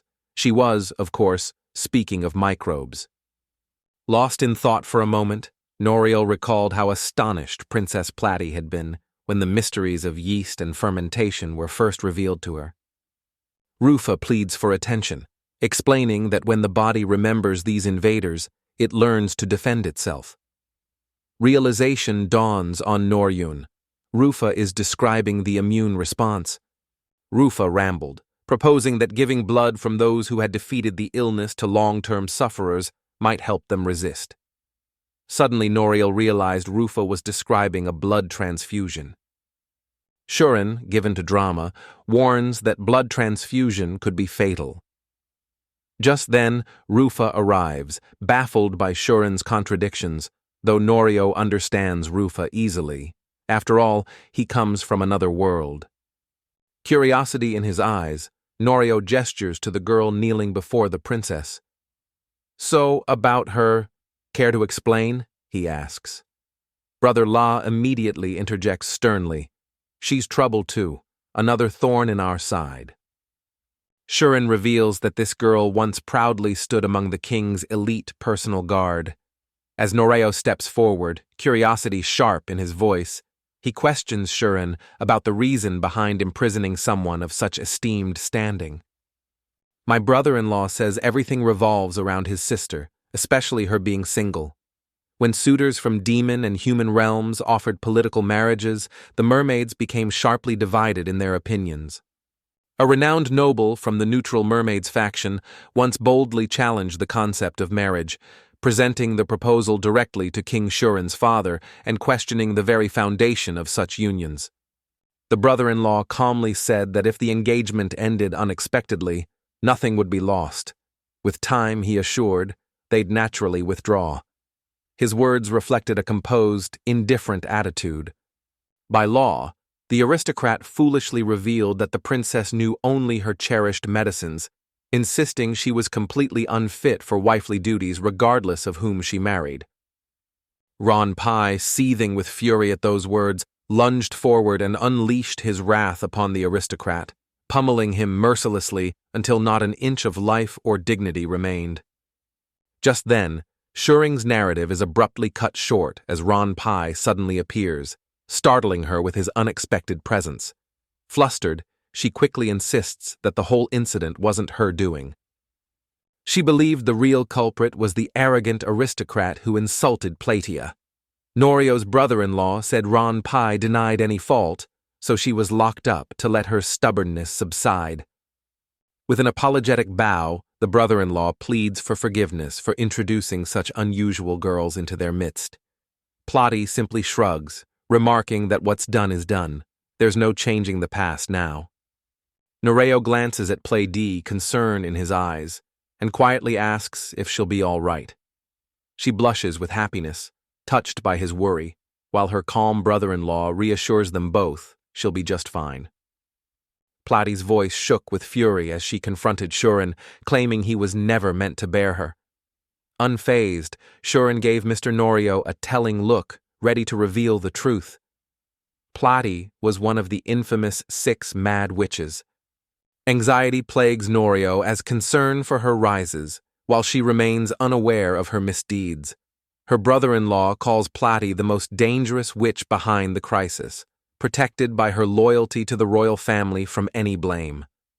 Platy became known as the Crown Witch, and Norio was jolted by the stark realization that his own wife was a witch, a thought that relentlessly tormented him, robbing him of peace. With a confident glint in his eye, the brother-in-law entrusts everything to Platy, declaring that no one but her can tame one of the 6. Without hesitation, Platy assures him he can count on her. Platy beamed with delight at the turn of events. Finally, her workload would be lighter.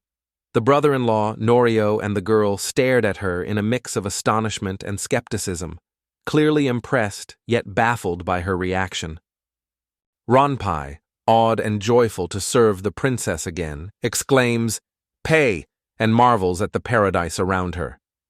Rafa, intrigued by her enthusiasm, turns to ask what truly makes this place extraordinary. Norio says Kidden owns the place. Rafa and Rufa recall it's meant to be human-run, yet memories of a girl with demon-patterned fabric make them question if that's truly the case. Soon after, a goblin and an ogre stride toward Norio, announcing the completion of the pizza oven. Norio turns to Okubo and Gubunshan, expressing heartfelt gratitude for their craftsmanship. In utter disbelief, the young witches arrived just in time to see an ogre and goblin talking with Mr. Norio, leaving them stunned and convinced they had accidentally entered the realm of demons. Suddenly, Vale interjects, dismissing their musings as pointless for girls like them. According to Vale, their only duty is to quietly assist the mermaid in creating ever more delectable dishes. Curious yet confused, the girls watch Vale, surprised that such a small child defends them so fiercely. Her displeasure grows as a gentle light swells within her, flooding the room and leaving the bewildered girls in awed silence. With a sudden breathtaking flourish, Vale morphs into a magnificent dragon towering a full head above the startled girls. The witch team recoils in awe and fear, utterly shaken by the sheer grandeur of her transformation. Bewilderment spreads as no one can fathom how the fearsome dragon from the twin cataclysms has appeared here. Overwhelmed by the shock, Garurufa suddenly collapses, his consciousness slipping away. With a sly grin, Norio reminds Vale that staying silent earns her next meal, which instantly calms her. Norio then excitedly announces they'll celebrate the three witches' arrival tonight with a grand pizza party. The mere mention of pizza leaves Vale baffled. It's utterly foreign to her. Norio, noticing, smiles and assures her she'll understand once she tastes it.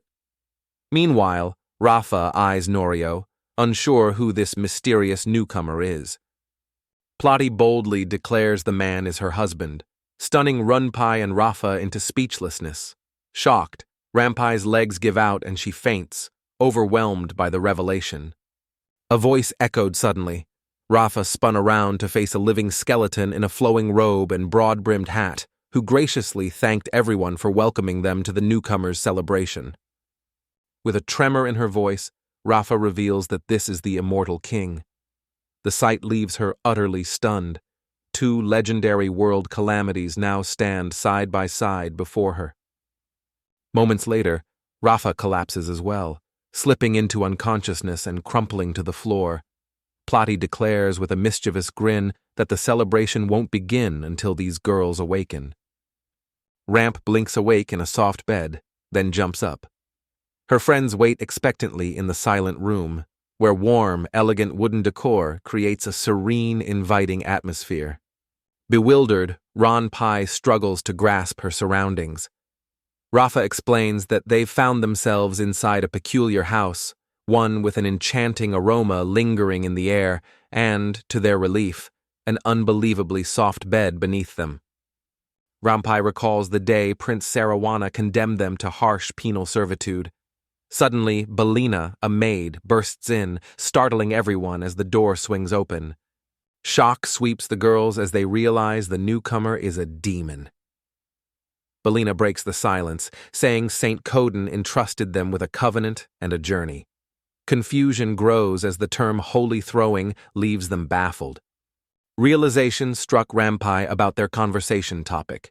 After a brief pause, she urgently called Princess Platti, who turned curiously as Rampai dashed toward her in a burst of excitement. Dropping to her knees before the princess, she laments the girl's wretched fate, declaring her pitiful and unfortunate for being condemned to wed a demon in this accursed forsaken place. Bewildered, the princess can't comprehend the land mentioned and insists the man is her husband. The mermaid girl demands an answer again, while Ranpai, furious, vows to show Kadan no mercy and send him to the next world. The remaining mermaids followed Ronpai, curious, and surrounded the princess, questioning why a man ruled supposed demon land. Belena calmly clarified that this place was not demon land at all. Describing this place is difficult, as the princess agrees. Curious, Rufa asks about it, and the princess explains that the land is a completely independent territory. She calls this the village of Saint Codon. The girls, uneasy at the coarse term village, exchange anxious glances, suspecting that conflict between humans and demons could erupt in such a place. Any hope for a swift end to the war vanishes when a sudden panic erupts at the ramp. An unexpected girl appears, introducing herself as Grinzel Vale, the dragon, and Ronpai immediately recognizes her. Suddenly, the ramp recalls catching a glimpse of the immortal king himself, and, as if summoned by the memory, the immortal king materializes without warning beside the girl. Startled by the sudden arrival of the undying king, the mermaid girls tremble in fear. The prospect of his presence fills them with dread, as if his mere existence might condemn them to the afterlife. At first, even Belene found herself caught off guard by it all. Yet she assures that it's true. The immortal king and the dragon veils are indeed the guardians of this place. Astonished, Ronpai realizes this land rivals the world's best. The princess warmly invites the mermaid girls to settle here without fear, and Vale suggests they find meaningful work as part of the community. With a sly grin, Vale declares that today these pitiful fishtails have one purpose: assisting the mermaid in preparing her meal. The princess, however, quickly retorts that this isn't all being done solely for her benefit. Rafa wonders if they've been called for kitchen duty. Ronpai, tearful, turns to the princess, lamenting her downfall. The princess, slightly confused, asks her to repeat what she just said. With a gracious nod, the princess says she'll personally escort them to their duties before dinner. She asks Henbane to inform her husband, and he obediently assures her the message will be delivered without fail. Rafa stared in disbelief. Today would involve cooking. Rufo, even more curious, insisted on thorough research, while Ronpai quietly schemed, planning an escape for himself and the princess. After arriving, the princess gracefully opens the doors and ushers the girls in, announcing, "This is where you'll be working." The scene inside leaves the mermaid girls utterly astonished. An unusual aroma lingered in the air, peculiar yet oddly pleasant rather than repulsive. With a serene smile, the princess revealed that this very spot served as her workshop for crafting spices and culinary ingredients. Noticing a mysterious dark liquid, the mermaid girl looked on curiously. Smiling, the princess explained it was soy sauce, poured some into a cup, and invited the mermaid girls to try it. The girls exchange astonished glances, puzzled by the peculiar origin of the soy sauce. The princess remarks that its essence reminds her of a medicinal concoction, often used to enhance flavors in dishes. One by one, the girls delicately dipped their fingertips into the soy sauce, raising them to their lips with deliberate slowness. Tasting the salty essence, they immediately shared it with the others, delighting in the surprise it elicited. Wonder and delight spark in the girls' eyes as they savor the rich, nuanced layers of soy sauce, a flawless symphony of flavors masterfully blended. Enthusiastically, the princess adds her own praise, confirming their exclamations of approval. With admiration, Rampai proclaims the princess has concocted a marvelous remedy. Startled, the princess quickly denies it, confessing she's not its creator. According to the princess, her husband mentioned that certain ingredients harbor microscopic organisms and microbes essential to the creation of this product. Rufa's curiosity sparked instantly at the princess's remarks. Though she confessed her confusion over my words, the air around her vibrated with anticipation, as if she sensed something extraordinary was at hand. With a nod, the princess explains that their investigations happen to take a similar path, a claim that Rufa readily supports. Cradling a bowl of soy sauce in her palms, Rufa ponders, convinced that the minuscule beings she once conjured in her imagination dwell within its dark depths. The princess nods in earnest approval, wholeheartedly affirming Rufa's belief. Overcome with emotion, Rufa's eyes filled with joyful tears, every hypothesis proven correct, and the knowledge that this savory sauce came from microbial fermentation gave her profound satisfaction. Overcome with joy, Rufa makes a reckless move for the soy sauce, intending to gulp it down in one go. The princess, alarmed, quickly intervenes, warning her that downing the entire bottle will send her straight to the afterlife. In response, she recounts the memory of her first attempt to savor soy sauce, only to have her husband intervene and stop her. Rufa briefly feels offended at the thought of her research being claimed by someone else, but excitement soon takes over. She's eager to learn more about these elusive microorganisms, knowing the princess depends on her findings. Anxiety flickers across the girls' faces as they watch the holy man, sensing hidden depths. When the princess casually says her husband is a hero, the mermaid girls are stunned, barely able to believe her revelation. Ron Piss remarks that Rafa is oblivious to everything except his own research, lost entirely in his pursuit of discovery. With a patient voice, she describes summoned heroes as individuals plucked from distant worlds, brought forth to battle demonic forces and deliver salvation to the people. Ron Pai's words catch Rafa off guard. The thought of others having their own agendas unsettles him. Shaking his head wryly, he replies that humanity's depravity is nothing new and no longer surprises him. The princess heard that the human king forced her husband into their realm, then exiled him when he disappointed as a warrior. Alone, her husband built a new life using the wisdom and skills from his old world. Suddenly, the dragon veil's fierce, ravenous voice interrupted, her hunger leaving her impatient and directing her ire at everyone present, including the girls, you, and Mr. Soon, the smell of fresh pizza signaled the feast was ready. 4 dazzling trays held unique varieties that amazed the mermaid girls. Smiling, the Holy Lord prepared to serve the pizzas to the eager guests. Once the pizza is sliced, plates bearing generous portions are handed around to everyone. The very first goes to the dragon veil, whose face lights up with pure delight. Ron Pai says the princess's husband, Lord Sankadan, is exceptionally resourceful. Around an opulent table laden with delicacies, the Lord and her close companions exchange warm wishes for a delightful meal. Each mermaid girl cautiously nibbled a slice of pizza, eyes widening in astonishment at the unfamiliar flavors.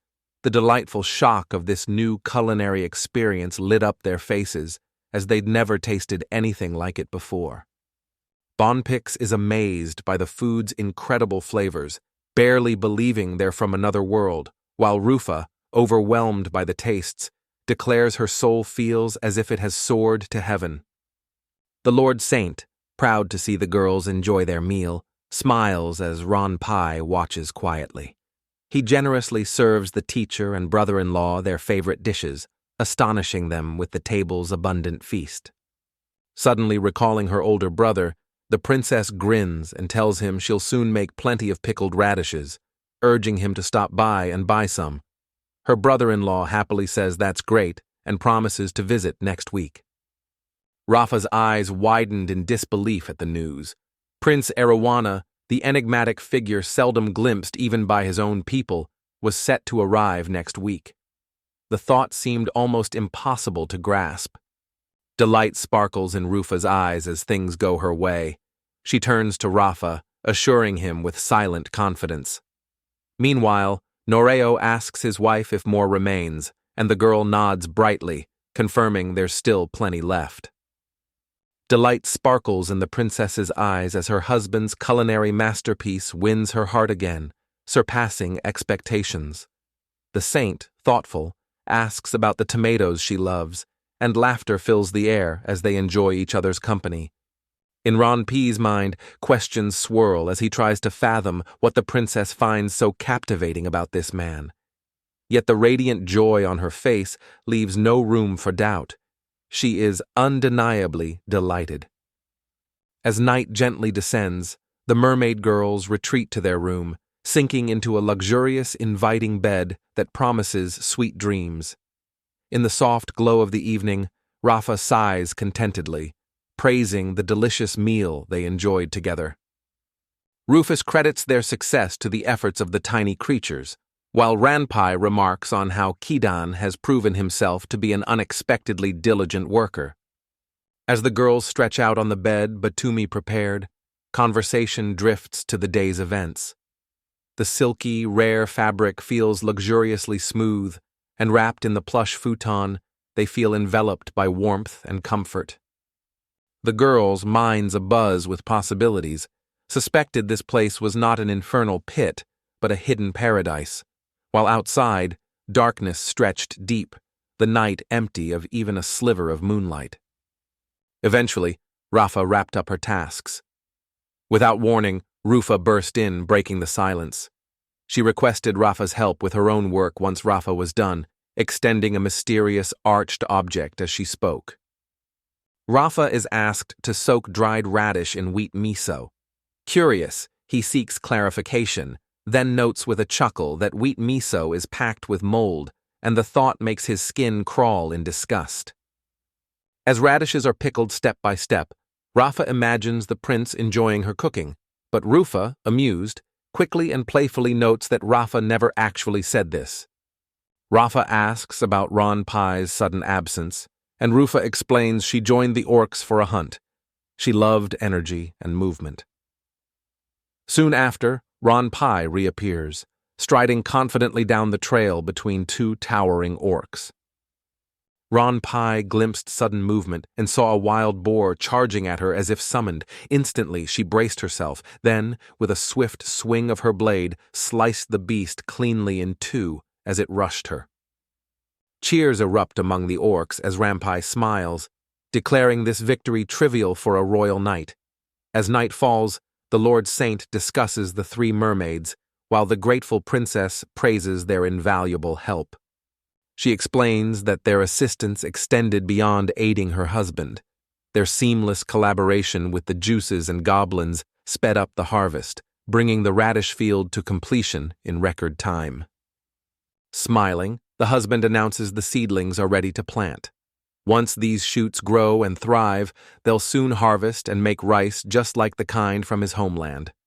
According to the Holy Lord, preparing rice holds a deep, personal significance. The princess glances toward her husband, searching for clarity, yet his response remains elusive. Adrift in her own reflections, a gentle joy softly blossoms within her. Insisting they must cook the rice without delay, she urges her husband, who readily agrees with her sense of urgency. Before long, the rice paddy stood prepared. Rows of young sprouts and curious-looking boxes set neatly at the edge. Bewilderment flickered across the mermaid girls' faces.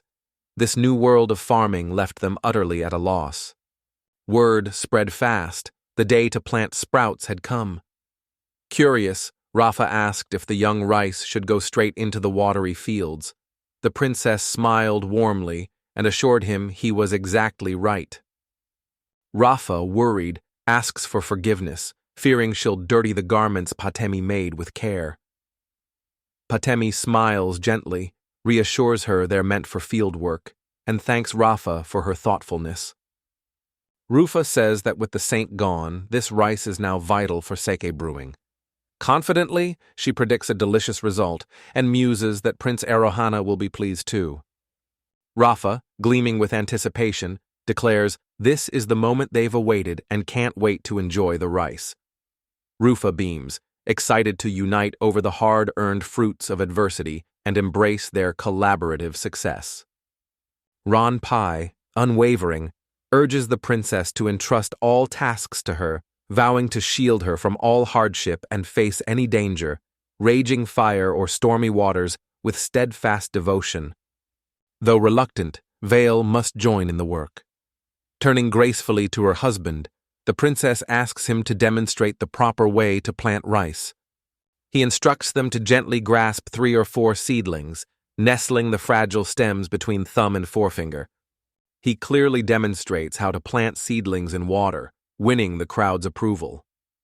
Inspired, the princess announces a grand rice planting tournament, inviting the whole village to join the challenge.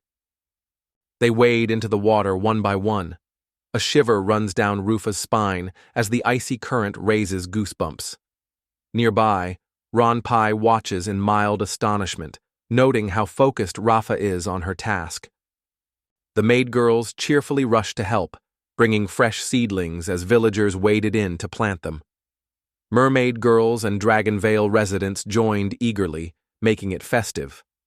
Ranpai's excitement grew, her anticipation barely contained. Frustration wells up among the mermaid girls, as the task proves far more challenging than they ever anticipated. Rufus finds her legs buckling beneath the strain, while a sharp ache shoots through Ranpai's lower back. Outrage simmered among the servant girls, who complained this task was harder than fieldwork. One, unable to endure, collapsed into the water. Yet exhausted, she still longed to make just a few more beautiful dresses. A concerned saint rushes to Batemi to check on her, while Vale observes coolly, calling them frail and feeble. The princess quietly asks Vale if she's starting to feel tired. Vale reveals her true nature as a dragon, her strength undiminished in human form. Noticing the princess remains unfazed, the princess smiles, saying her legs are unusually strong and she's used to this kind of work. Excited voices suggest a lively contest to the princess, who can finish fastest. Smiling playfully, she accepts, vowing not to lose to a girl whose days revolve around sleep and food. Steeled by fierce determination, both girls brace themselves for victory as the rice planting contest bursts into action. Without hesitation, one of them surges forward, deftly plunging seedlings into the earth with remarkable speed. Lord Street Kitten stands frozen in bewilderment, unable to grasp the scene as mermaid girls watch in astonishment, while the duo expertly arranges the rice with flawless precision, quickly finishing a strip. Amazement fills the onlookers as they marvel at the sheer force and mastery on display, declaring it the pinnacle of skill. At the forefront of the landing, the princess stands triumphant, with the dragon lingering close by, never far from her side. An unexpected shortage of seedlings left the princess in need. Swiftly, she called out for more. Without hesitation, Ranpai seized the remaining sprouts, darting forward to deliver them into her waiting hands before a moment could slip away. Without warning, Vela gives Ranpai a sudden shove, sending her reeling off balance. Shock ripples through the gathered mermaid girls, their eyes wide at the unfolding scene. By then, Ranpai has already drifted a notable distance from the princess. Astonished by the battered field, the princess sees Ranpai reassure her she's fine, though amazed. Vale's formidable dragon strength, undiminished in human form, still takes her by surprise. Ranpai admits she misjudged the rigors of fieldwork. With admiration, she looks to Princess Plati, marveling at the astonishing power behind her human legs. Ranpai claims diligence is key to real training. The princess slyly admits she has other motives. Training isn't her aim. Vale bursts in, grinning, and declares it's really about enjoying delicious food. Visions of steaming rice bowls inspire Vale, the princess, and Ranpai, who sees their hard work's real reward, a good meal. Hiding her urgency, the princess rallies them all. They must sow the entire field by day's end. With everyone pitching in, the team accomplished everything within a single day. The princess's enchanted creations worked their wonders, coaxing the seedlings to flourish in just a month. At last, after much patience, the rice reached perfection. Surrounded by cherished friends, the Lord Saint smiled and declared this fragrant, steaming rice a gift to be savored morning, noon, or night. Brimming with anticipation, Vale implores her master for a chance to sample the rice without delay. Just then, the princess arrives, declaring that tradition dictates the husband must be the first to partake. According to the maids, the princess poured her heart into urging the rice to grow more quickly. When the saint seeks confirmation, the girls wholeheartedly affirm the truth of his statement. Rumor has it the princess didn't just enchant the rice fields for a swift, lush growth. She even sat quietly behind the paddies, whispering gentle requests to the sprouting stalks, urging them to aid in every vital preparation for a bountiful harvest. Lena's gentle laugh lifts the mood, but the mischievous princess interrupts, urging Lena to pause. Embarrassed and surprised by his wife's antics, Kidan flushes as she encourages him to finally taste the rice. Nodding in agreement with his wife, Kaiden fills the already brimming cup with rice. With measured care, he lifts the cup, sampling a modest bite as the girls behind him watch in breathless anticipation, their eyes fixed on his every move.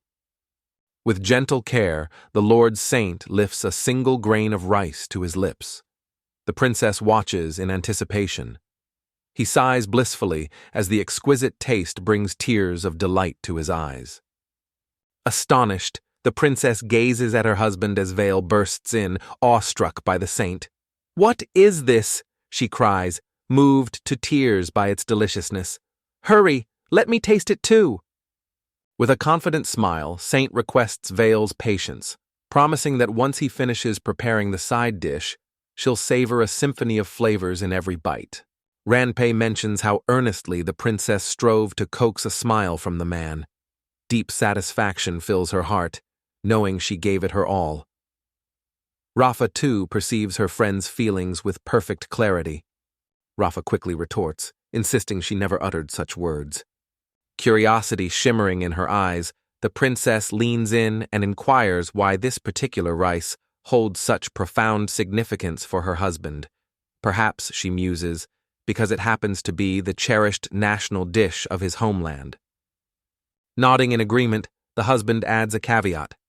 Grateful to all who supported him, he seizes the moment, turns to his wife, meets her eyes, and offers heartfelt thanks for her unwavering help.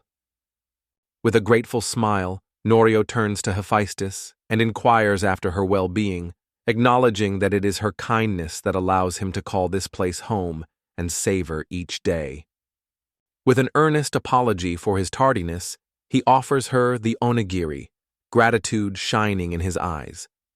Encouraging her warmly, he urges her to set aside any hesitation and savor the creation they crafted together. The princess warns her husband the bland rice could be perilous. At first, she couldn't understand its appeal, but when combined with other delicacies, it transforms into a remarkably flavorful dish. The girls eagerly echo the princess's sentiments, confessing that the taste of this food has banished any desire to return to a life without it. Meanwhile, Fail turns to her master with a pleading gaze, requesting another helping. The saint is pleased to see the girls enjoying the rice. Rafa, slightly fearful, calls rice terrifying. Inspired, Vanity eagerly expresses his wish to try making new dishes with their recent find. Plotty and Vale freeze in astonishment at these words, utterly perplexed by the prospect of additional dishes. The very idea that rice could be elevated by pairing it with other foods is a revelation that leaves them both bewildered and intrigued. Vale suddenly leaps up, declaring she'll return to her dungeon and raise the stakes. Saint is briefly startled, while the princess nods in approval, calling it a splendid idea. Perplexed, Keaton struggles to see the connection to rice. With a patient smile, the princess explains that elevating the dungeon passage could invite new, unfamiliar monsters to emerge, a development that alters what once seemed predictable. Vale confidently supports the princess's claim, saying this secret enhances rice and many other dishes. Kidden listens in awe, amazed such culinary magic exists even within the dungeon. Rafa says only exceptional beings like dragons can alter the dungeon, which follows its own mysterious rules. Mana coursing through it twists and warps the very fabric of its space. According to the princess, just one of the two impending world disasters holds the power to transform the dungeon. Vale nods in agreement, backing up her claim. Kidden, however, listens with a guarded suspicion, clearly unsettled by her revelation. Rafa never imagined such miracles in one place. Awestruck, she recalled her tireless study of mana's flow, and, inspired by Ranpai's encouragement, felt certain this extraordinary place deserved her perseverance. The princess suggests they gather ingredients for the feast, but Ranpai, seeking a challenge, wants to test her strength in Lady Vale's new dungeon. The dragon mocks her, insisting she's too weak for such a trial. Everyone leaned in, eager for what would happen next. She planned to introduce multiple challenges to see how Ranpai would fare, while the princess felt uneasy. Trouble seemed inevitable. After several days, Dragonvale unveiled her renovated dungeon from the mountain peak, inviting the whole team to challenge it together. Her commanding call echoed above, much to Saintess' irritation. Although the princess insists they're merely there to study unfamiliar creatures, a nagging intuition warns her that formidable final bosses lurk ahead. Undeterred, the team assembles, ready to plunge into the mysterious depths of the veiled engine. Ranpai suspects the saint joined their ranks after being summoned from another world by the king of humans, only to be cast aside for lacking the might they'd hoped for. Uncertainty lingers in her mind as she questions whether the saint can truly conquer this labyrinth brimming with countless perilous levels. No matter what awaits, her own resolve is clear. She will guard the princess with unwavering strength. Out of nowhere, the team catches a flicker of movement just ahead. A stampede of wild boars bursts forth, charging straight at them.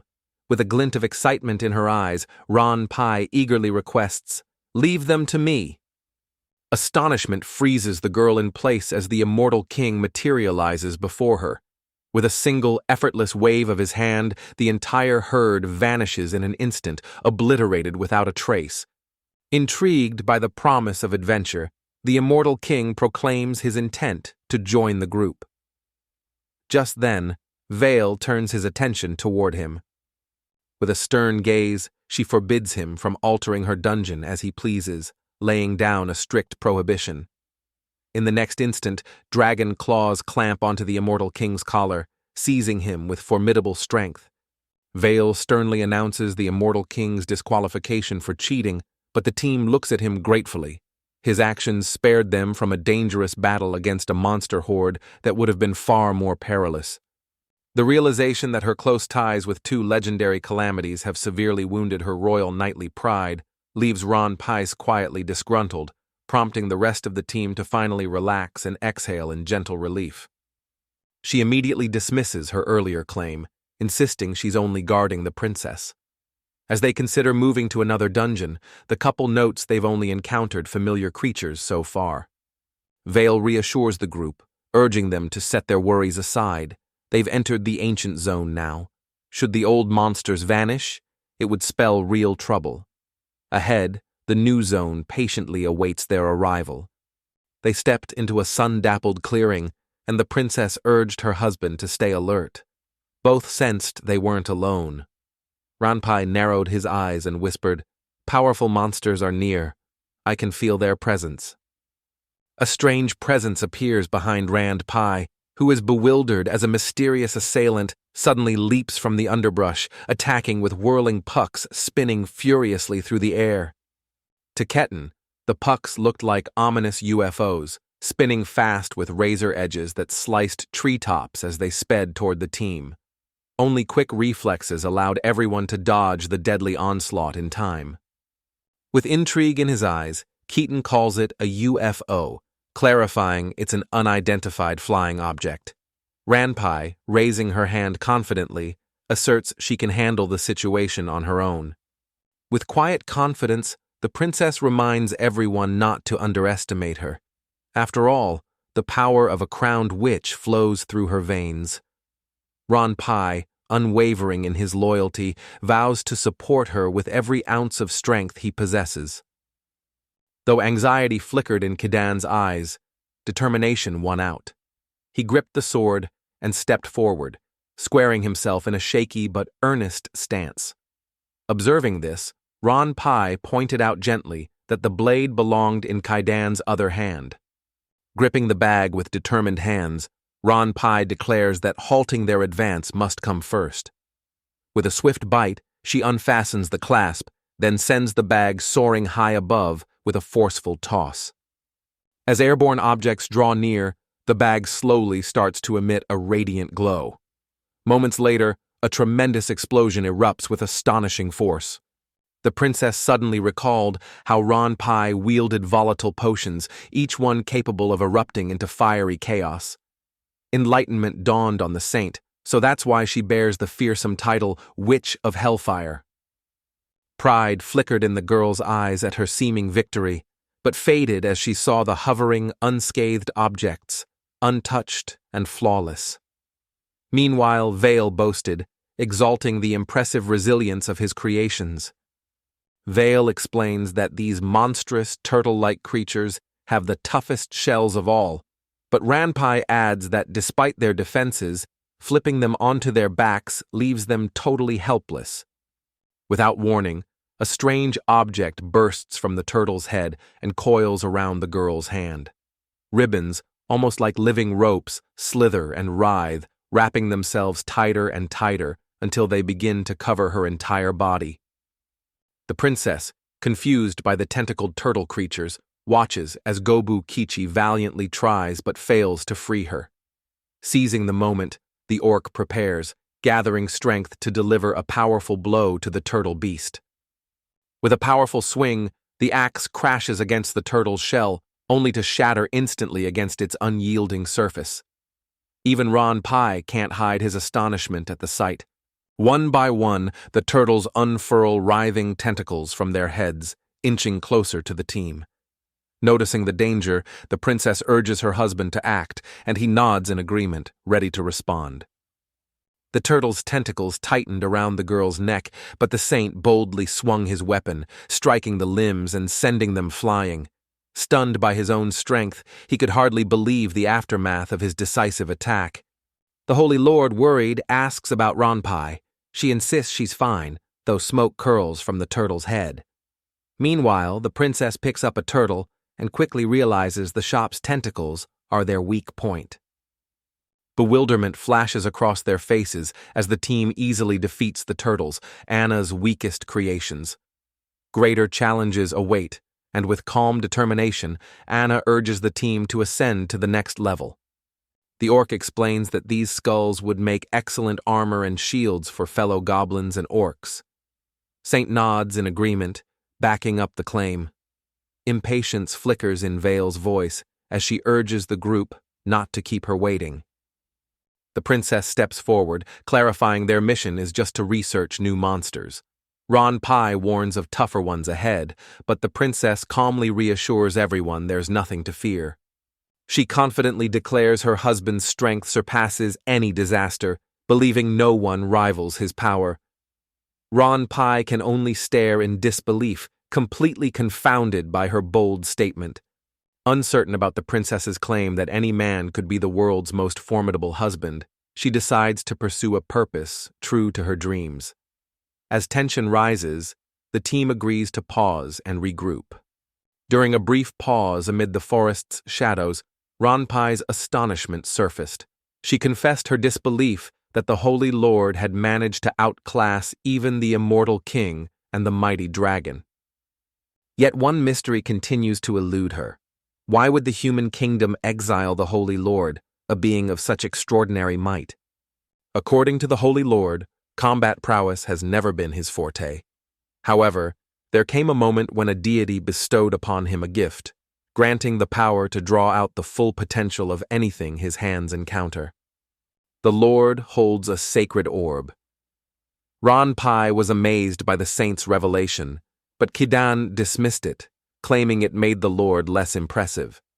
Pai countered that the saint's power was still undeniably useful. Princess Platy has wed an astonishingly handsome man.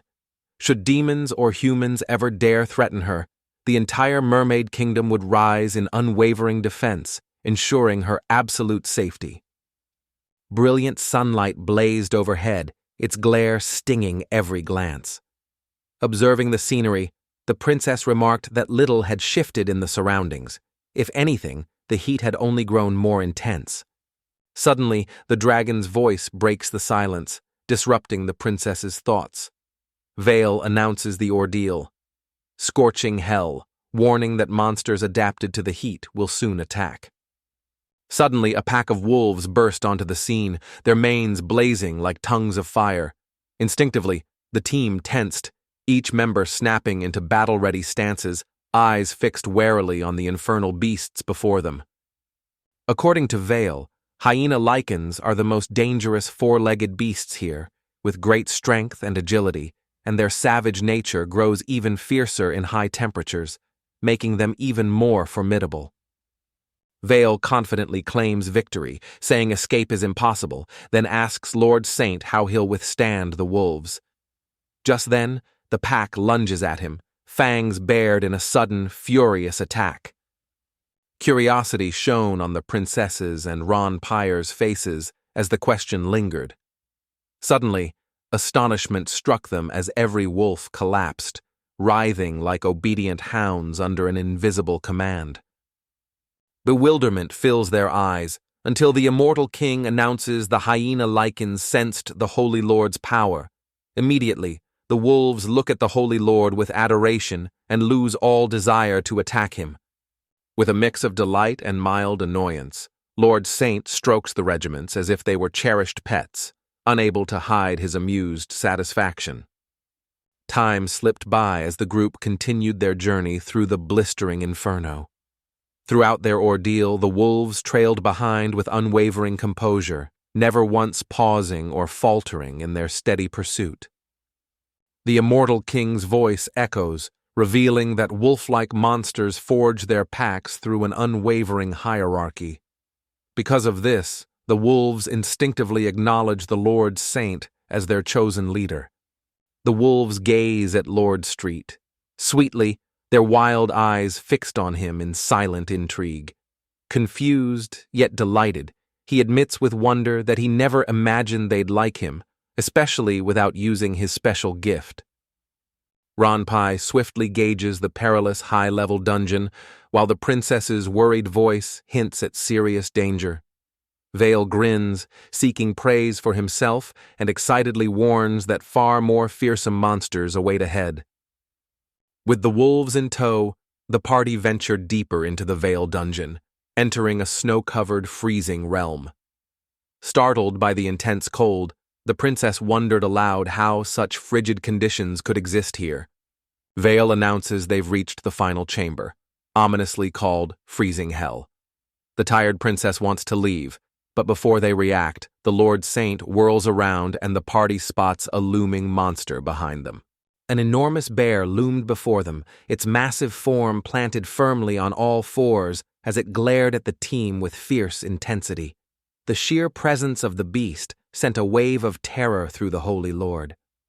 The girls recognized this as the very same overwhelming force that greeted them upon their arrival.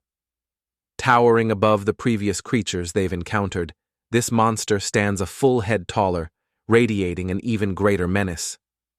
With urgency in her voice, the princess urges her husband to escape this perilous place. The crumpled one hesitates, acknowledging the monster's formidable strength and confessing his desire to spare everyone from needless devastation. Realizing there's no escape, the Lord faces his mentor. The immortal king declares that even the battle-forged bear now understands the Holy Lord's true power, a beast who knows only war. The immortal king's voice echoes with resolute authority, proclaiming that it is destiny itself which compels the bear to confront the mighty. With a thunderous roar, the bear surges forward, launching his fierce assault. The bear lunged at the Lord Saint, but a pack of wolves sprang from behind their master, attacking the bear from all sides. Their fierce assault, marked by snapping jaws, was the ultimate display of loyalty to their lord.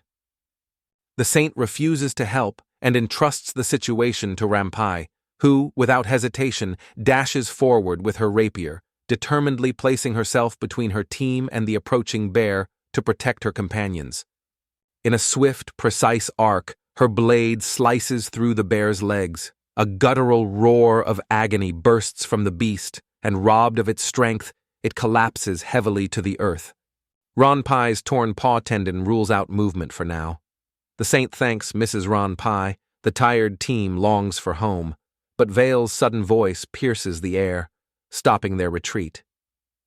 With determination flashing in her eyes, she commands everyone to freeze, vowing not to let things conclude this way. The bear lies unmoving, while Holy urgently calls out to the girls and the rest of the team, pleading for an end to the chaos. Turning to his wife with a curious glance, he inquires about the ointment he'd previously requested. Plady and Ranpire exchange startled looks.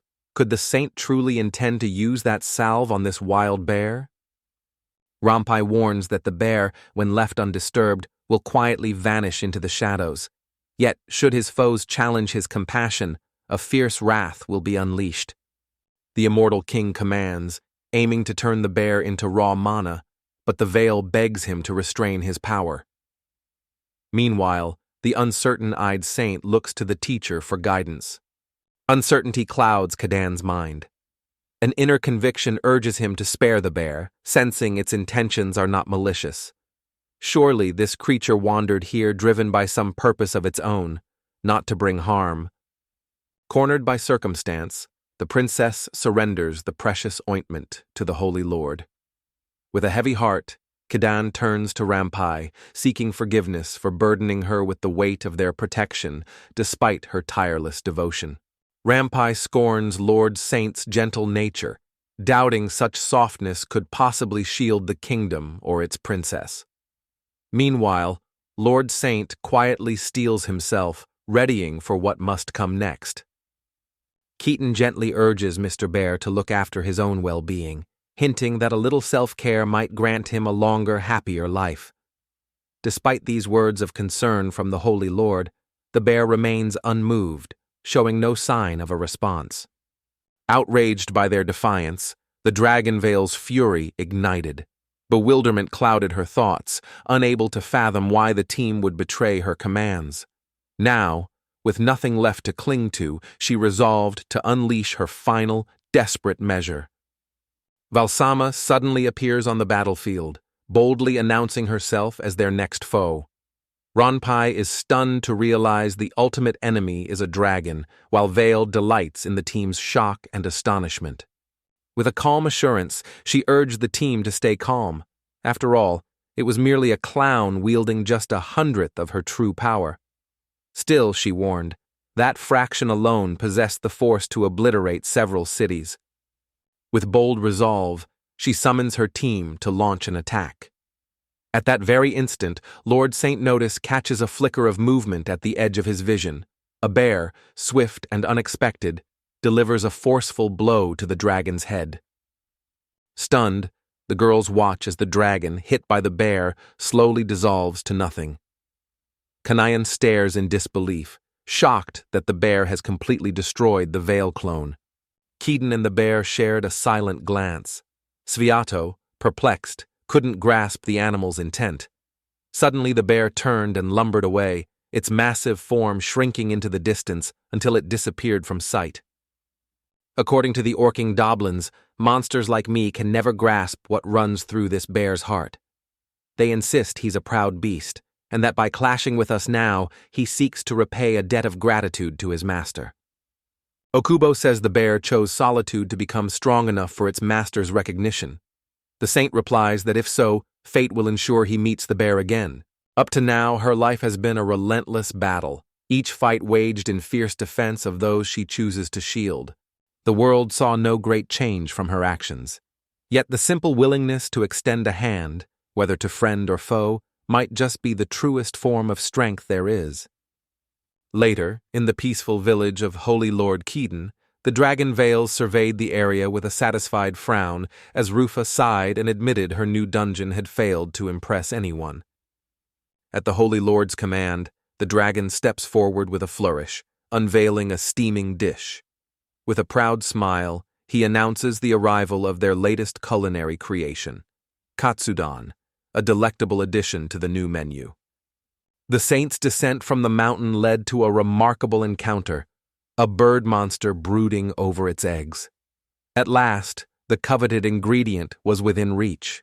all thanks to the revival of Vale's dungeon. Saint declares with new determination that he can now hone his culinary skills. Hearing this, Vale melts with delight, her face glowing, eyes sparkling with happiness, and a shy blush briefly leaving her flustered. With a cheerful call, Sviatoa beckoned everyone to the table, announcing that the feast awaited. Moments later, an unusual exclamation rang out, followed by a chorus of amazed faces as the guests encountered a flavor unlike any they had known before.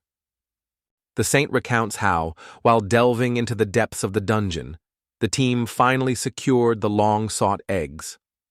Once outside, a bright note enters her voice as she observes their settlements flourishing with newfound life and energy.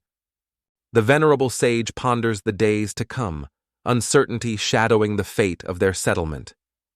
Meanwhile, deep within the forest, a different tale begins to unfold as unforeseen events stir beneath the ancient canopy. Two shadowy, hooded figures whispered, faces hidden and voices laced with bewilderment. Nothing in their wildest dreams had prepared them for a village hidden away in such an improbable place. Perched atop the swaying branches, the entire crew gathered in the hush of the canopy. Among them, a commanding figure declared her intent. She insisted upon witnessing every detail firsthand as the notorious leader of these thieves, Aileron. The first wolf answered to the name Pochi, followed by Pez, then Khan, and finally Taro. With a flourish, the sacred lord tossed a mysterious strip of cloth into the air, commanding his loyal wolves to retrieve it. The holy lord recalled once fighting these fearsome wolves in the Vale dungeon, but now they chose to stay with him. As he gently stroked one's soft fur, he was deeply moved by its striking beauty. According to Lord Saint, Pochi and the others have been ridding the dungeon of pests and chasing off wandering monsters. Yet, a minor issue has cropped up. The wolves have gotten into another squabble, this time over a mouse they managed to catch. Sviatoa surveys the dwindling food stores, worry on his face. There's not enough for the wolves. Inspired, he quickly starts slicing a slab of raw meat. Vale, curious, approaches and peers over his shoulder. "What are you up to?" she asks. The saint announces his intention to prepare a special dish for his loyal wolves, a meal worthy of their devotion. Vale, however, can't hide his dismay, grumbling that the wolves always help themselves to the humans' food as well. Vale, stern-faced, insists the situation isn't funny and vows to handle the wolves herself, a flicker of flame escaping her lips. Calmly, Saint intervenes, assuring her there's no need. The wolves are already family. Discontent still shadows Vale's face. Steel flashes as Saint unsheathes his blade. Now, the moment arrives to prepare the pressing ingredients. Awe shines in the saint's eyes as he marvels at his special ball, which can slice food microscopically. Meanwhile, Vale simmers with indignation at her unholy great sword being used to disrespect the saint. Unable to pardon Lord Saint's actions, resentment simmered within her. Fueled by her irritation, she set her sights on that peculiar dog, intent on devouring it. A small barrel of dog food awaited, prepared just for this purpose. According to Lord Saint, he diligently managed his dog's well-being by trimming away excess fat. Understanding the significance of a balanced diet, he thoughtfully incorporated a variety of vegetables to ensure proper nutrition. Lord Saint wondered if the dogs would eat his food, but their joyful feasting eased his doubts. Just as he relaxed in success, an unexpected voice distracted him. The mighty dragon was Vale herself, shape-shifted with a mischievous gleam, requesting food. Surprised, Svartis Vetu sighed and urged her to revert to her true form and hold out her hands. Scooping out a generous helping of dog food, he pours it into her waiting palms. Vale gazes down at the heap in her hands, eyes sparkling with delight. Without hesitation, she lunges forward, eager to savor her well-deserved treat. Carefully choosing the dog food and noting its nutrition, she quips its taste is like animal chow. Suddenly, her expression darkens, revealing an unexpected shift in mood. A faint smile appears as she looks at a dog. Even the loyal hounds shrink from her piercing gaze. She softly urges them to eat, but from then on, Vale finds dog food lifeless and refuses to eat it. Curious voices marvel at the settlement, puzzled by strange, unidentifiable fruits among the bushes, wonders that surpass anything seen in wealthy gardens or grand demon estates, some observers note. As they wander the fields, it's clear someone tends these crops. Curious, one gang member bites a ripe fruit, urges his boss to try, and as the juice hits his tongue, a strange, tingling numbness prickles his cheeks. As she savored the fruit's explosive flavor, even her boss was tempted to try it. Mid-bite, she sensed a hidden mystery in its aroma. Its exquisite taste left her captivated and eager to discover its secret. A sharp-eyed servant reports unsettling news. The territory is under watch. She's seen oddly designed houses with lush, enigmatic gardens, and the village feels like a well-tended farm, heightened by a strange, secretive harvest. The group speculates that the estate must belong to aristocrats. If so, it's hardly surprising that these lavish fields flourish in such a remote corner of the world. Bewildered by the situation, the young man hesitated, unsure of his next move. The boss, ever confident, leaned in and suggested with a sly grin that there was probably treasure stashed somewhere within these borders. Missing this golden chance would ruin their hard-earned reputation as master thieves. With a grin, the boss declares himself Thunder Freezer and boldly vows to loot the mansion of every valuable by dawn. Suddenly, the boss notices a Lord Saint's hound watching silently from the bushes, while inside, the servant girl weaves intricate, shimmering, spiraling magic circles in the air above her. As she studied the waypoints, she saw they were no ordinary markers. Belena said her job was to maintain them under orders from His Majesty, the Demon King, and the powerful Demon Queen, Misastress. She says this job is pointless since she hardly sang, but she still helped everyone and did what she could. Previously, she served under the Demon King before coming here. Recently, 3 hard-working mermaids filled labor shortages, taking on much of the work themselves. Their efforts have eased the workload significantly, giving the household staff plenty of free time. Clenching her fist, she whispers anxiously, "This is disastrous. If things keep spiraling, she fears losing everything she cares about, leaving her with nothing but unemployment." Driven to change her fate, she seeks out Lord Saint for a job, navigating the mansion's corridors until she finds him skillfully shaping clay on a pottery wheel. The servant, confused, interrupts the Holy Lord, unable to understand his actions, and asks, "What are you doing?" The Holy Lord calmly replies that he is crafting a vessel, a simple clay bowl with his own hands. Mentioning that their tableware consisted of rare mana metal, he declared it was about time to invest in genuine pottery. Only then did the servants grasp that all this while, their meals had been served on plates crafted from priceless metals. The saint remarks on the lengthy process of hand molding, deciding the vessel requires some adjustments. With a deliberate turn, he sets the pot spinning. In that instant, a realization flashes across the servant's mind. Eager to serve the Light Lord, Belena's enthusiasm is evident. The Light Lord, touched and amused, reminds her the task requires perseverance, while the servant reassures her that the Holy Lord always values her devotion. With a sly smile, Belena reveals her own secret. She, too, possesses the power of psychokinesis. A mere touch of her magic is enough to set even a tiny pebble into motion, dancing at her whim. For now, that simple enchantment is all she can manage on a lone pebble. Carefully, she settles the stone onto the whirring machine and secures it with a bit of malleable clay. With quiet reverence, she murmurs a heartfelt prayer. Arms wide, the forward-spinning machine whirs to life. The Holy Lord's eyes gleam with delight at the henbane's effect as the machine speeds up, suddenly flinging the clay lump straight at his face. Lore of the color gently requests henbane to ease her pace, prompting a quick apology from her.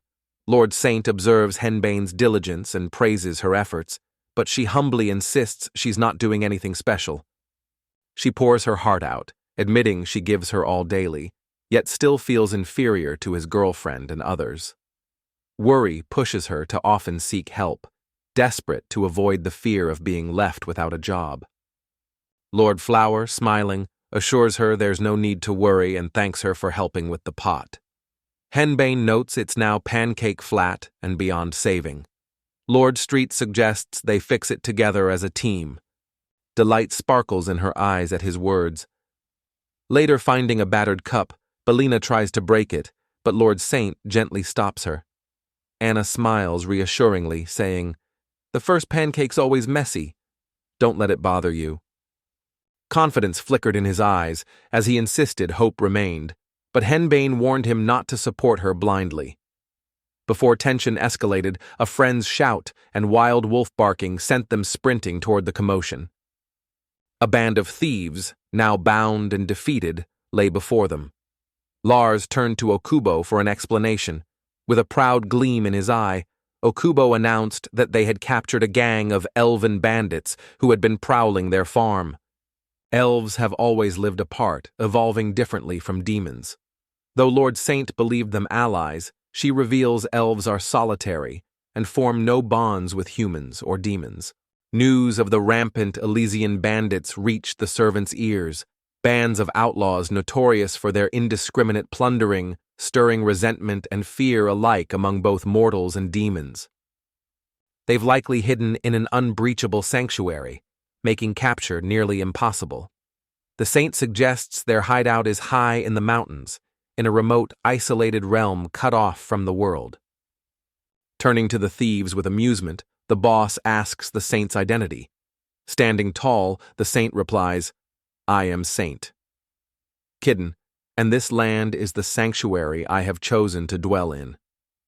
Whispers spread as some speculate Kidan is human, their confusion growing when a demon walks beside him. Yet they miss the real mystery. Every other soul in the village is a monster. "Lord, you know best. These thieves are merely lost souls," someone murmured reverently. Turning on his heel, the question was directed at the orc. The orc grunted, "We took some tomatoes from their farm." Suddenly, a new girl's voice interrupts the orc's story as the princess and dragon, upset over their devoured tomatoes, arrive. Instantly, Vale transforms into a fierce dragon, proclaiming the trespassers deserve total annihilation. Sveta realizes the Vale's advance is now inevitable. The princess remarks that it's their own issue to handle. If they let the perpetrators go without consequence, there's no assurance such acts won't be repeated. Vale turns to the trembling thieves, declaring that their execution is necessary, a warning to all who would dare trespass on her territory. A wave of terror sweeps through the group, leaving them frozen in disbelief. Tears fell as they begged forgiveness, vowing to quit. Suddenly, Bolena's friend recalled discovering in the archives a secretive group serving only wealthy celebrities and powerful traders. Their targets were usually corrupt aristocrats, greedy nobles enriched by stolen taxes and bribes, whose sordid deeds the Demon King Zidane relentlessly exposed, shattering their reputations in the harsh light. Vale proclaims that those who trespassed upon their lands warrant no execution. She instructs the thieves to make ready.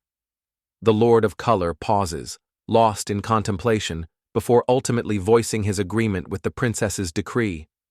As judgment was due for the recent theft, Lord Saint sternly addressed the elven bandits who stole 8 ripe tomatoes, declaring in a steady voice that their crime was of the utmost gravity and would not be taken lightly. As a result, each would ultimately serve their own interests. Belina listened intently to Lord Saint Cadan's tale, but when he finished, uncertainty clouded her face, leaving her visibly troubled and confused.